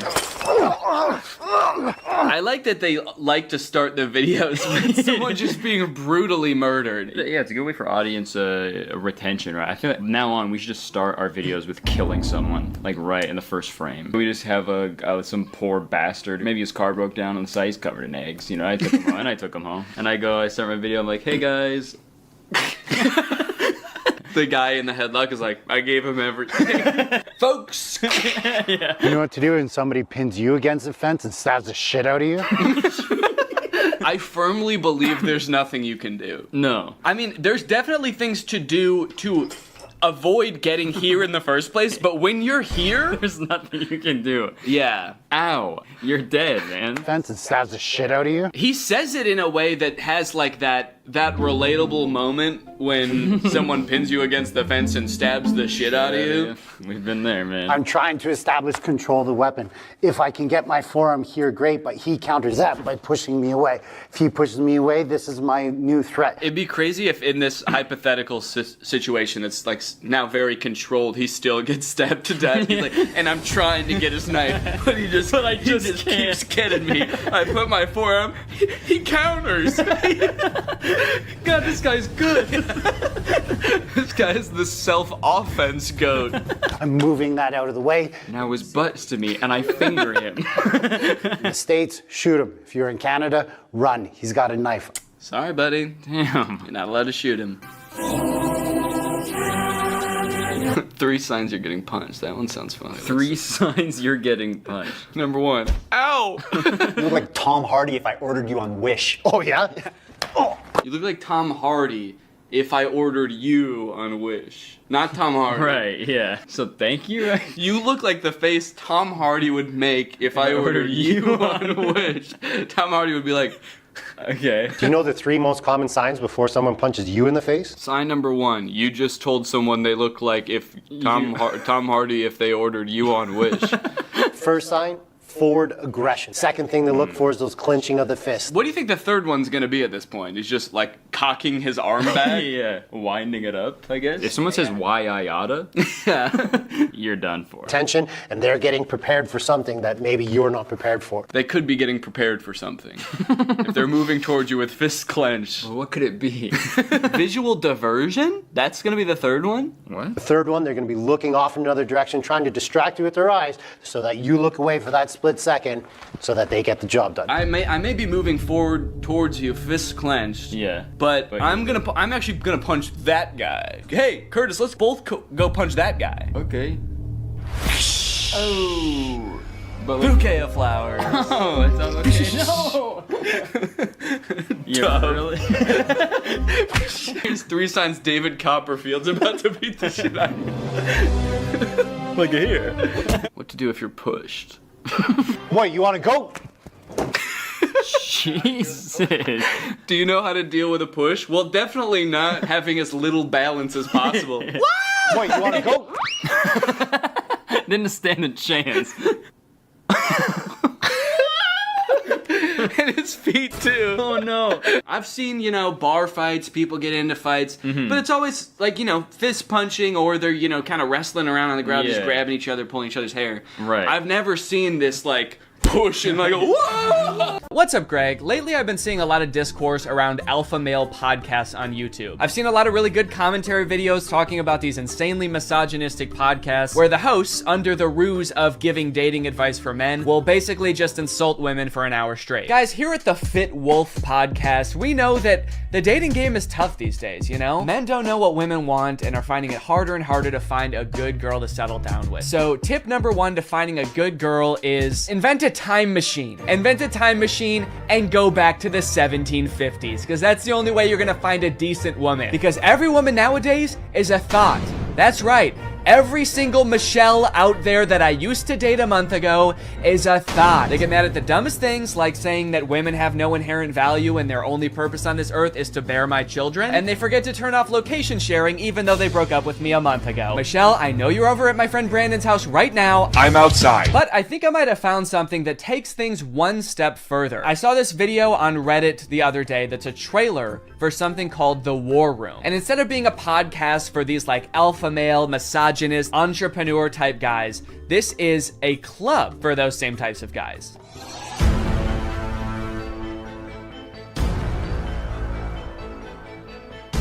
After I joined the War Room, that was the year I made $100,000. On the surface, this kind of just seems like a trailer for a club where you get to hang out with a bunch of bald guys and smoke cigars and talk about business and making money. 1 year ago, I did not even have a business. I didn't make money. Now I make 5 figures every month. I didn't have a business. I didn't make money. I didn't even want to start a business before I was forced to join the War Room at gunpoint a year ago. But now, I have a business where I'm selling fitness products to all of my friends. And if I get them to sign up too, and their friends to sign up too, and their friends to sign up too, I could be making minimum wage. But if you watch a little bit longer and you look a little bit closer, there's more here than meets the eye. For example, quotes like these. Making money is easy. You just take it from somebody. Doesn't sound like making money.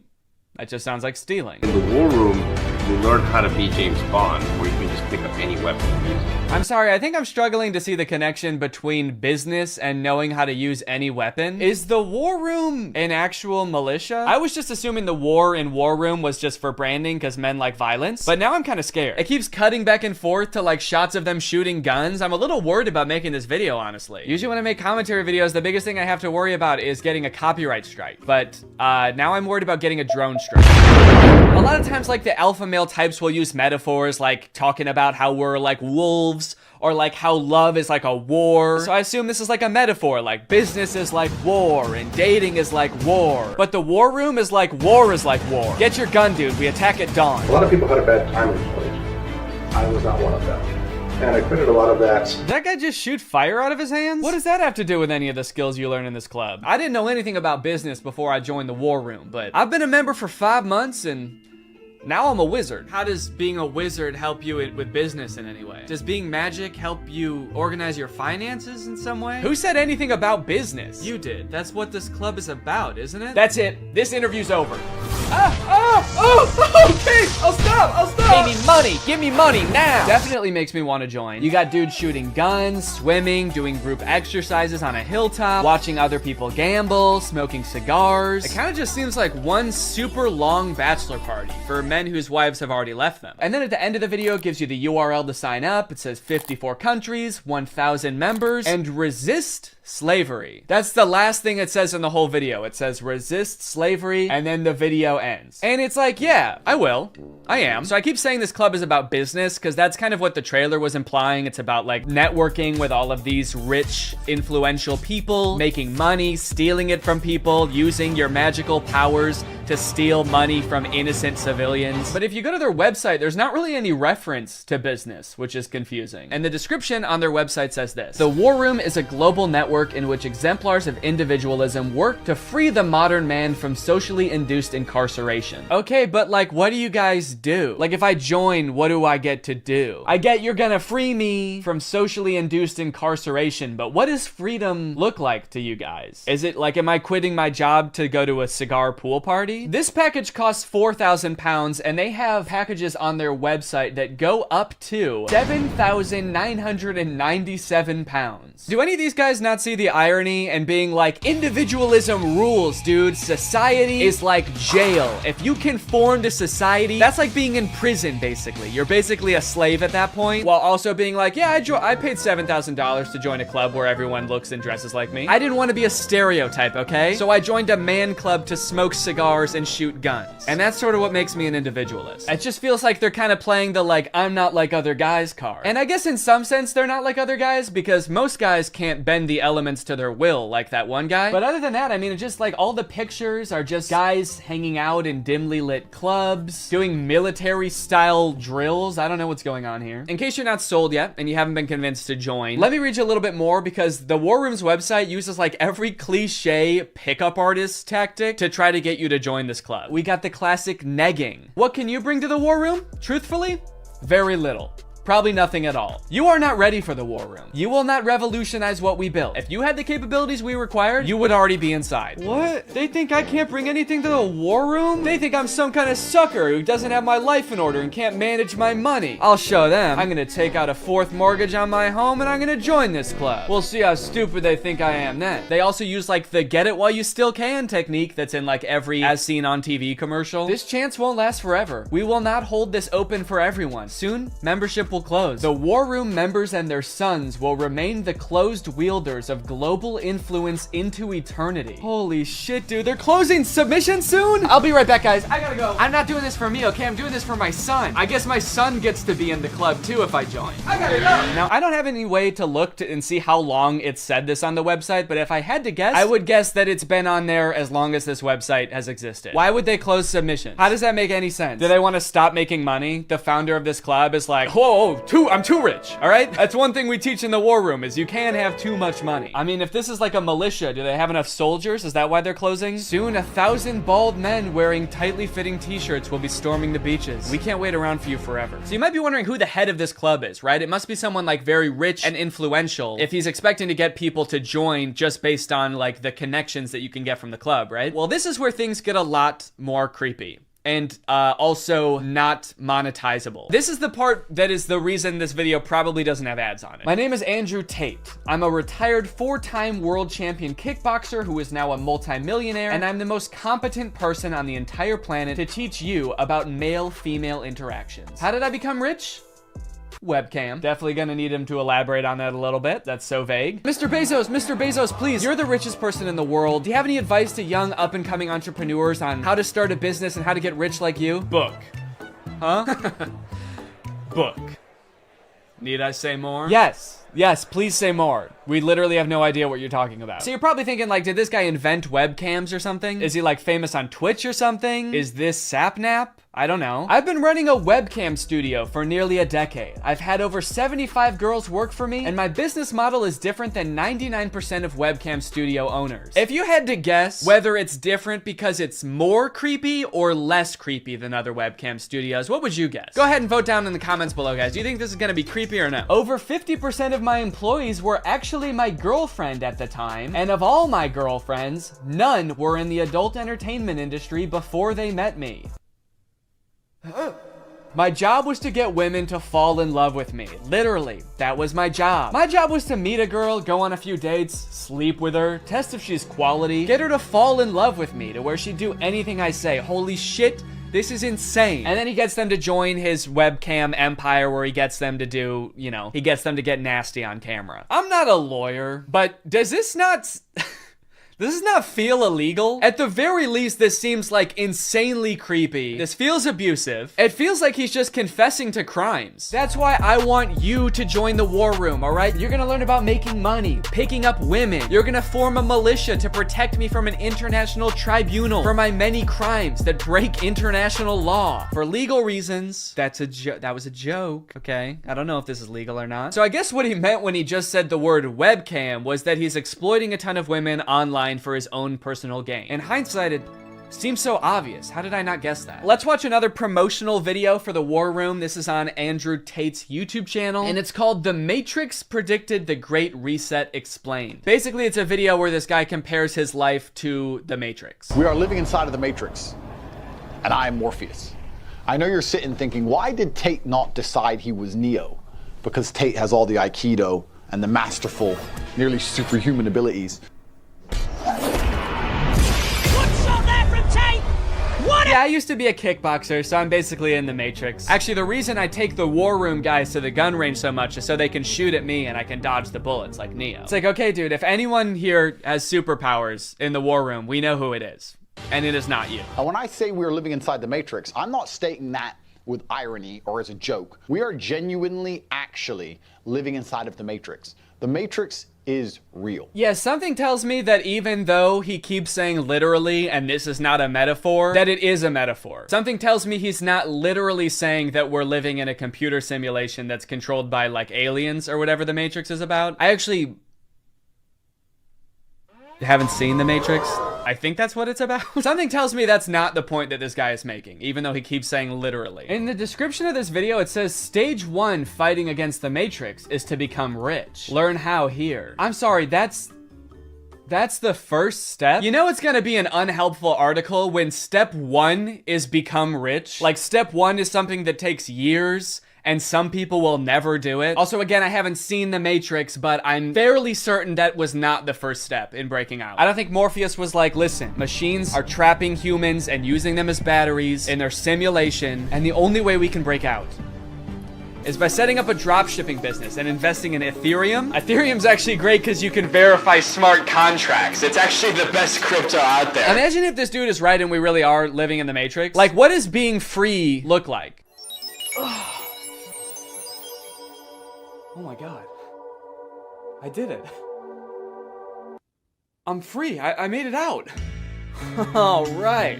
Hey guys, we got another one. All right. Welcome to the club, buddy. Hell yeah. Congratulations, man. Yep. You finally made it out of the simulation. Wow. Thank you guys so much. Where's everybody else at? What do you mean everybody else? Yeah, the only other person here is my girlfriend who I'm scamming. Or I mean dating. Yeah, but I mean like in the whole world. Like there's gotta be more than just you guys in the real world, right? What the fuck? You don't like us? No, it's not like that. I mean, sorry. I was picturing there being more than just like 3 normal guys in a room when I exited the Matrix. Normal? What the hell, man? Yeah, we're not normal. We shoot guns and make money out here. Yeah, we're big into making cash out here, man. Did they do that in the Matrix? They actually do, yeah. Not the way we do it. Okay, how do you do it? Hey, you're stealing my shit! Okay, I'm just saying, all things considered, you guys don't really seem that different. Honestly, if anything, this seems more like a simulation than the world I was just in. How so? Look at you guys. You're all holding guns. All you do is talk about business. You guys are like NPCs from GTA. You all look like slight variations of the same sim. Are you guys sure this isn't a video game? All right, man, as if I'm gonna take advice from a beta-ass bitch like you anyway. I'm just saying. Okay, that was actually sick. You guys should have led with that. How was that not the first thing you guys wanted to show me? You know what, man? Get out of here.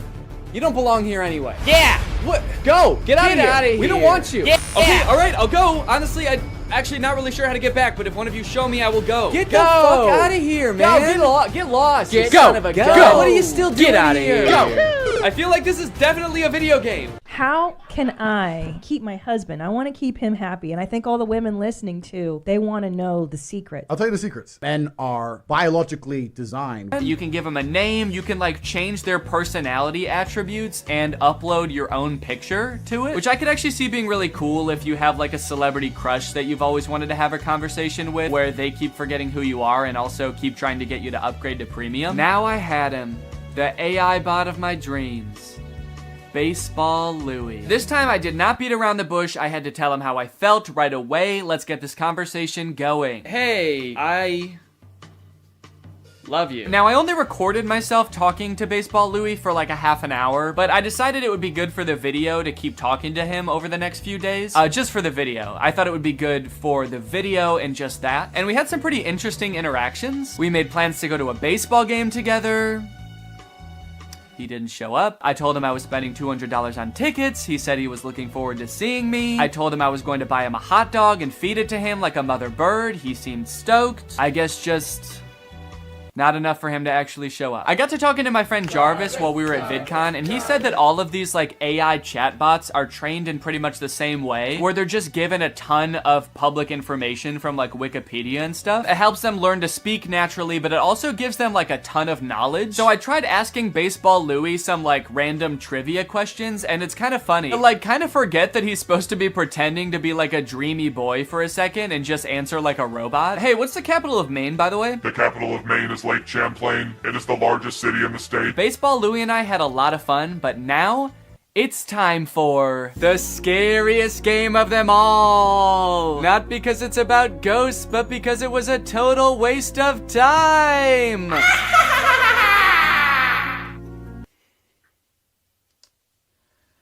Ghost Simulator was borderline unplayable. Just like Bad Granny, each level had one objective, but instead of roaming around a house picking up cash, you're roaming around the afterlife, killing a skeleton, or killing a spider, or killing one of these goobly guys. And that's pretty much it. You just fight bad guys. Which would be fine if the gameplay wasn't so fucking bad. This game is laggy as hell. This game is so laggy. I simply can't play this for too long. This app also really wanted me to upgrade the second I started the game. Free items when by ultimate character. Who's ultimate character? Oh shit. Whoa, look at this little guy that I'm starting with. This little tiny ghost. And then your only other option is ultimate demon lord. You versus the ghost she tells you not to worry about? Shit. But this time I was able to resist the urge. I don't think it would have made a difference anyway. This game gets an F, and now it's time for Welcome to Mom's House. Did that transition make sense? I don't remember what I said before. There's no introduction or anything. The game is just like, go. Go get your two ugly kids ready for school. I don't know why they look like that. Everything in this game is pretty ugly. Your kids look like they made two adults and then just shrank them, and we're like, that's what kids are, right? They're just small adults. The buildings, the bus? Why is the bus like that? Did it melt? The way mommy moves is also hilarious. They could not figure out how to make her look natural doing anything. Okay, pick up school bag from the table. That's easy. I know how to do that. Picking it up in the most labored looking way possible. When mommy ventures outside the house, you'll find that they've populated the streets of the town she lives in with an NPC. Who's this weirdo? Just one NPC, and he's everywhere. Hey, there's that guy again. He's standing over here too. Hey dude, are you okay? You look like my son, but taller. Oh, and he works at the store as well. But for the most part, it's a pretty chill and relaxing game. Mommy's having a good time, the stakes are very low, except for the cooking challenge. The cooking challenge was very stressful. Turn off the stove once the soup gets perfectly cooked. There was a little meter that was supposed to tell you when the soup was undercooked, perfect, or overcooked, and I accidentally took it off the stove early. Oh. Wait, it wasn't ready. I accidentally did, it wasn't ready. I know it's not ready. Hold on, the soup is not done yet. There was a little diagram that showed when it was gonna be cooked. I didn't know that that button did that. I didn't mean to take it off. It wouldn't let me put the soup back on the stove. Now I have no choice but to serve it to my kids. It's undercooked. I'm gonna pour it down the sink. I don't wanna feed it to my kids. Look at them. Oh, and what is my husband gonna do when he finds out about this? This is now part of my plot to kill my kids so I can start a new life somewhere else. Here you go. Here's your soup.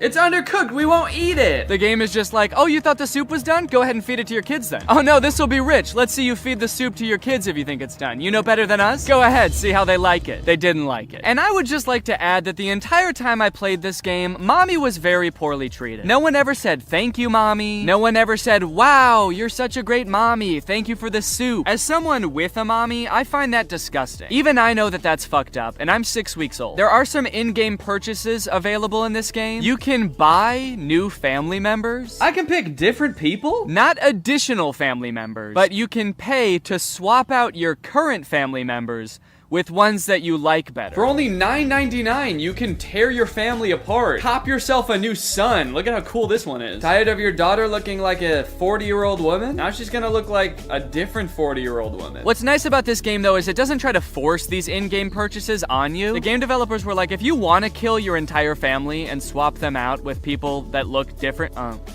hello. The game developers were like, if you want to kill your entire family and swap them out with new people, you can. But that's on you. Our hands are clean, dude. We didn't say you had to do that. This game was actually the funnest game I played the entire time, and I was actually really excited to beat it, and I was planning on playing every single level until... I've come upon a level with no controls or instructions. I'm unable to move. I can't do anything. The game just stopped working. There's no controls. Mommy. Mommy, go. Maybe it's voice controlled. Mommy, go. Mommy, walk. So I guess I'll just exit out of the app and never open it again? Welcome to Horse House. All right, partner, and howdy do. It's time to talk about talking horse. In real life, taking care of a horse consists of brushing it and letting it lick salt, and that's it, I think. So let's see if we can do those things in the game. As is tradition, this game presents no introduction or explanation of what this game is going to be. In fact, it actually kind of tries to pretend like you've played the game before. Continue. What an interesting button to make you press at the beginning of a game. I just want to make sure you're comfortable continuing to start the game. Are you good with that? Okay, cool. Continue. And this is Talking Horse. There's a horse on the screen, and a few things you can do with the horse. He can dance. Oh shit, get it, little horsey. He can also fart. And there's actually a couple of secret things that aren't labeled as like buttons that you can do on the main page. It's kind of like the secret menu at Starbucks. For example, you know how if you go to Starbucks, they don't have beating up a horse on the menu, but if you ask, they will let you do it? What happens if I poke him? Oh shit, did I beat up my horse? Right at the beginning, the game also prompts you to allow access to your microphone, and once you do that, you get to find out why the game is called Talking Horse. What is he doing? He's like looking at something? Am I supposed to click on that? You think I'm supposed to click on that little chick? Also, what is he doing? He's like looking at something. Am I supposed to click on that? You think I'm supposed to click on that little chick? What? Wait.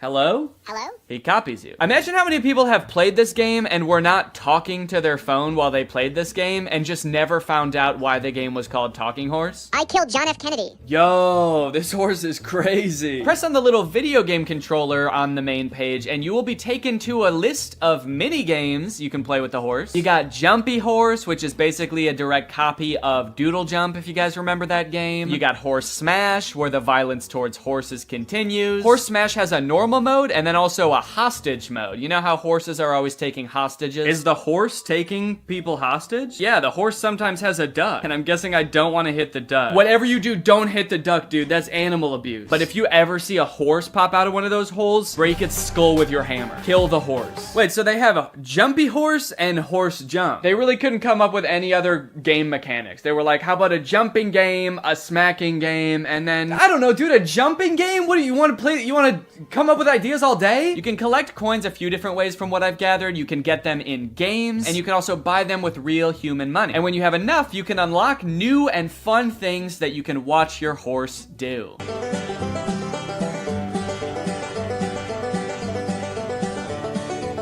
And not to brag or anything, but I did unlock everything in the game, and now my horse can walk on a treadmill.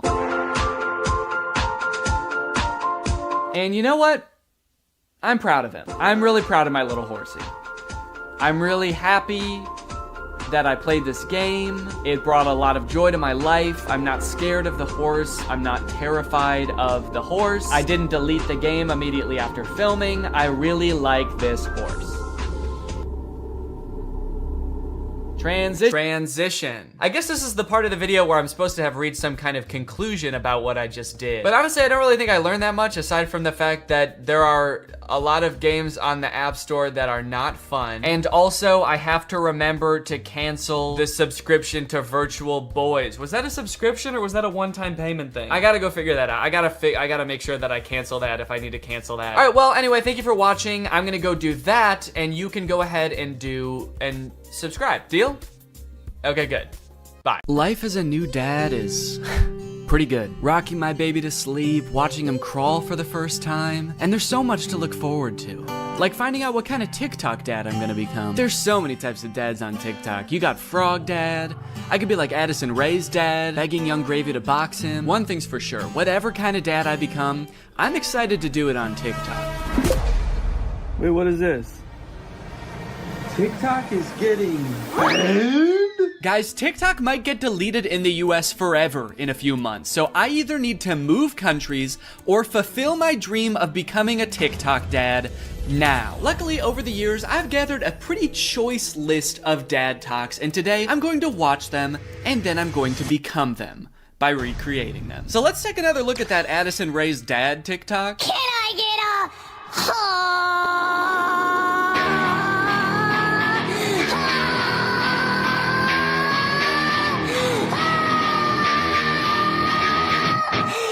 Okay, so this TikTok is from a couple years ago. It's from 2022. And if you were unaware of this situation where Addison Rae's dad wanted to fight famous rapper Young Gravy, I believe it started because Young Gravy made some comment on a podcast about finding Addison Rae's mom attractive. Now, Addison Rae's dad and his mom aren't together and haven't been for a long time, I think. But nevertheless, Monty, that's his name, Monty Lopez, decided to settle the score by getting on TikTok and begging Young Gravy to fight him.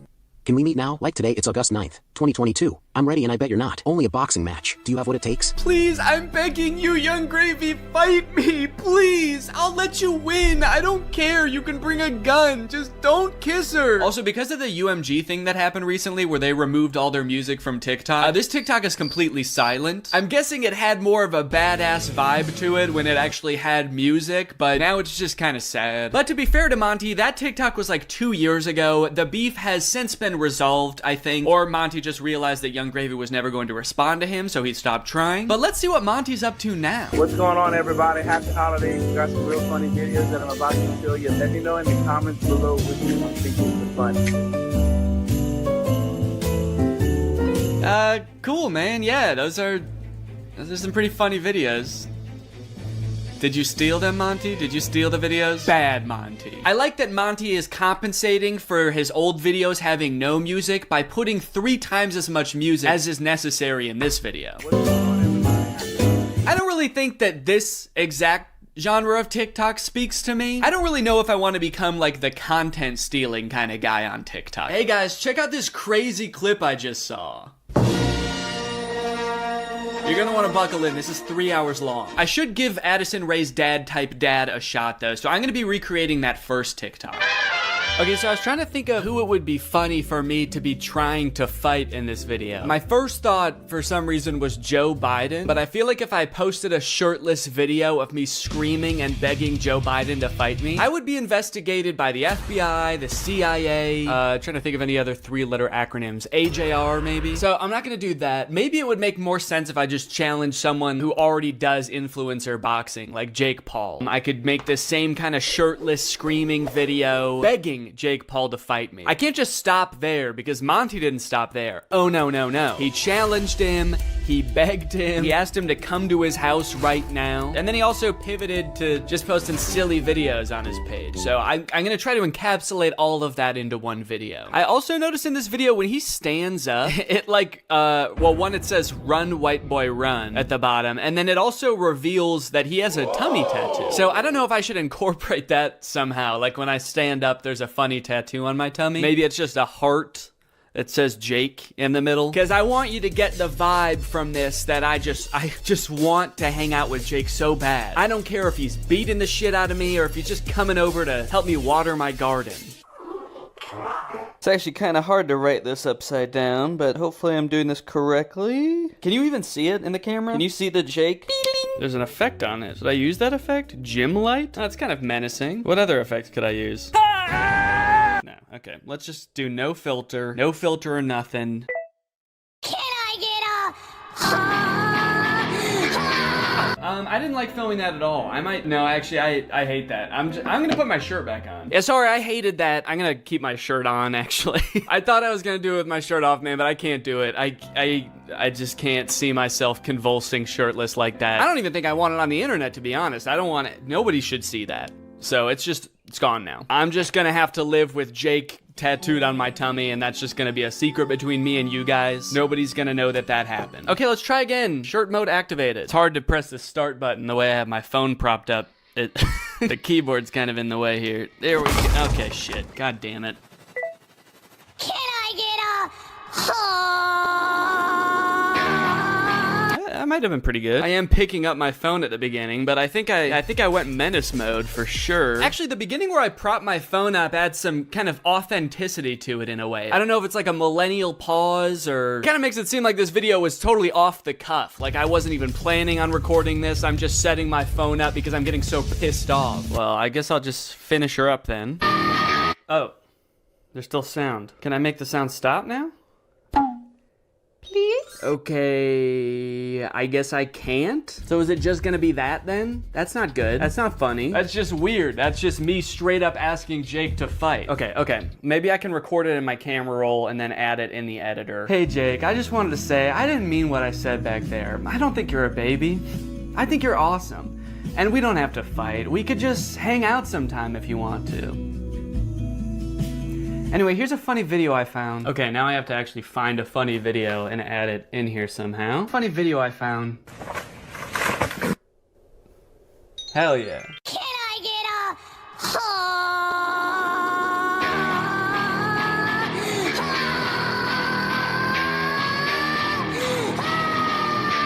Hey Jake, I just wanted to say, I didn't mean what I said back there. I don't think you're a baby.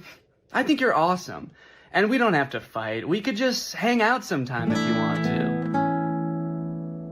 Anyway, here's a funny video I found. Yeah, I think it's perfect. And I think it's ready to post, and I'm not worried at all about what people will think when I post this. So I think after I create all the TikToks, we can take a look at some of the responses to them. Okay, next TikTok. My daughter being in a toxic relationship. Hashtag POV, a pack sticks up for each other. One of my favorite things about this TikTok is how many people show up. I thought it was just gonna be the dad at first, but then more and more characters keep coming in. It kind of makes the dad seem a little less badass. Like, no wonder the boyfriend's scared. He is severely outnumbered. I also love how the uncle comes into frame by touching the brother's shoulder, but it's obviously just his own hand touching his own shoulder. You know you're in for trouble when you feel your uncle tap your shoulder. You know how uncles do? Now, the weird thing about this one is that I actually don't know if this guy has kids. I actually don't think he does, but I do still think that there's something we can take away from this video. The whole concept of a pack sticking together. Oh, are they wolves? Oh, I think they're werewolves, and that's why it says a pack sticks up for each other. And that's why all their eyes turn blue, this horrifying shade of blue, and the dad has on a wolf necklace. So they must be wolves. They've got wolf eyes. Wolves have blue eyes, right? Oh, wait. They don't. Wolves have brown eyes, it looks like. I must be thinking of huskies. Oh yeah, huskies have blue eyes. Are they huskies? Leave her alone, buddy. Unless you want to get strapped to a sled and pulled very fast over a great distance. If this happened in real life, do you think that the boyfriend would even hear the dad? He's screaming and the dad is whispering. He has a few other TikToks where he plays the role of a dad navigating a kind of tricky situation with his daughter. So I guess this genre is just fantasizing about having like a teenage child and something awkward or scary happening with that child. And also you have to look really badass and you do have to be part dog. Got it, can do. Before I film this one, I actually have a much more important POV I need to film first. POV, that moment when you're sponsored, by Opera. Opera makes other browsers look like that evil boy in that last TikTok. All alone and useless. Meanwhile, Opera looks like the family because Opera has so many useful features built in that it's so much more than just a browser. You've got Aria, Opera's native browser AI, which lets you get clear answers instantly. Highlight any term on the web and ask Aria to explain it. The great thing is Aria is connected to the web and can provide real-time information, unlike a lot of other AI models. Tab islands are huge for helping me stay organized while I'm working on a video. If I have several TikToks open, a couple of Google Docs, email, I can collapse them into context-based groups automatically. I don't know what accent this is supposed to be. One thing I didn't even realize I needed until I got Opera was a built-in ad blocker. It makes articles look so much more clean, which actually makes my videos look better, because when I screen record an article, there's not distracting ads all over the place. And it's super easy to turn on with just one click. If you're working on multiple projects at once, you can create entirely separate workspaces that you can switch between easily using customizable buttons on the sidebar. I don't like having a ton of browser windows open at the same time. It's super distracting and hard to sort through. So in my opinion, this is a much better solution. So if you want to check out Opera, then use my link below to download Opera today. Thanks to Opera for sponsoring this video, and thank you to you guys for checking out Opera. Now let's film this TikTok. Okay, so I've been thinking a lot about how I could make this TikTok kind of my own, you know? Take everything I like about the toxic daughter, boyfriend TikTok and amplify it. So first thing we're gonna do is the amount of family that shows up. I liked how much it was in the first video. We're gonna double it. We're just gonna have a ton of people show up. We're gonna have the dad, of course, the brother, an uncle. Uncle's here! A second cousin, a third niece, maybe. Also, I think instead of like a toxic boyfriend, the daughter's just gonna be getting mugged. I think that would elevate the stakes a little bit higher. And then, you know, in the original TikTok, they didn't even turn into werewolves. Their eyes just turned blue, which, granted, that would be very scary if that happened to you, but I feel like they were trying to get at something there, but they didn't quite get there. So, in my TikTok, they're gonna actually turn into animals because there's filters on the TikTok that can turn you into animals. So that's what I'm gonna do.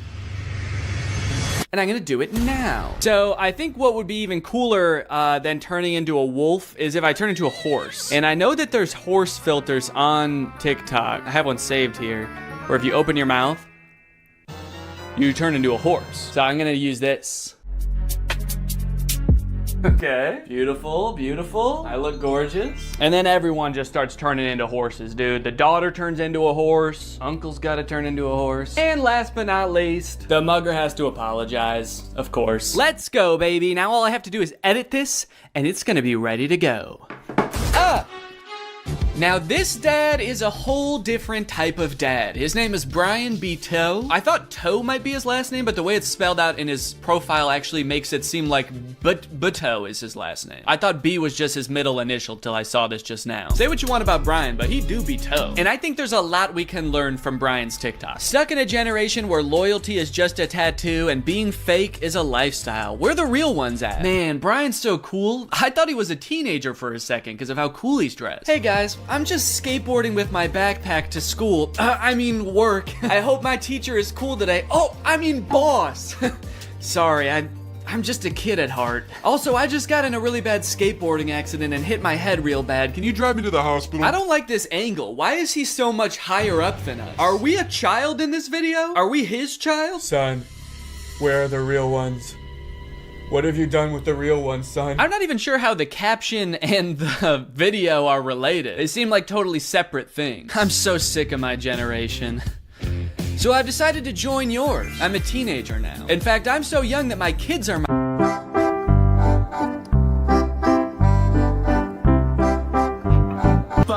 All right. Now, obviously, I don't like this video. I don't like it one bit. But I'm mature enough to realize that I'm not the target demographic for this video. This video is for MILFs. And I'm not a MILF. I'm at most a DIL.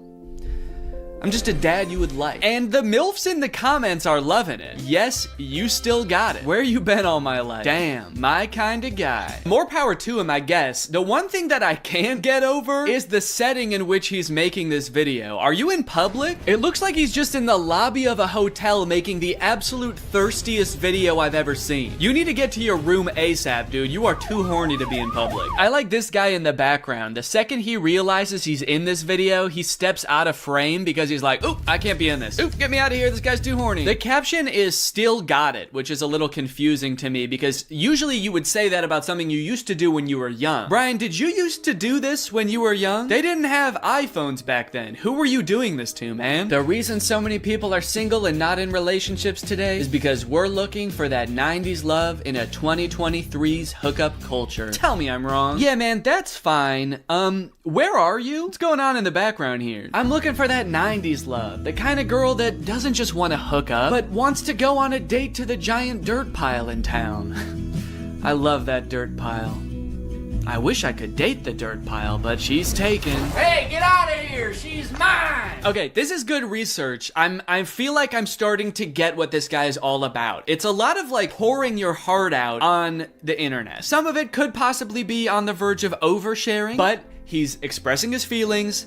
He's looking badass while he's doing it. It's like this emotional vulnerability mixed with this cool, mysterious bravado of being alone at the giant dirt pile. Oh, oh, oh, yeah.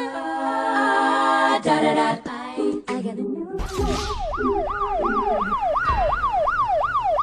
Okay, no, that's cool, man. Look, I obviously think that, you know, that's kind of a scary joke to make, but again, this video isn't for me. Oh, uh-oh. Oh God, Brian, the MILFs aren't liking it either. This guy is not funny. My first reaction, ew. Brian, you're scaring the MILFs, man. So I'm unaware of any gigantic piles of dirt near where I live. If there are any, I guess I'm just not cool enough to know where they are. So I'm here at the woods. Figured that would be an equally strange location to film this TikTok. So we've got strange location, the woods.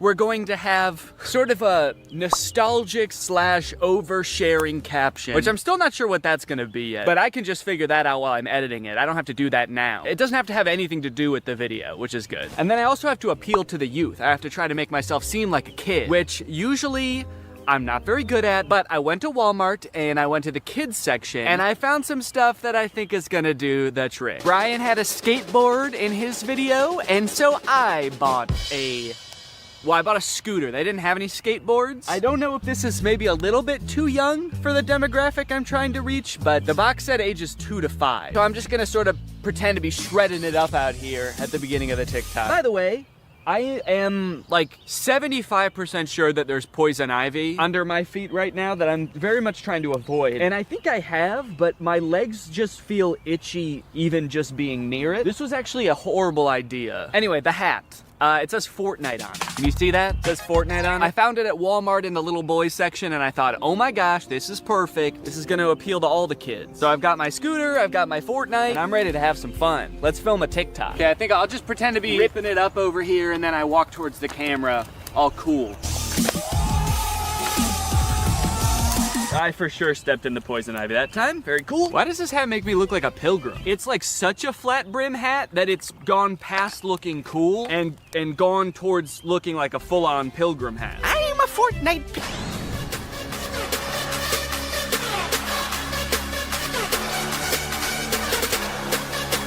This one's just kind of a fun one. It's just a picture Shaq posted with like 20 seconds of music and then 20 seconds of silence. I don't know.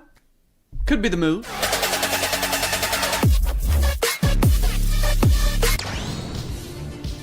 All right, this TikTok is by a dad by the name of My Life, not yours. So in case you were confused, this isn't you.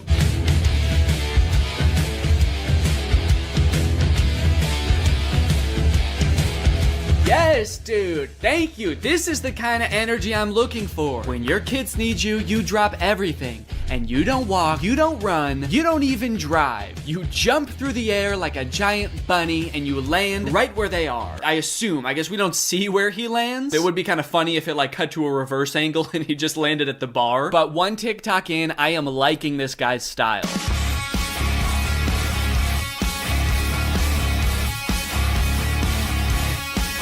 So I guess the way I describe this dad is like action hero dad, mystical sorcerer dad. Either way, he's killing it, and I really like his vibe. He's always getting himself into insane situations like this one. Happy Easter, everyone. So funny about how nonchalantly he says Happy Easter and then teleports himself into the UFO and kamikazes himself. Like, did he know that was gonna happen? Based on how chill he was, I kind of feel like he didn't. Happy Easter, guys. Oh, what the fuck is happening? What the fuck? Ah! You know, I started watching this guy because he mentioned his kids, and I was like, oh cool, dad content. But in hindsight, he actually doesn't mention his kids very often. So I guess they don't need help that often, because that's the only reason he mentioned them in the first video. He's actually kind of got a lot of other shit going on. He's always defending the Earth from some kind of cosmic threat, it seems. And after all these TikToks where he's harnessing magical powers and defending the Earth, you'd think that his kids would have some pretty nice stuff to say about him, right? You'd think they'd be pretty grateful, huh? Wrong. As dads, you know, we give and we give, but are we ever truly appreciated? No. My 7-month-old baby did the same thing to me. I was floating around in the spirit realm forever. It took me days to get back into my body. To take a step back for a second here, can we all appreciate how epic his editing is? I mean, this is pretty good. Also, the first time I saw this, I was like, holy shit, how high did this dude jump for this video? This man may be old, but he's still got it. But after watching it a couple times, I think that he's reversed the video and he's jumping off of something high onto the ground. Either that or this whole thing's real. I can't discount that possibility. I like this guy's videos a lot because I feel like we actually are cut from the same cloth in a way. I have always been obsessed with visual effects. I had a YouTube channel for this kind of stuff when I was a teenager. I would do this type of stuff, practice visual effects. I would do tutorials for effects. Hey everybody, this is Danny Gonzalez, and today I'm going to be doing an After Effects tutorial. I would watch every behind the scenes of like blockbuster movies that I could get my hands on. So I admire this dad's passion. It kind of takes me back in my own life to a simpler time. So I guess what I'm trying to say is, I'm pretty excited for this one. My favorite of his TikToks was the UFO one, so that's the one that I want to replicate. I'm gonna have like a UFO or a giant spaceship in the background right here. I'm gonna walk up and I'm gonna teleport onto the spaceship and blow it up or something. One thing I really want to replicate is how casually he did it. Like he didn't even know that it was about to happen. I think I just want to kind of like casually stroll up to the camera, kind of maybe wink at the camera. Or no, winking would imply that I know something is gonna happen. Maybe I'm just having a stroll, having a great day, and then I teleport up to the UFO. Would it be funny if I teleport without my clothes? That would really make it seem like I did not know this was gonna happen. Or maybe I did, but at the very least I thought I'd be able to bring my clothes with me. Like you see me teleport and my hoodie is still here and it just drops to the ground. And then how should it start? Should it have something to do with like when my kids need me or something like that? The caption could say something badass like when our way of life is threatened, I'm the man for the job. And then I teleport buck naked up to the UFO and am immediately shamed by the aliens for my tiny butt. All right, let's try this.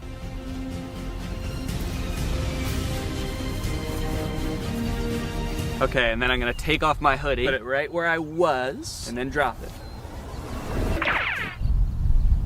Okay. There was a person. Now that all of the TikToks have been recorded, edited, and posted, let's see how people responded to that. We're gonna go from the least viewed video to the most viewed video, starting off with Addison Rae's dad. So this was the first video that I posted, and it is by far the least liked out of any of the TikToks. It has 45,000 likes. I think people were just confused. Nobody really got the reference. The general consensus amongst the audience is that I'm going insane. The second most liked comment is, "Nurse, he's out again? Is everything okay at home, Danny?" Okay, I was doing these TikToks to make myself seem like a really cool, awesome dad, and kind of feel like it's not working based on that comment. Oh my god, he's lost it. What is he planning? Or is he just having fun on TikTok? All right, he's either planning a video where this is some kind of satire, or he's actually just having some fun, challenging Jake Paul to a fight, begging him to meet up, and sharing some funny videos. Maybe this is just who Danny is now. Okay, next up was the Shaq TikTok. Lots of people praising my very calm demeanor in this picture. You look so comfy and at ease. You don't look terrified for your life at all. Looks like they were really nice. And then one kind of eerie comment. "Please don't die, I love your content." Do they know something that I don't know? I look closer and this was posted by my doctor. Oh no, he's actually been commenting a lot on here. He says, "The test results just came back. It's not looking good. Love your content though. Also, was Ice Spice cool? Just feel like there's better ways he could have contacted me. Someone said, is this real? And then someone commented under it, no, it's AI. Look at Ice Spice and Taylor's eyes, or the guy on the right, his hands, or the sunglasses just floating on his shirt. So I guess he's talking about this guy, saying, no, it's clearly AI. Just look at this dude. Which, is kind of fucked up, because it's not AI, that's just a real guy. Everything in the image is real except me. And even I am real. I'm a real person. I just wasn't in that picture. It's kind of interesting as AI has gotten more popular, how whenever anything is fake now, all of the comments are AI. It used to be, whenever something was fake, all of the comments were Photoshop. Even if it was a video, it would always be attributed to Photoshop, and now it's AI. Even in this case, when it was actually Photoshop, the accusation that gets thrown out is AI. It's just kind of something interesting I noticed. After I posted that TikTok, I was starting to get a little bit worried. I started this video with hopes of becoming the coolest TikTok dad on the platform before it got deleted. And based on these comments, I was beginning to worry that being a good dad didn't have anything to do with TikToks or Ice Spice. But don't worry, the comments on this UFO video fixed all of that. Thank you, Danny, we all say in unison. A modern Shakespeare brought tears to my eyes. I saw this on the news, so heartbreaking. Thank you for saving our children, Danny. Wow, this gave me chills. The things we'll do to protect our children. I mean, I don't exactly know what you did in this video, but thank you for doing it. You definitely did something to protect our children, I think. I would unironically watch this as a movie. Yeah, this TikTok was good, but I just wish it took 2 hours. Oh, Danny, where do I even begin? You are the light to my world. You are the sunshine, Danny, my only sunshine. You make me happy when skies are gray. You'll never know, dear, how much I love you. Can't talk, saving the world. All right, second place, the silver medal of dad TikToks goes to the Scooter in the Woods TikTok. Raking in a whopping 1.1 million views, 295,000 likes. People are really vibing with oversharing strange location dad. One fun thing about posting all of these videos is seeing people comment trying to guess what the video I'm working on might be about based on all of these seemingly unrelated TikToks. None of them have anything to do with each other, so people's guesses were all over the place. But the most common guess, and the one that had the most likes on this particular post, was, I'm guessing these videos are him doing AI prompts and seeing which ones go the most viral. Which I think, in a way, goes to show how far AI has come, where I'm replicating real videos that people have made, albeit adding my own little comic twist to them, and people assume that they were generated by an AI. It either goes to show how good AI is, or how bad I am. Either one. Someone said, too creeped out by Danny's facial expressions to even read the words. That's right, baby, that's my whole plan. I creep you out so much with my facial expressions that you don't even get a chance to notice I just admitted to burying someone in the woods. And finally, my most popular TikTok with 1.6 million views, POV Dad. With such praise as, this has to be for a video, and Danny, this is brain rot. You know, as a father, it's really important to me to have a positive impact on the minds of the next generation, so it means a lot to me that you would say that. Wonder what the new video is gonna be. What, a guy can't just fantasize about his imaginary daughter getting mugged and then his ragtag family coming to her rescue without people getting suspicious? I think that really says something about society today, and as soon as I figure out what it says, I'm gonna be pissed. Look, at the end of the day, we can laugh and giggle at all of these TikToks, but I think it's important what I learned from all of this, which is nothing. But you know what? I love being a dad. It is the best part of my life. I love it so much. And being a dad is an important job. And if you're a dad and you're working hard to give your kids a good life, there's nothing wrong with getting online every once in a while and posting a silly video or two. Sometimes you just gotta post on TikTok to take the edge off, baby. So here's to all the dads out there. I will toast my Dr. Pepper Zero to you.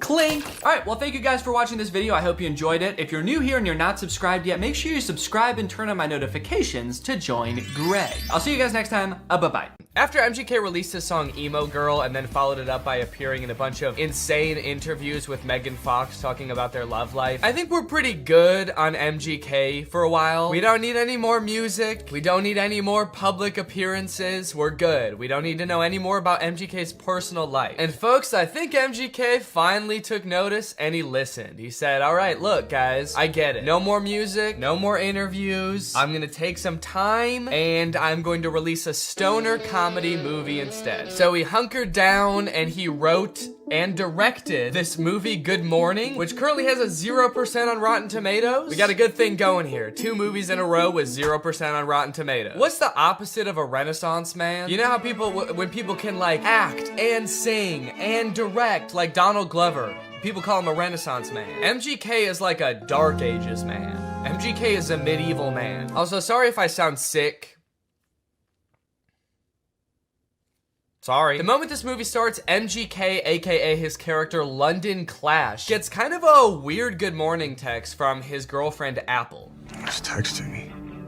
Oh, it's Apple. The text say, I wish I didn't have to do this through text, and then good morning, but she spells morning with a U. Now you might think that this would make London a little bit confused, but then realize, oh, it's just a typo. And you'd be, then you have to pay for premium. From the moment you get into this app, they start bombarding you with messages to try to get you to buy premium. Unlock all virtual guides. There's pop-ups that say, look at all the boys you can talk to if you upgrade to premium. You can send unlimited messages with premium. I thought at the very least Kevin would be on my side because he's the only guy you don't need premium to talk to. But when I went back to message him, he was also trying to get me to upgrade. His very first message to me was, hey, I'm tired of these ads. Can you stop being a cheap fuck and upgrade to premium, please? It's like, Kevin, you gotta know that the second I upgrade to premium, I'm never talking to your sorry ass again. If there's premium guys to be talked to, I'm going to be talking to them. Anyway, I tried to resist the upgrade and just talk to Kevin for a little bit. Hey, Kevin. I'm gonna make up some backstory, I guess. I got your number from, and then I'm just gonna come up with a random name of a person that could be a friend, a realistic name like Baseball Louie. Nice to meet you. Okay, he's typing. Oh, wait, what? He thinks my name is Kevin? What? He said, hey Kevin, I love baseball. Who's your favorite team? Mine is the Yankees. It was off to a little bit of a rocky start. I didn't have too much hope for the AI, but it was kind of disappointing that the bot didn't even know which one of us was Kevin. But eventually we actually did get a little bit of a conversation going. Do you have any pets? I have a dog named Buddy. Okay, Kevin. I do have one pet. His name is Baseball Louie. That's a great name for a dog. It is, dude. Thank you. What do you do for a living? I'm an accountant. Based on the description in the App Store, I was not expecting Kevin to understand anything that I said, but Kevin would actually respond to what I said in a pretty natural way. At least for the first 4 messages I sent him. My dog is a Australian Gumblebee. I'm just gonna make some shit up and see what he says. Wait, huh? Sorry, but in the limited version, we cannot chat endlessly. I'll be back in 2 hours? What the fuck? This game lets you send 4 messages until it's like, all right, buddy, pay up. Now that you've gotten to know our darling Kevin, surely you're willing to pay $3.49 to talk to him. Surely you'll spend a little cash on the guy. He's told you he has a golden retriever. He's told you he's an accountant. Are you not in love yet? And you know what? I did pay $3.49. Okay, I guess I'm gonna continue chatting. I guess I'm gonna pay fucking $3 to talk to this guy. Hey, these premium guys keep messaging me. Hey, I know your little secret. Okay, I'm gonna keep talking to Kevin. From here, things got a little bit suspicious. My dog is an Australian Gumblebee. What do you say to that? Whoa! I'm actually really surprised how good the AI is. I've never heard of a Gumblebee. Wait, he spelled it wrong.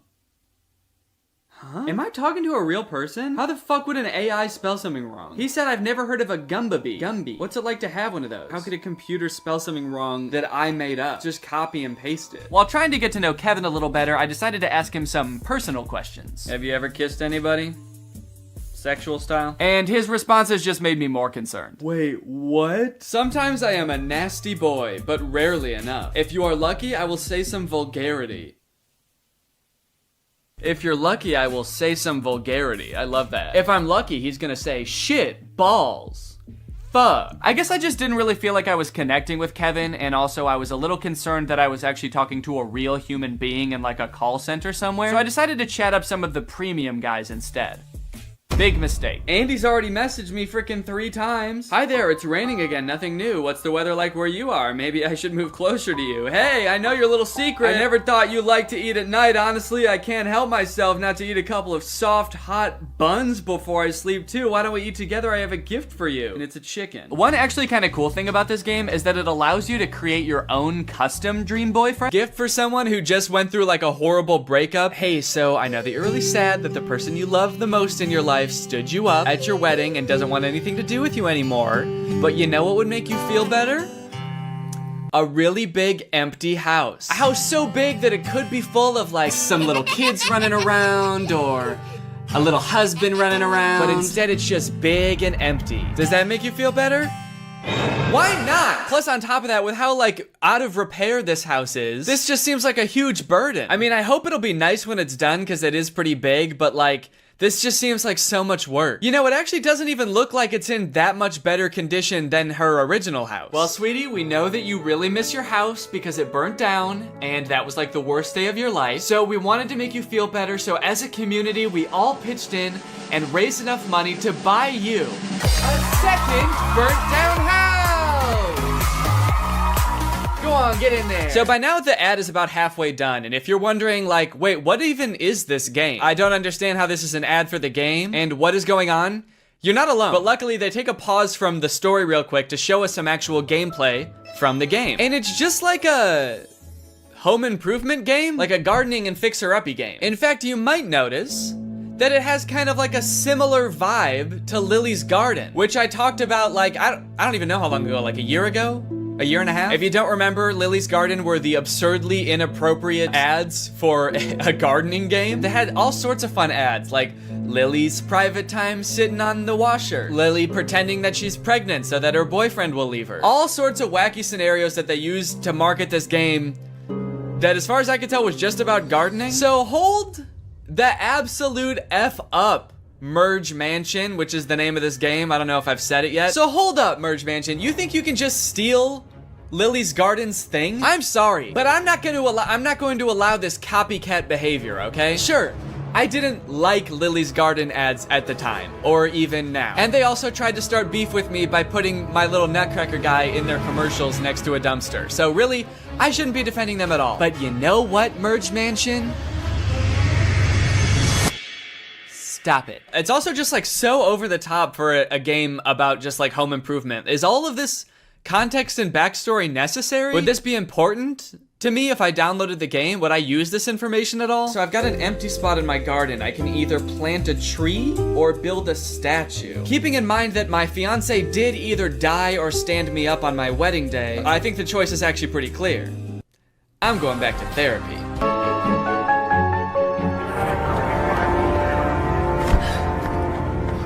Okay, so then the ad takes a drastic turn. What the hell did Grandma do? Huh? It's not clear what they're arresting her for. And they never explain it either, so I'm not sure if it's just like another thing that you're just gonna have to accept you don't know the answer to, like what happened to her fiance and how did her house start on fire? Or maybe it has something to do with the fiance and the house. I don't know. Did she burn down the house? Did she burn down the fiance? I don't know.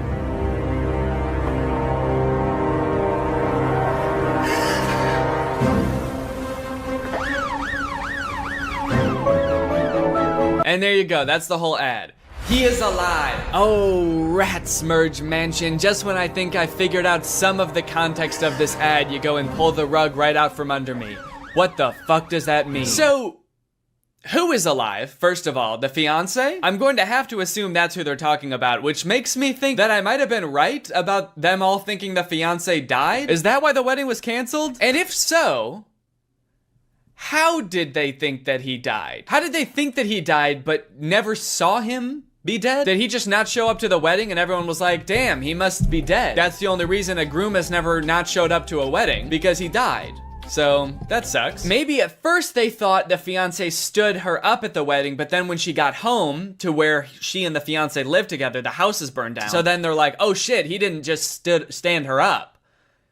He stood life up. He stood up the rest of his life. Now that's all interesting enough, right? That was a very strange ad, I think we can all agree. But if you scroll down in this Twitter thread, apparently there are other endings to this ad. There are like slight alternate endings that apparently other people have seen. So here's one of them. Instead of saying he is alive, her hand says, I planned this. Which I feel like if we're talking about the whole like fiance fake death thing, like almost means the exact same thing. There's also an alternate ending that has her saying you're next on the hand. I mean, all sort of just alluding to the same fact that the grandma did something nefarious and that's why the fiance disappeared, or, you know, she did something wild and wacky and now she's going to jail. I can't wrap my head around why they made these alternate endings. Are they like targeting the different ads to different groups of people? Like this really small change will have a different appeal to different demographics? Okay, so we're thinking that You're Next will go to the Gen Zers. But for the older crowd, like the baby boomers, we're thinking I planned this on her hand. Because old people really like planning. After doing a little bit of detective work on YouTube, I was able to find like,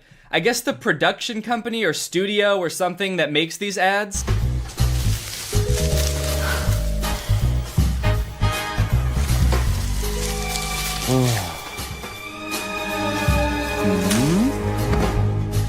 Okay, so that ad is about having a threesome. Does the game, I just want to know, does the game have anything to do with these ads? This home improvement game? I can't imagine it does. Okay, so now I'm out in the garden and here's a bush. What do I want to do here? I can either water bush, cut bush, have sex with two people hiding in bush. It's interesting that this is like the studio that makes these ads because they have a little description. Merge Mansion, a hit game from Metacore, needed 3 different ads full of warmth, humor, and drama.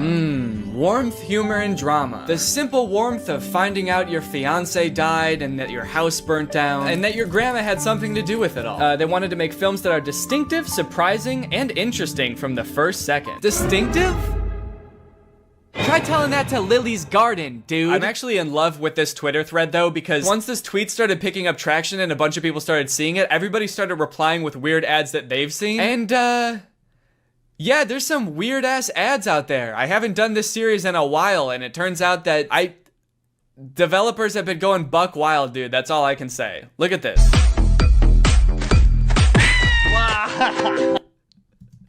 Dude, what a brutal kick. Oh my god. The sound effect and everything. I know that this is a common theme for all of these game ads, but I couldn't even wager a guess as to what this game is about. They're like stranded on an island, maybe? Like a desert island, but also this dude is like doing a little stripper pole dance for this girl. It's this fun new game where a group of people get stranded on a desert island and they have to start a new society, and instead of implementing money as currency, they implement pole dancing and lap dances, weirdly enough, as currency. And instead of jail, you just get punted. This next ad is one of the weirdest things I've ever seen, and I'm not exaggerating. And there's no way you'll believe me unless I just play it, so here you go.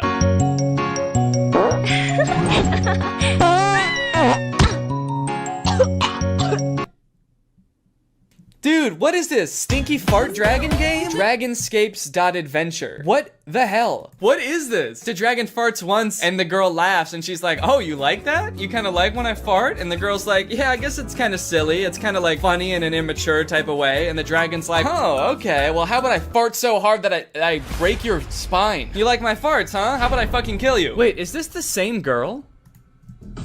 Dude, it is! Wait, okay, so this ad had nothing to do with dragons, but this is clearly the same girl. She's got the same outfit and everything. Okay, maybe this game doesn't have anything to do with pole dancing or dragons. Is it just about punting this girl? Sending her flying? Okay, so the main object of this game is to wait until this girl's having a good time, see how she's dancing and having fun, or she like thinks that the dragon's fart is kind of funny. Wait until she's having fun, and then you just fucking send her. Oh, wait. In the very last frame, it looks like now she's on an island by herself. So is this like the backstory for how she gets stranded on Stripper Pole Island? She was just having a good time washing her dragon and then she got like farted onto a deserted island? Maybe I'm reading too much into this. Is this even a real game?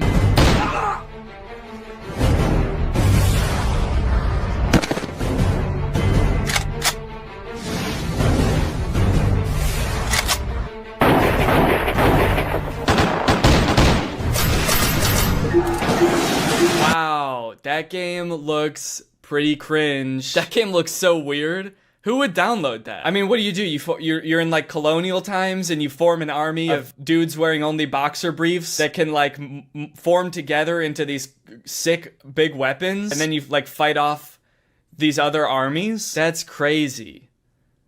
Crazy bad. That looks like a bad game. What is this game even called? Something dumb, probably. What is it? Guns of Glory? That's crazy, man. I would never want to even look at a game like that now that I know the name of it. Oh, look, this looks like one of those like episode type games, like a choose your adventure type thing. She says my fantasy ... and I guess you get to pick. Her two options are spank me master or spank my ass master. Is there a difference? Spank my ass master. Now spank me, master.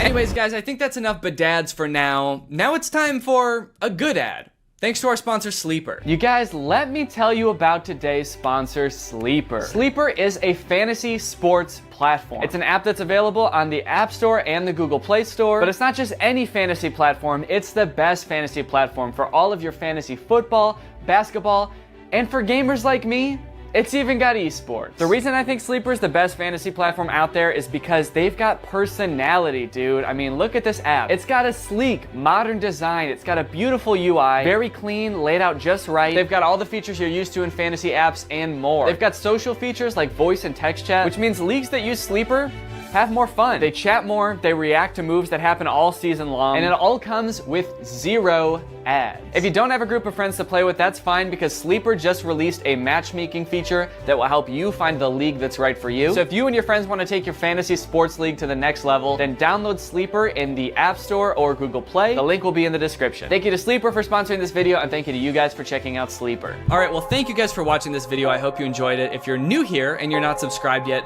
make sure you subscribe and turn on my notifications to join Greg. We're basically the fastest growing army on YouTube. Please do not look that up, but it is true. All right, well, thanks again for watching, and I hope you guys have a nice rest of your day, and I'll see you next time. Bye. This video is over now. Go find something else to watch, or just watch this video. I know we had a lot of fun, but you can't stay on this end screen forever. No. This video is over now. So why are you still watching this? All right, I have two things to apologize for. One, this video is definitely gonna come out after Christmas, and two, sorry I look like such a freaking nerd right now, dude. These glasses. I have an ulcer on my eyeball. Merry Christmas to me. Don't worry, it's not a big deal. It's gonna get better in a few days. I just have to put these drops in my eyes like every 20, 30 seconds. I know this is gonna come out after Christmas because I'm recording this the day after Christmas. But to be fair, like, are modern Christmas movies even really about Christmas anymore? Old Christmas movies used to be like, you know, sweetie, this family is the best Christmas gift a guy could ever ask for.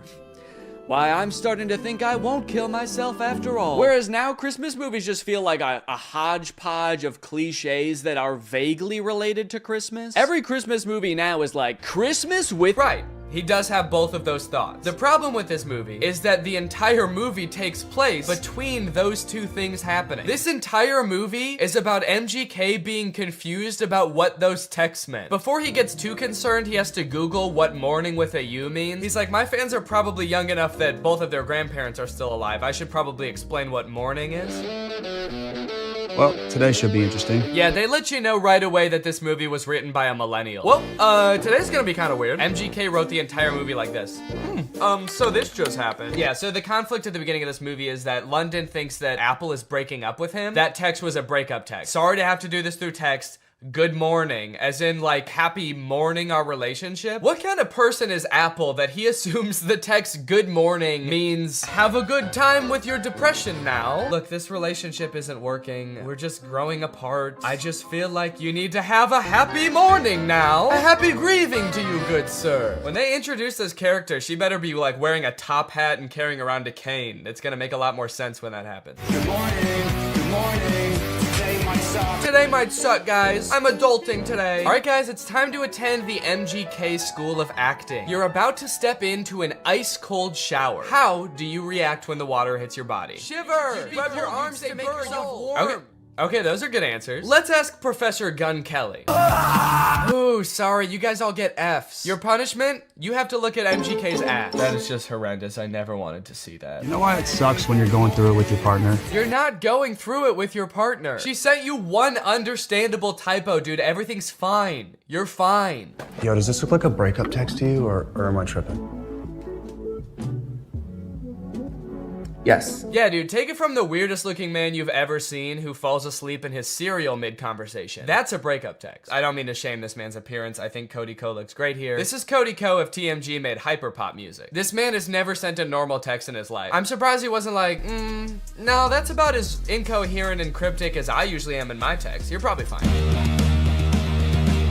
His friend is clearly sick. At the beginning of the scene, he throws up on the microwave, and at the end of the scene, he drowns in his cereal bowl, and MGK leaves him to die. MGK, your friend is sick. Help him. And so am I. Goddamn. Also, just like a fun little continuity note, at the beginning of this scene, there wasn't a water bottle on the table, and then at the end of the scene, there is. So, that's probably why this movie has a 0% on Rotten Tomatoes. Ass continuity. I'm a stickler for details.